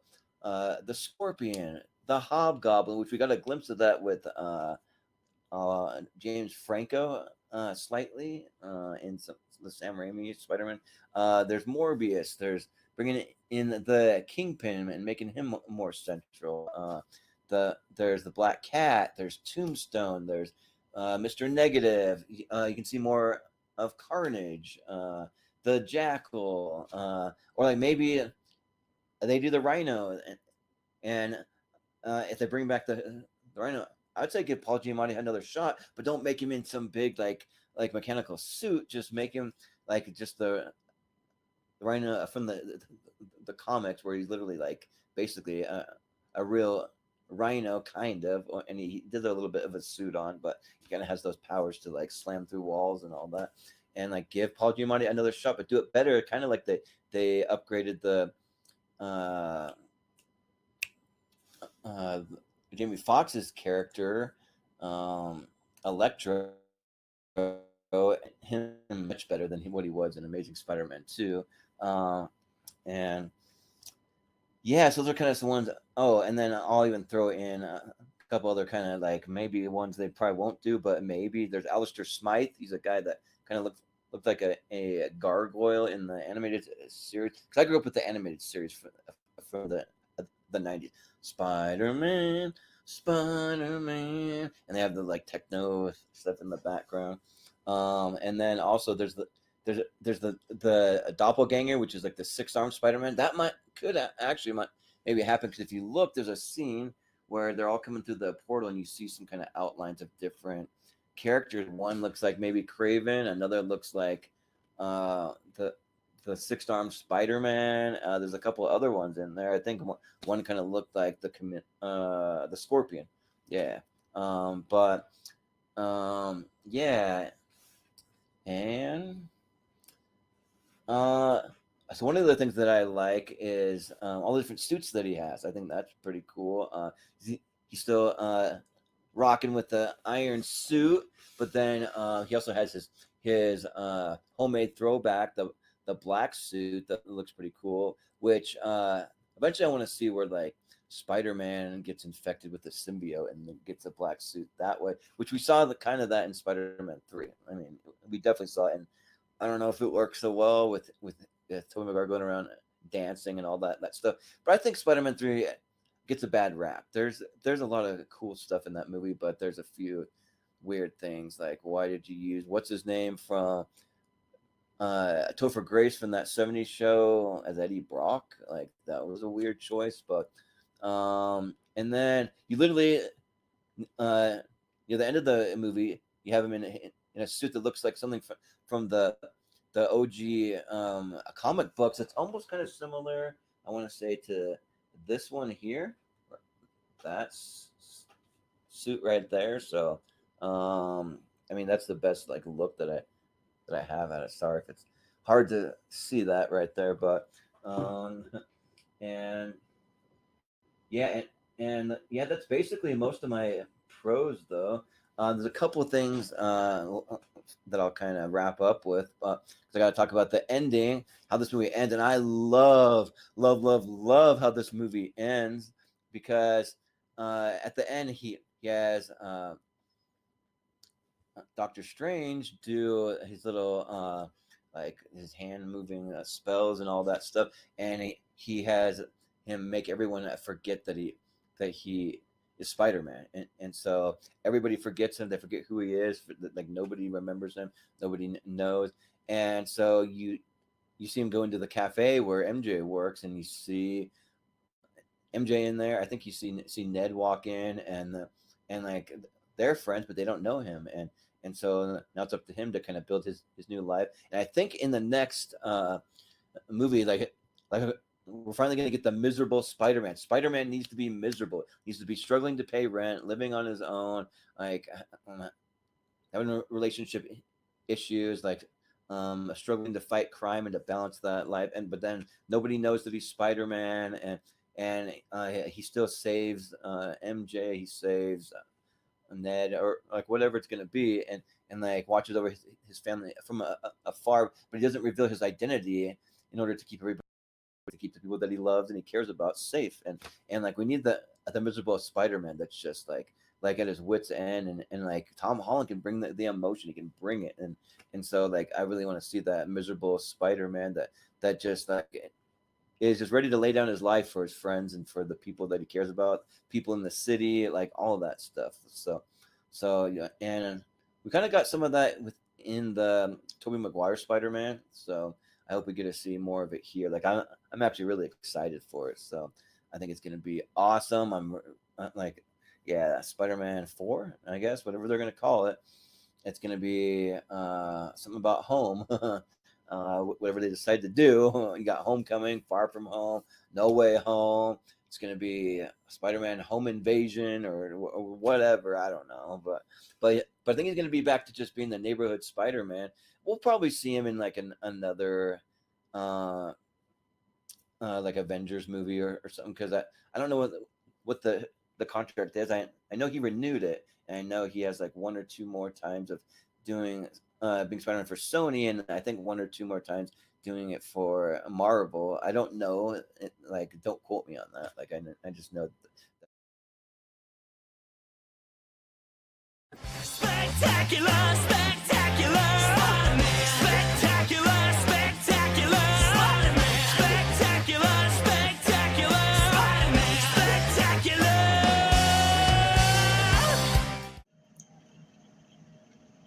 Well, where to start with this one, right? What can I say about Into the Spider-Verse that hasn't already been said by millions of people in millions of different ways? Well, I'm going to do my best to try, and don't worry, this review is not going to be an hour long this time, because I'm not going to go into every single little thing like I did with No Way Home. Instead, I'm just going to give you guys a general, basic overview, and talk about a few little spoilers if they bugged me enough. So, what's up, what's happening, what's going on, everybody? Welcome back to Animation Station, your one-stop shop for anything and everything animation, including live action every now and then, or in this case, back to animation, for our favorite wall crawler, Spider-Man. We have been through so much in this Spider-Man retrospective, and now we're at the tail end of it because tomorrow we have a day one review of Across the Spider-Verse. So excited, more than likely will be my film of the year, but we'll wait and see. But Into the Spider-Verse did a lot of things right. It was unique and distinct from the others. It was animated. It was very hyper stylized and did a really big number on the animation community, because you can argue without this we wouldn't have the over hyper stylization we have nowadays, where they're actually trying to replicate their source material, because this one did it so well. And not to mention, it is the only Spider-Man film out of all 10 of these movies, so far anyway, to win an Oscar. It beat out DreamWorks and Disney for Best Animated Film at the Oscars. Yeah, it deserves it. But there are people that still say this is the height of Spider-Man. This is the height of Spider-Man. Like, I might tick off a few people by saying this. I still think No Way Home is a better movie. And I'd probably put this around the mid-high tier of the Spider-Man movies. But don't get me wrong, this is a fantastic movie. It's just as amazing as you've heard. And if you haven't seen it yet, well, what are you waiting for? Go watch it right now.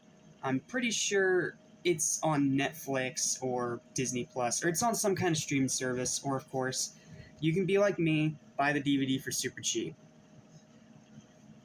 I still have yet to do that, but that's what I'm going to do. But yeah, Into the Spider-Verse has so much great things for it, and the first thing I want to talk about here is this cast. Like, my goodness, this cast.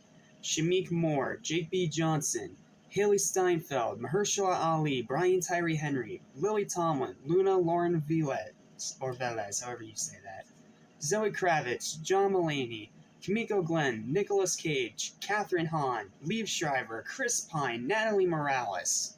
Like, and at the end, of course, Oscar Isaac. Like, that is a cast, man. And instead of them all just being there because it's a celebrity face you recognize you can put on posters, they all really blend into their characters. Especially one I want to shout out in particular, well, two actually.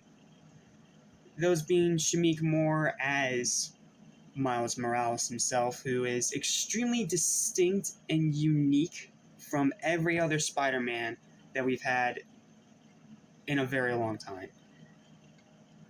Like, he's different in a multitude of different ways from Peter Parker or any of those other Spider-Men that we've seen over the years. Like, entirely new, entirely different, entirely unique, and that's why I love him. He's so unique, he's so likable, but he's also goofy, he's a little over the top, but he also has this serious mission. He made this promise to this dying Spider-Man from his universe, and now he wants to keep it by any means necessary. And then he ends up getting thrown into a multiverse adventure.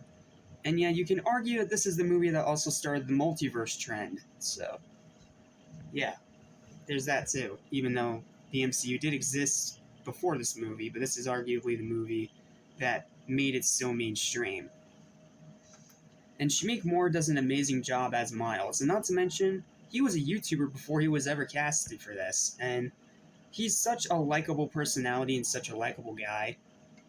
And his performance in this movie, he doesn't do it as a paycheck. He does it so well, he completely blends into his character. And I wasn't saying, oh, that's Shameik Moore for the entire movie. I was saying, oh, that's Miles Morales, and he's friggin' awesome. There's that. And then the other one I want to point out, and the one that surprised me the most, was Nicolas Cage as Spider-Man Noir. Now, when you first hear those words, you're sitting there like, how in the flying flip is that gonna work? Like, how's that gonna work? Well, once again, Nick blends into his role. I mean, yeah, you can obviously tell it's him and he's putting on a little bit of a 30s accent here or there, you know, to really fit his character's aesthetic and the universe that he comes from, but he does it so well, and not to mention, he's the source of a lot of great humor in this movie. Like, he's so good. And then the story's really good. The animation is just oh wow. What do I say about this animation? It's faithful to the comics. It's extremely stylized, incredibly well done, very smooth, very unique, very distinct. It is just masterful what they did with this animation. Like, it's masterful. It's crazy. This is from the same people that made the Lego movie. Instead of doing brickimation, this time they just go full-on comic book. And it's really good at being a full comic book, too. Like, you even have the little things that you have comic panels, you have people literally reading comics, especially one in particular that has that amazing fantasy number 17 cover, you know, the one I glowed about in No Way in Far From Home. The one I glowed about in Far From Home. And then you also have comic book panels, and you have text boxes, and even when there's web swinging in one scene in particular, you see Thwip pop up every time they pull out the web. Like, it's funny. Like, ready? Thwip, release. Thwip, release.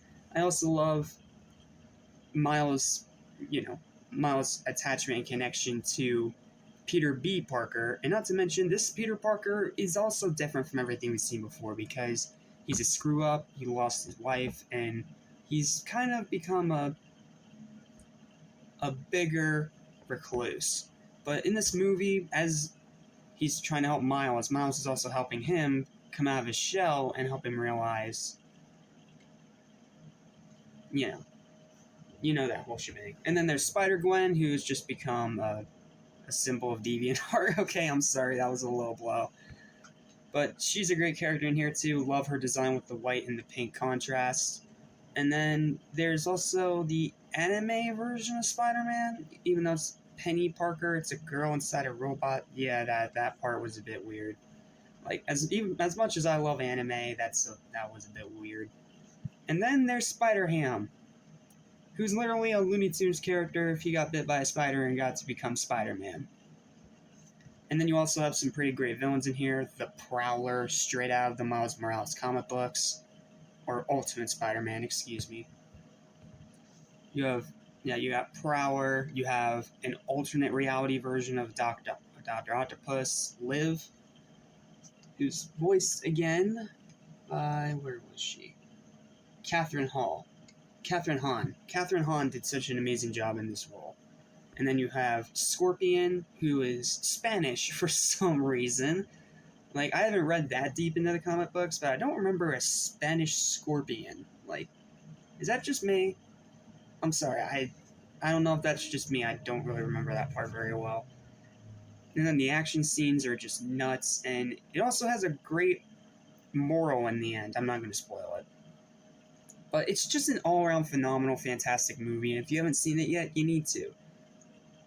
So, why do I say it's mid to low high tier? It's a few little problems, to be honest with you, but it has one big problem: Kingpin. As much as I love Liev Schreiber, and he does a great job in this role, his design is awful. He's the one design in this movie that just sucks. Like, I get the big hulking guy, but he's like this tall with a tiny freaking head. Like, no.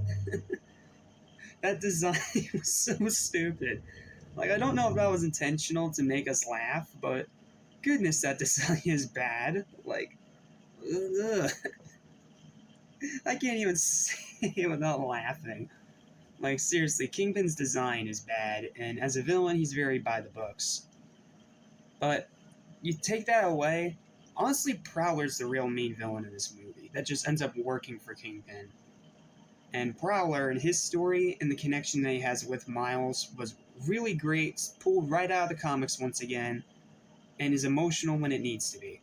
Now, that's what's great about this movie. Even when there's not, like, crazy action going on screen, you're still entertained and still invested because it has heart, it has emotion, it has effort, it has love and passion put into it, and not to mention, correct me if I'm wrong here, this is Stanley's final cameo before he passed away. Because he passed away right before, I believe.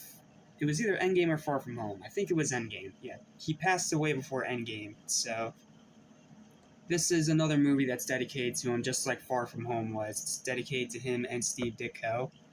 He has a cameo in the movie. It's his last one on screen, which is sad, but it makes me smile every time I see it, especially because he plays the greedy salesman. And he's like, no returns or refunds ever. Like, it'll fit eventually. It's funny. Like, it's just funny. I could go on about this movie forever, but honestly with this one, since the sequel is coming out soon, I don't want to spoil everything, but I'll just say the ending is epic and awesome. Can we leave it at that? Yeah, I think we can leave it at that. Yes, I know it's a very short review, especially compared to all the other reviews I've done, but it's because I want you guys to watch this one. Before, like, I don't want to spoil anything, because I know that somehow there's still people that haven't watched this movie yet, and if you haven't, what are you doing? Go watch it right now. It won an Oscar for a reason. So, yeah. Kingpin's really my only big problem with the movie. And then the rest of it's just little minor things, like missed opportunities to put in even more Easter eggs, or, you know, they fly through certain parts of the story just a bit too fast, and the product placement. They could have left that out. Whatever. And then the soundtrack's really good too. I almost forgot that. I don't know how I almost forgot that. Sunflower is a bop, one of my favorite chill songs to listen to. And the rest of the soundtrack, despite being hip-hop, one of my least favorite genres personally, it's really good. It's that really good hip-hop where you can tell there's effort and dedication being put into it. So, yeah. Into the Spider-Verse is just as great as you've heard, if not even greater, and it's so great that I literally don't want to go into full-on spoiler territory like I did with No Way Home, and I don't want to break it all down like I did in No Way Home, because I want you guys to see this movie. Just go watch it right now. It's not even 2 hours long. It's worth your time. Okay, I'll talk about one thing. I'll talk about the post-credit scene. Best post-credit scene ever and the best sequel teasing ever, where we have Oscar Isaac as Spider-Man 2099, Miguel O'Hara, one of my favorite alternative versions of Spider-Man. And they do the infamous 60s pointing meme. And it's even called Earth 67 because that original series came out in 67. Nice little Easter egg, but, like, it ends with them just doing the pointing meme at each other. Like, how rude to point. You're the one being rude. Seriously, that's like among the top 5 greatest post-credit scenes ever because it's 2099 and it's a big, serious Spider-Man doing something you don't think he would ever do. Like, it's so funny, it's so off the wall, but in terms of this movie, it works. But that's the only spoiler I'm gonna get. The rest of the spoilers I'm keeping out because I want you guys to go see this movie. Seriously, go watch this movie if you haven't already. Final verdict for Into the Spider-Verse is a high 8 out of 10, and it would be higher if Kingpin was designed better, if he wasn't such a by-the-books basic villain, and if the pacing slowed down just a little bit every now and then. Because it does move a bit too fast. And again, the blatant product placement, I could have absolutely done without that, but it's a Sony movie, I guess I gotta expect that at this point. Yeah, outside of that, great movie. Absolutely check it out if you haven't already. And I'll see you guys later today as we kick off SpongeBob Month 4. And then after that, I'll see you tomorrow for a Day 1 review of Across the Spider-Verse. Spectacular, spectacular, Spider-Man. Spectacular, spectacular, Spider-Man. Spectacular, spectacular, Spider-Man. Spectacular.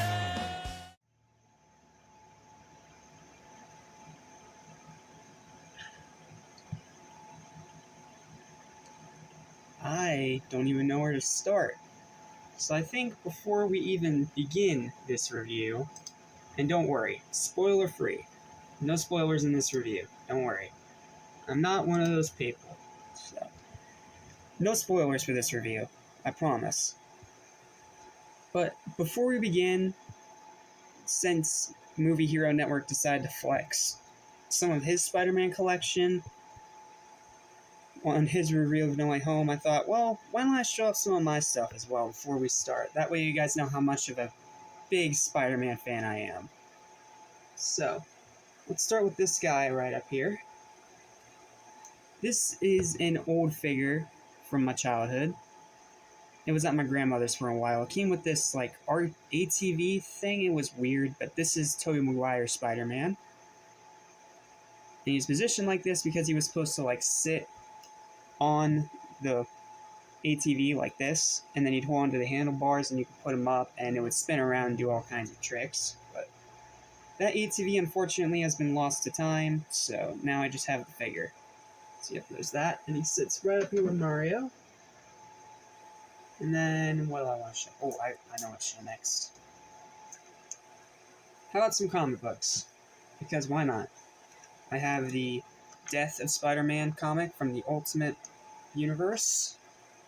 I have one issue of Spider-Man 2099.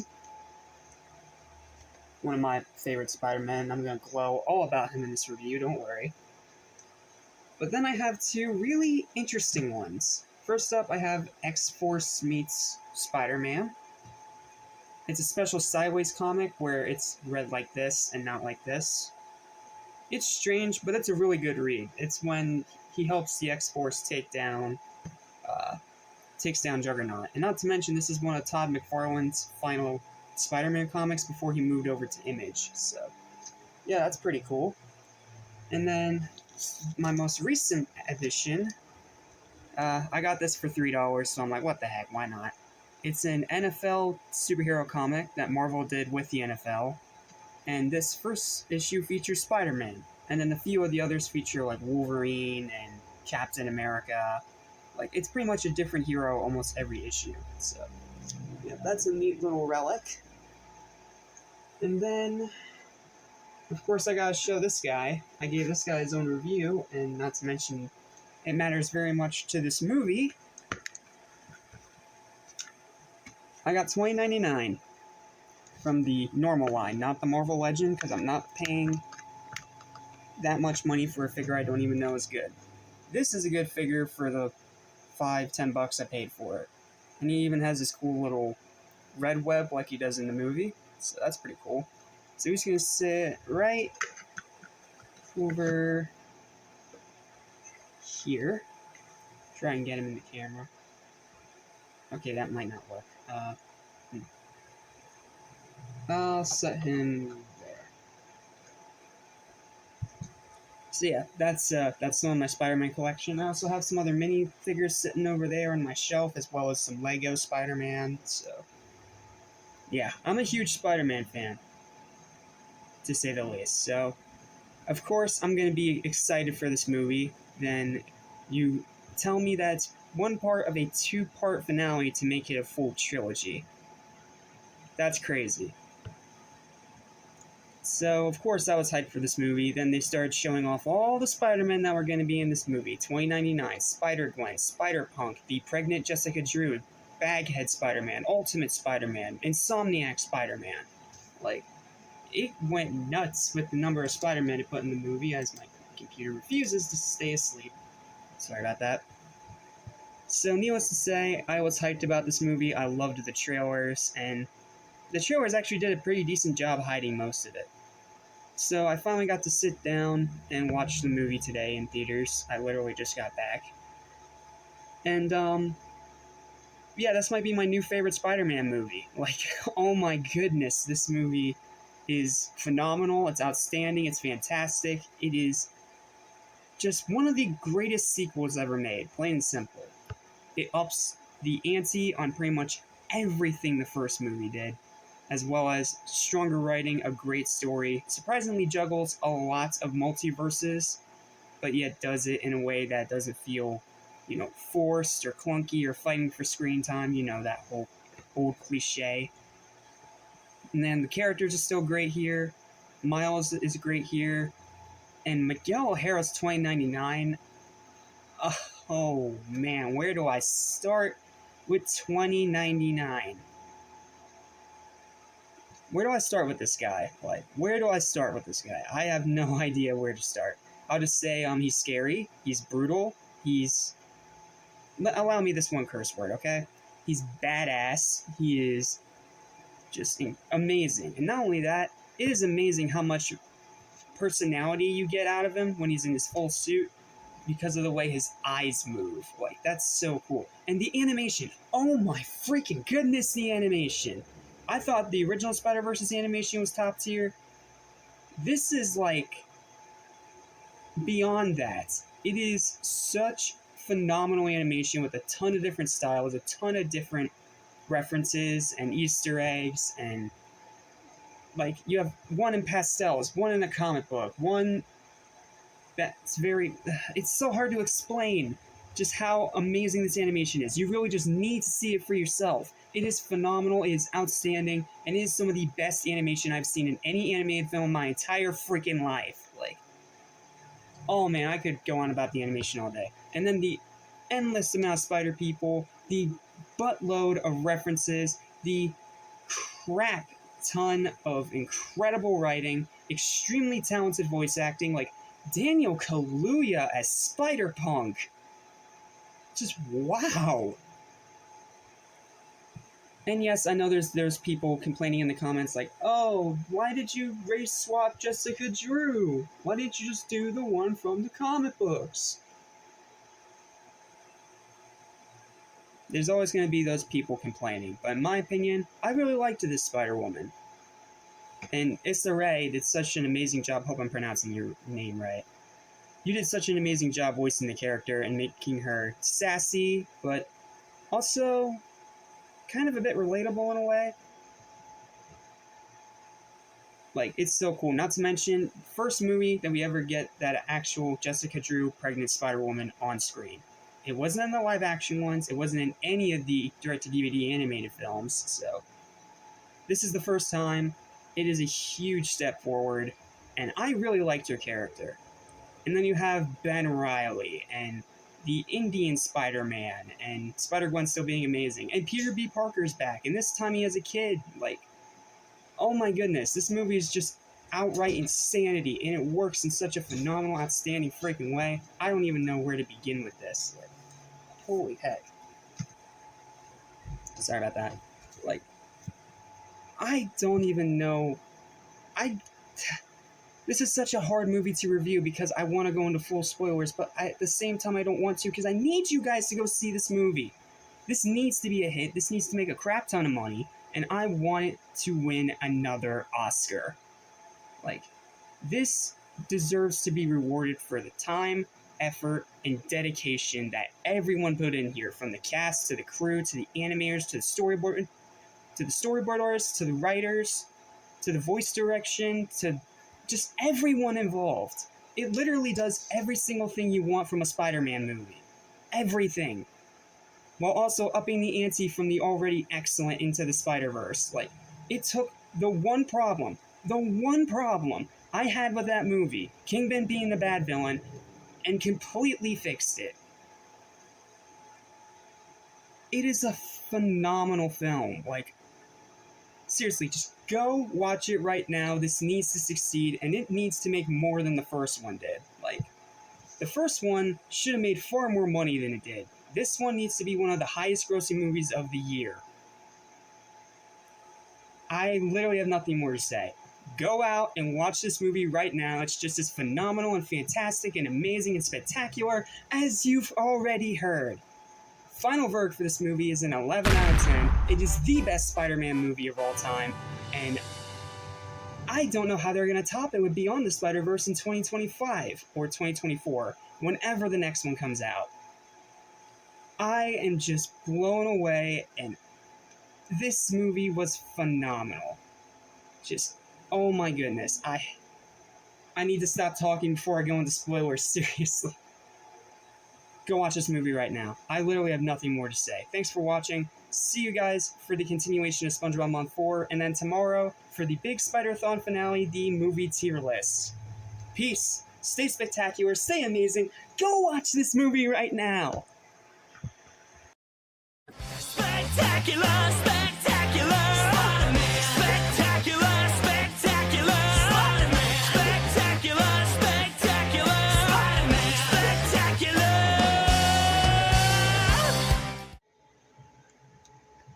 What? What's up? What's happening? What's going on, everybody? Welcome back to Animation Station, your number one stop destination for anything and everything animation, including sometimes live action. In this case, everyone's favorite webhead from Queens. Welcome to the end of Spider-Thon. It has been quite the journey, to say the least, but now, here we are at the final tier list. And yes, I'm doing it as a tier list because no one will watch it in the other format. I tried it for the Pokemon movies, no one watched it, so I'm doing it as a tier list, and don't worry, it's not going to be nearly as long as the other tier lists that I've done in the past, because here we only have a few films. Well, it is a few, I don't know why there's duplicates, but yep. We have the Raimi trilogy, the Web duology, the MCU trilogy, and the Spider-Verse duology, as well as Venom, Let There Be Carnage, and Morbius. So, yep, we don't have that many films to go through this time around, and I don't know why there's duplicates, but this is the only 2023 tier list that I could find online. So, without further ados or delays, let's begin. Let's start all the way at the beginning with the Sam Raimi trilogy. Starting with the original Spider-Man, please ignore the stupid background crap, someone's taking a shower. The first Raimi movie is amazing. I already said it's one of my favorite movies of all time, but actually no, I believe I gave it a 10 actually. It goes into Excelsior. So, yeah, it goes in Excelsior. I already did full reviews on most of these movies, so this is just going to be my summarization of them. I love this movie, I loved it as a kid, I still love it now. One of my favorite movies of all time, right up there with Batman 89, so, yeah. Outstanding, fantastic, phenomenal movie, and I still love watching it to this day. Even with the cheesy cornballiness of it all. It's still a great movie. Tobey Maguire is my favorite Spider-Man, and it just did so many things right, man. It's such a great movie. I love it. Moving on from that is Sam Raimi's Spider-Man 2. Now, while I still prefer the first one as my favorite, no denying that the sequel is better. It's more adult, it's more mature, and also Doc Ock is just as great a villain as Willem Dafoe's Green Goblin. We all know it's amazing, we all know it's phenomenal, and we all know it belongs in the top tier, so, yep, nothing more to say. Great, phenomenal, fantastic movie. Did a full review on it if you really want my full thoughts on it.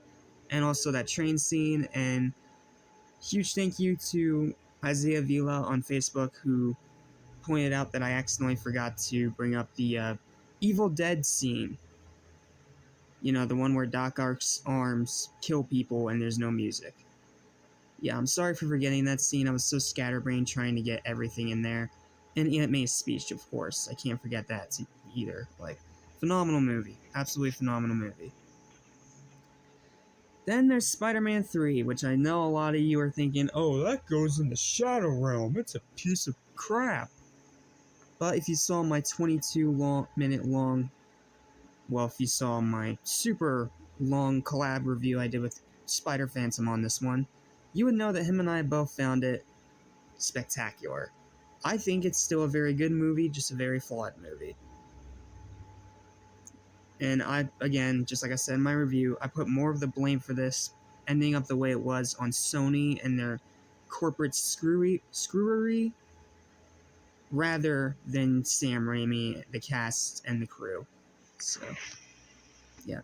There's still really good moments in Spider-Man 3, and I still really enjoy it, but I definitely can agree it's nowhere near the tier of the first two movies.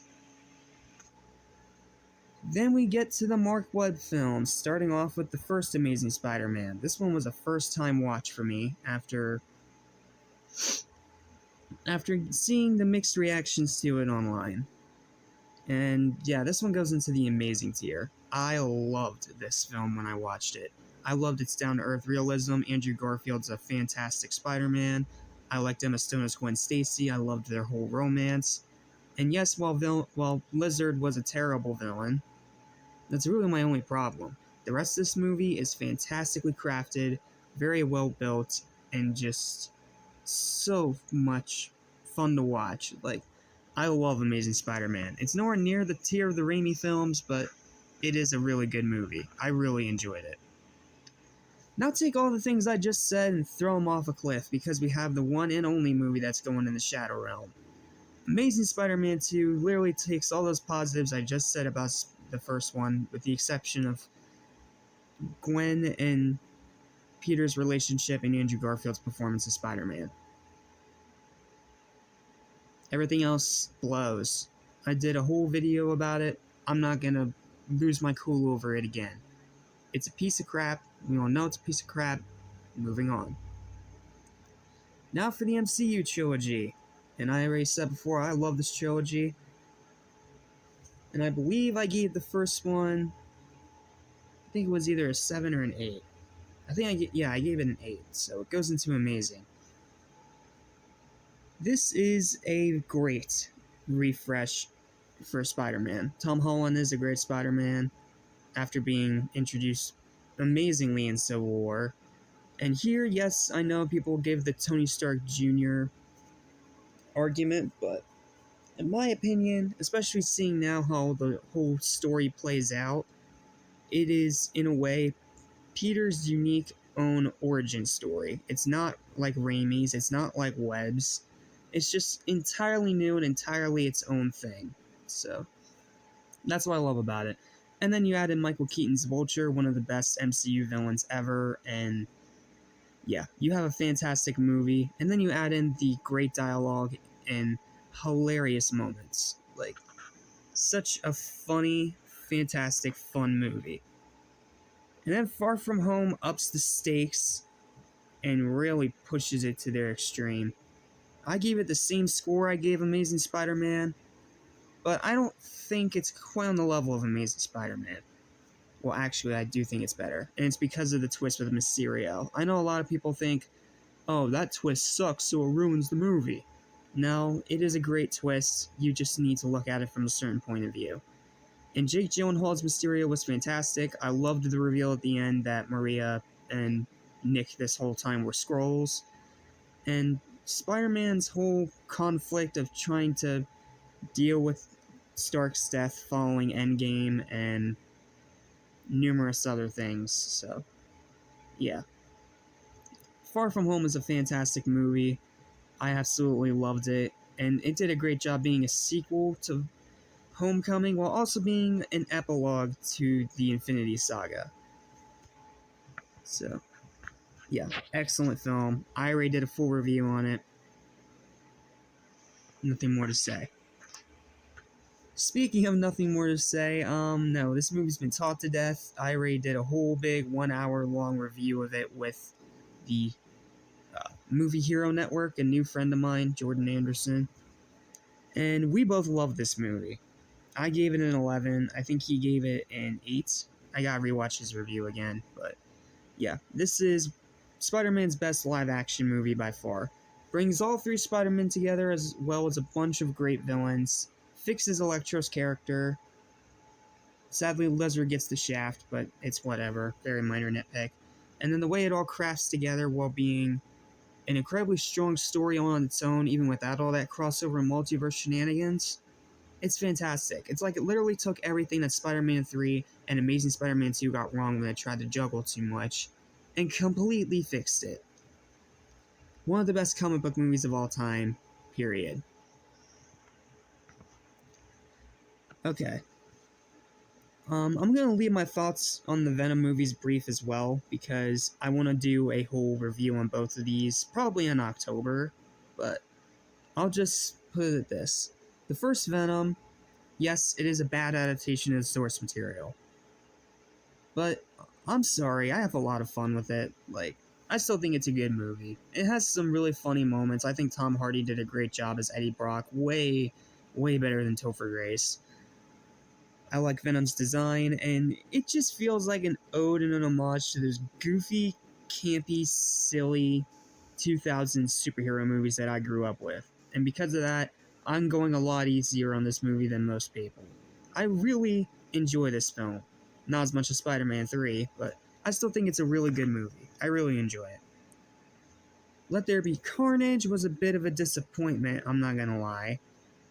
But it still has its entertaining moments, and that Eminem song is excellent, so Because of that, I'm going to put it in the spectacular tier as well, but I'm just not going to put it...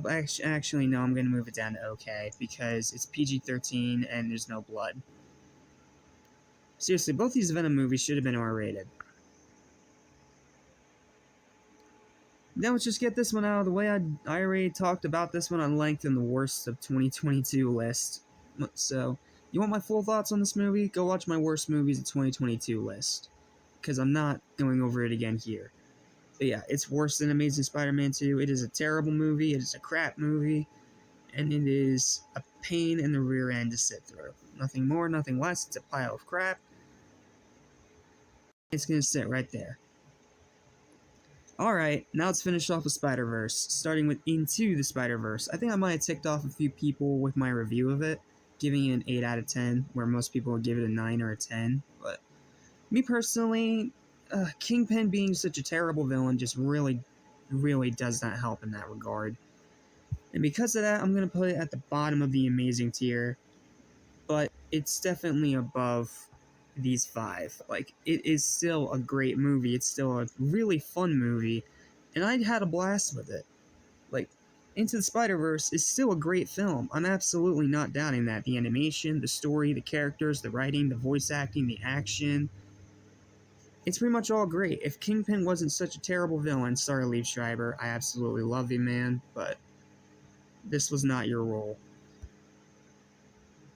Like, if Kingpin wasn't such a bad villain, I would absolutely put this higher on this list, but as is, it can go right there at the bottom of the amazing tier. And then we have the new kid on the block, Across the Spider-Verse. Best Spider-Man movie ever made. It literally takes all the problems that this one had and fixes it, while also setting a new standard for every comic book movie going forward, and showing how deep, complex, and just all-out amazing writing and animated movies can be from here on out. From here on out, this is the measuring stick I'm using for every animated film going forward. Whether it's Pixar, whether it's Sony, whether it's DreamWorks, whether it's Illumination. This is now the new standard, and is so far my film of the year. And yes, I know probably by the end of this is going to be super cliche, because I know that 3C and Austin Burke are also going to have this at the top of their lists, but I mean, I can't deny it. It's such a fantastic, phenomenal, outstanding movie, and don't worry, I promise you I will do a spoiler review sometime in the future. I need to go see it a couple more times. That way I can have the moments stick in my head more. That way I don't have to try to get them all from memory, and I'll be a very blubbery mess. So, yep. Here is the final ranking of all 8, 4, 8, 9, 10, of all 12 of these movies. So, in 12th place, the worst one is Morbius. 11th is Amazing Spider-Man 2. 10th is Let There Be Carnage. 9th is Venom. 8th is Spider-Man 2. 7th is Into the Spider-Verse. 6th goes to Homecoming. 5th goes to Amazing Spider-Man. 4th goes to Far From Home. 5 goes to Spider-Man. 4 goes to Amazing Spider-Man. 3 goes to Spider-Man 2. 2 goes to No Way Home. And number 1 goes to Across the Spider-Verse. You can call it recency bias. I do not care. It is my favorite Spider-Man movie. And it's going to be the measuring stick for Spider-Man movies and animated films and comic book films going forward. Yeah.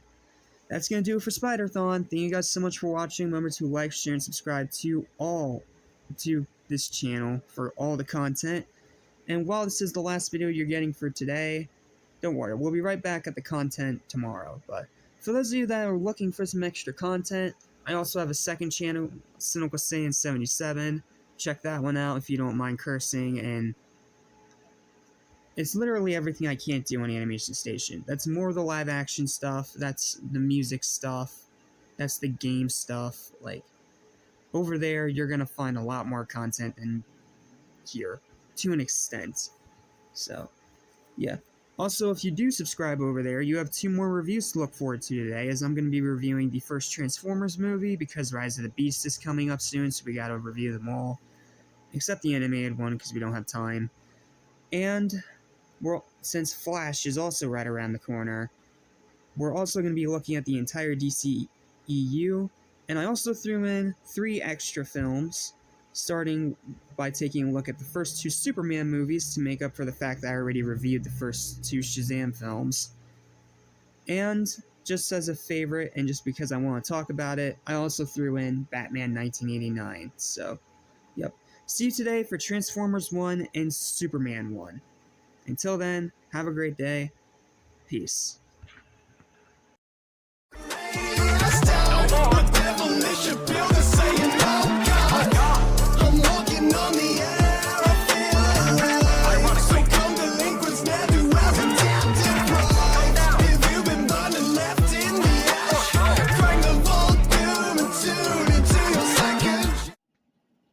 Sorry, I'm not really sure how to start this aside from the fact that,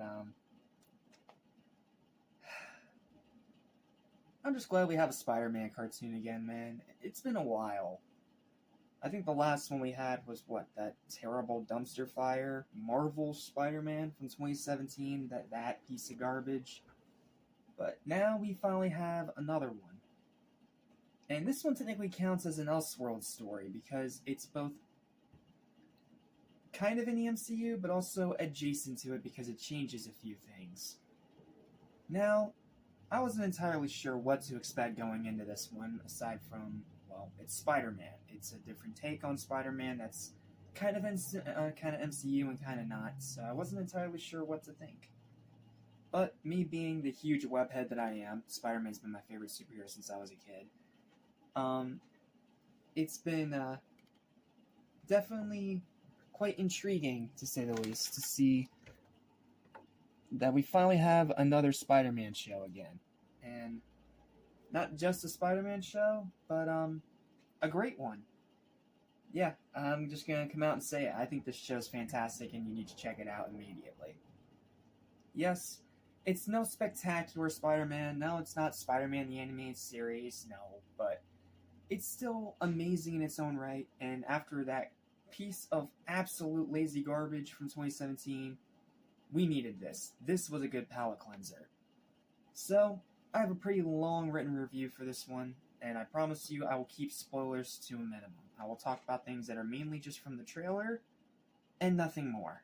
So, I won't talk about the ending, I won't talk about specific plot points, I'll just talk about what I can. So don't worry, this is going to be a spoiler-free review. I may or may not talk about a few little things, but most of it I talk about is from the trailer, so don't hate me for that. So, without further ado, here's my long, detailed, very extended written review for Season 1 of Your Friendly Neighborhood Spider-Man.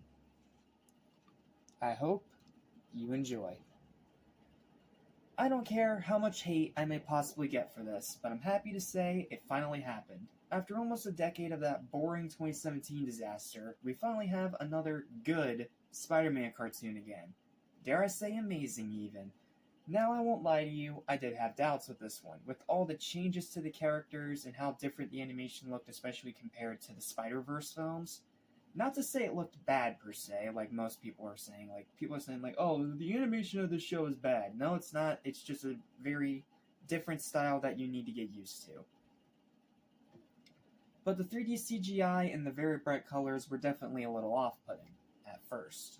However, being the huge webhead that I am, I still had hope because, outside of that crappy 2017 show, Disney's actually done pretty well with Spidey. It's the one place that they don't screw up. Whether it's the great movie trilogy from John Watts, or Ultimate Spider-Man being pretty decent all these years later, me being one of the only people that actually likes that show. And no, I will not apologize for it. He was the one bright spot among Disney's numerous flops with Marvel's recent projects. Like, they kept flopping and failing with a bunch of things, but aside from that 2017 thing, they've done pretty good with Spider-Man. So today, now that I finally had some time off from other projects, I checked out all 10 episodes of this latest offering for Spidey from Disney, and I actually had a blast. Sure, it's not TAS or spectacular, but it gets admirably close. Pros, outstanding soundtrack. I gotta talk about that right off the bat. The soundtrack in the show is amazing in its own right.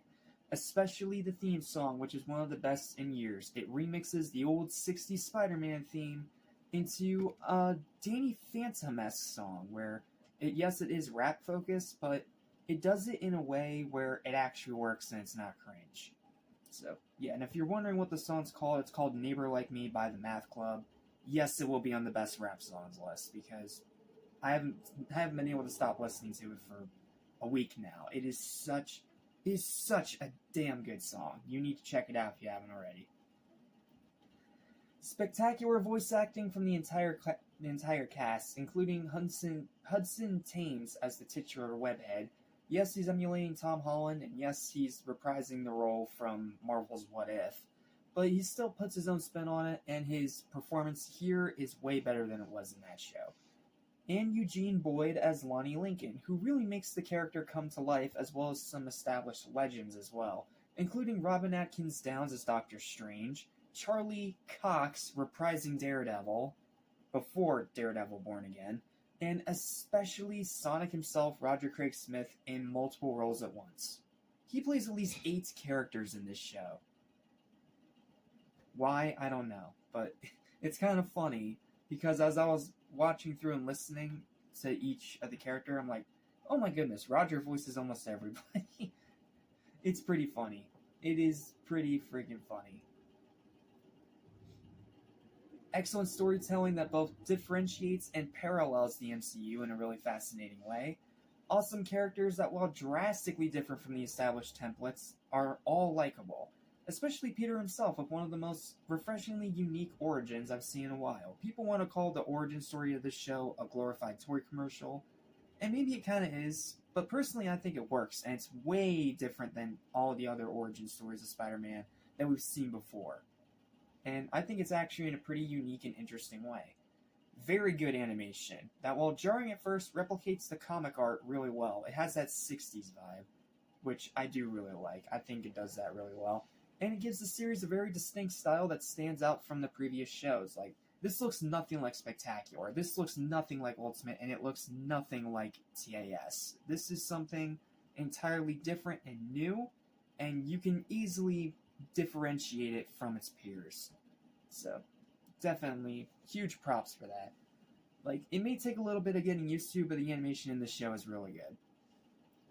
Fantastic action that delivers some great fight choreography, especially the battle against Daredevil, which is a massive highlight nobody should miss. No, it's not a spoiler, it was in the trailer.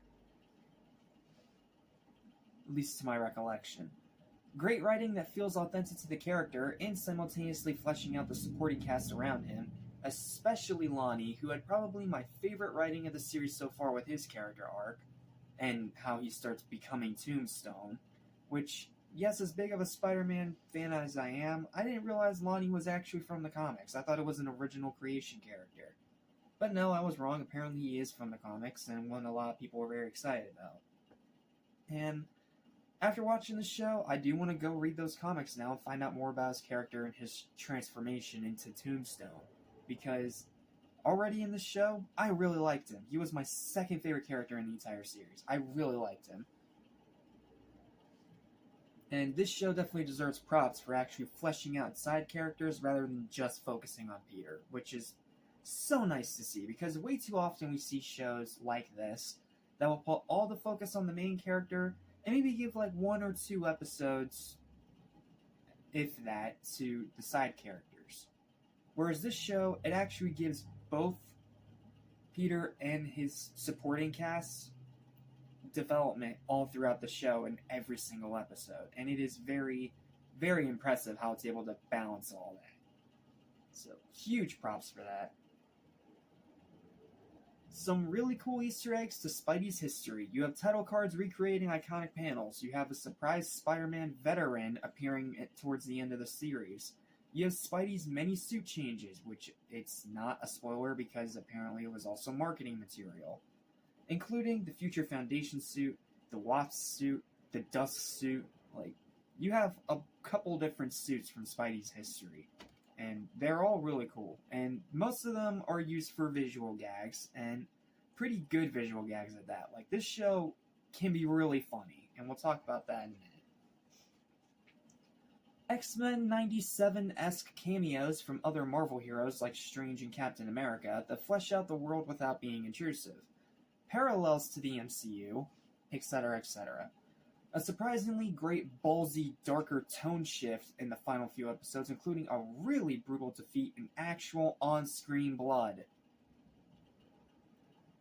It is so nice to see that.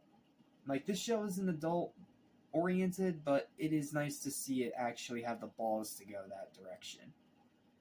Phenomenal, ultimate antagonist that was genuinely threatening. I'm not going to say who it is because I don't know if it's a spoiler or not, but it's a spectacular villain that also gives closure to some post-credit scenes from the MCU Spidey films. I'm going to leave it at that. Superb runtime of 22 minutes per episode, totaling to a substantial 3 to 4 hour binge because it is 10 episodes. High rewatchability. I can see myself rewatching this along with Spectacular and TAS any day of the week. And delivering a very satisfying finale that both wraps up the overarching story of the season, while also leaving the door open for much more stories in the following 2 seasons. Yes, this has already been greenlit for 2 more seasons, and I am over the moon happy about that. That being said, though, the show's not perfect. There's a few things we do need to talk about, starting with some mixed aspects, which is, first and foremost, the character design. And no, it's not because of sexist reasons like gender flips, or racist reasons like skin color. Like, I'm not that shallow and I'm not that petty. It's more so how they rendered in the 3D CGI. Some like Peter, Lonnie, Nico, Daredevil, and especially Doc Ock look incredible in this style and in this animation. While others like Aunt May, Norman, Strange, and Bulldozer look a little bit off. It's because it's like stylized 3D CGI, so it's not always going to render right, but it's a very minor thing, and it's not a huge problem. It's not too distracting, but paired with the bright colors, you can notice it.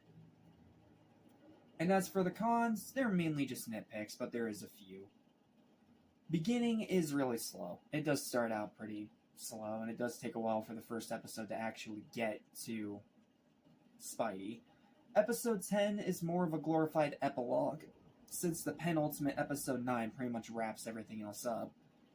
Roger Craig Smith being multiple characters in one show, as impressive as it is more than a little bit confusing, and a few of its modern teenager elements are a bit cringy, like you have Harry Osborn as a social media influencer, but I will give it this, it's not as cringe as I've seen it in some other shows and projects, so. It is cringe, but it's not to the point of, like, I want to turn the show off cringe. It's not Acolyte.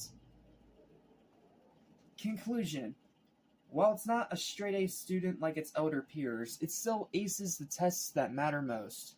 Friendly Neighborhood Spider-Man is a fun, refreshing, unique, action-packed, and highly enjoyable new animated adventure for New York City's signature web-slinger.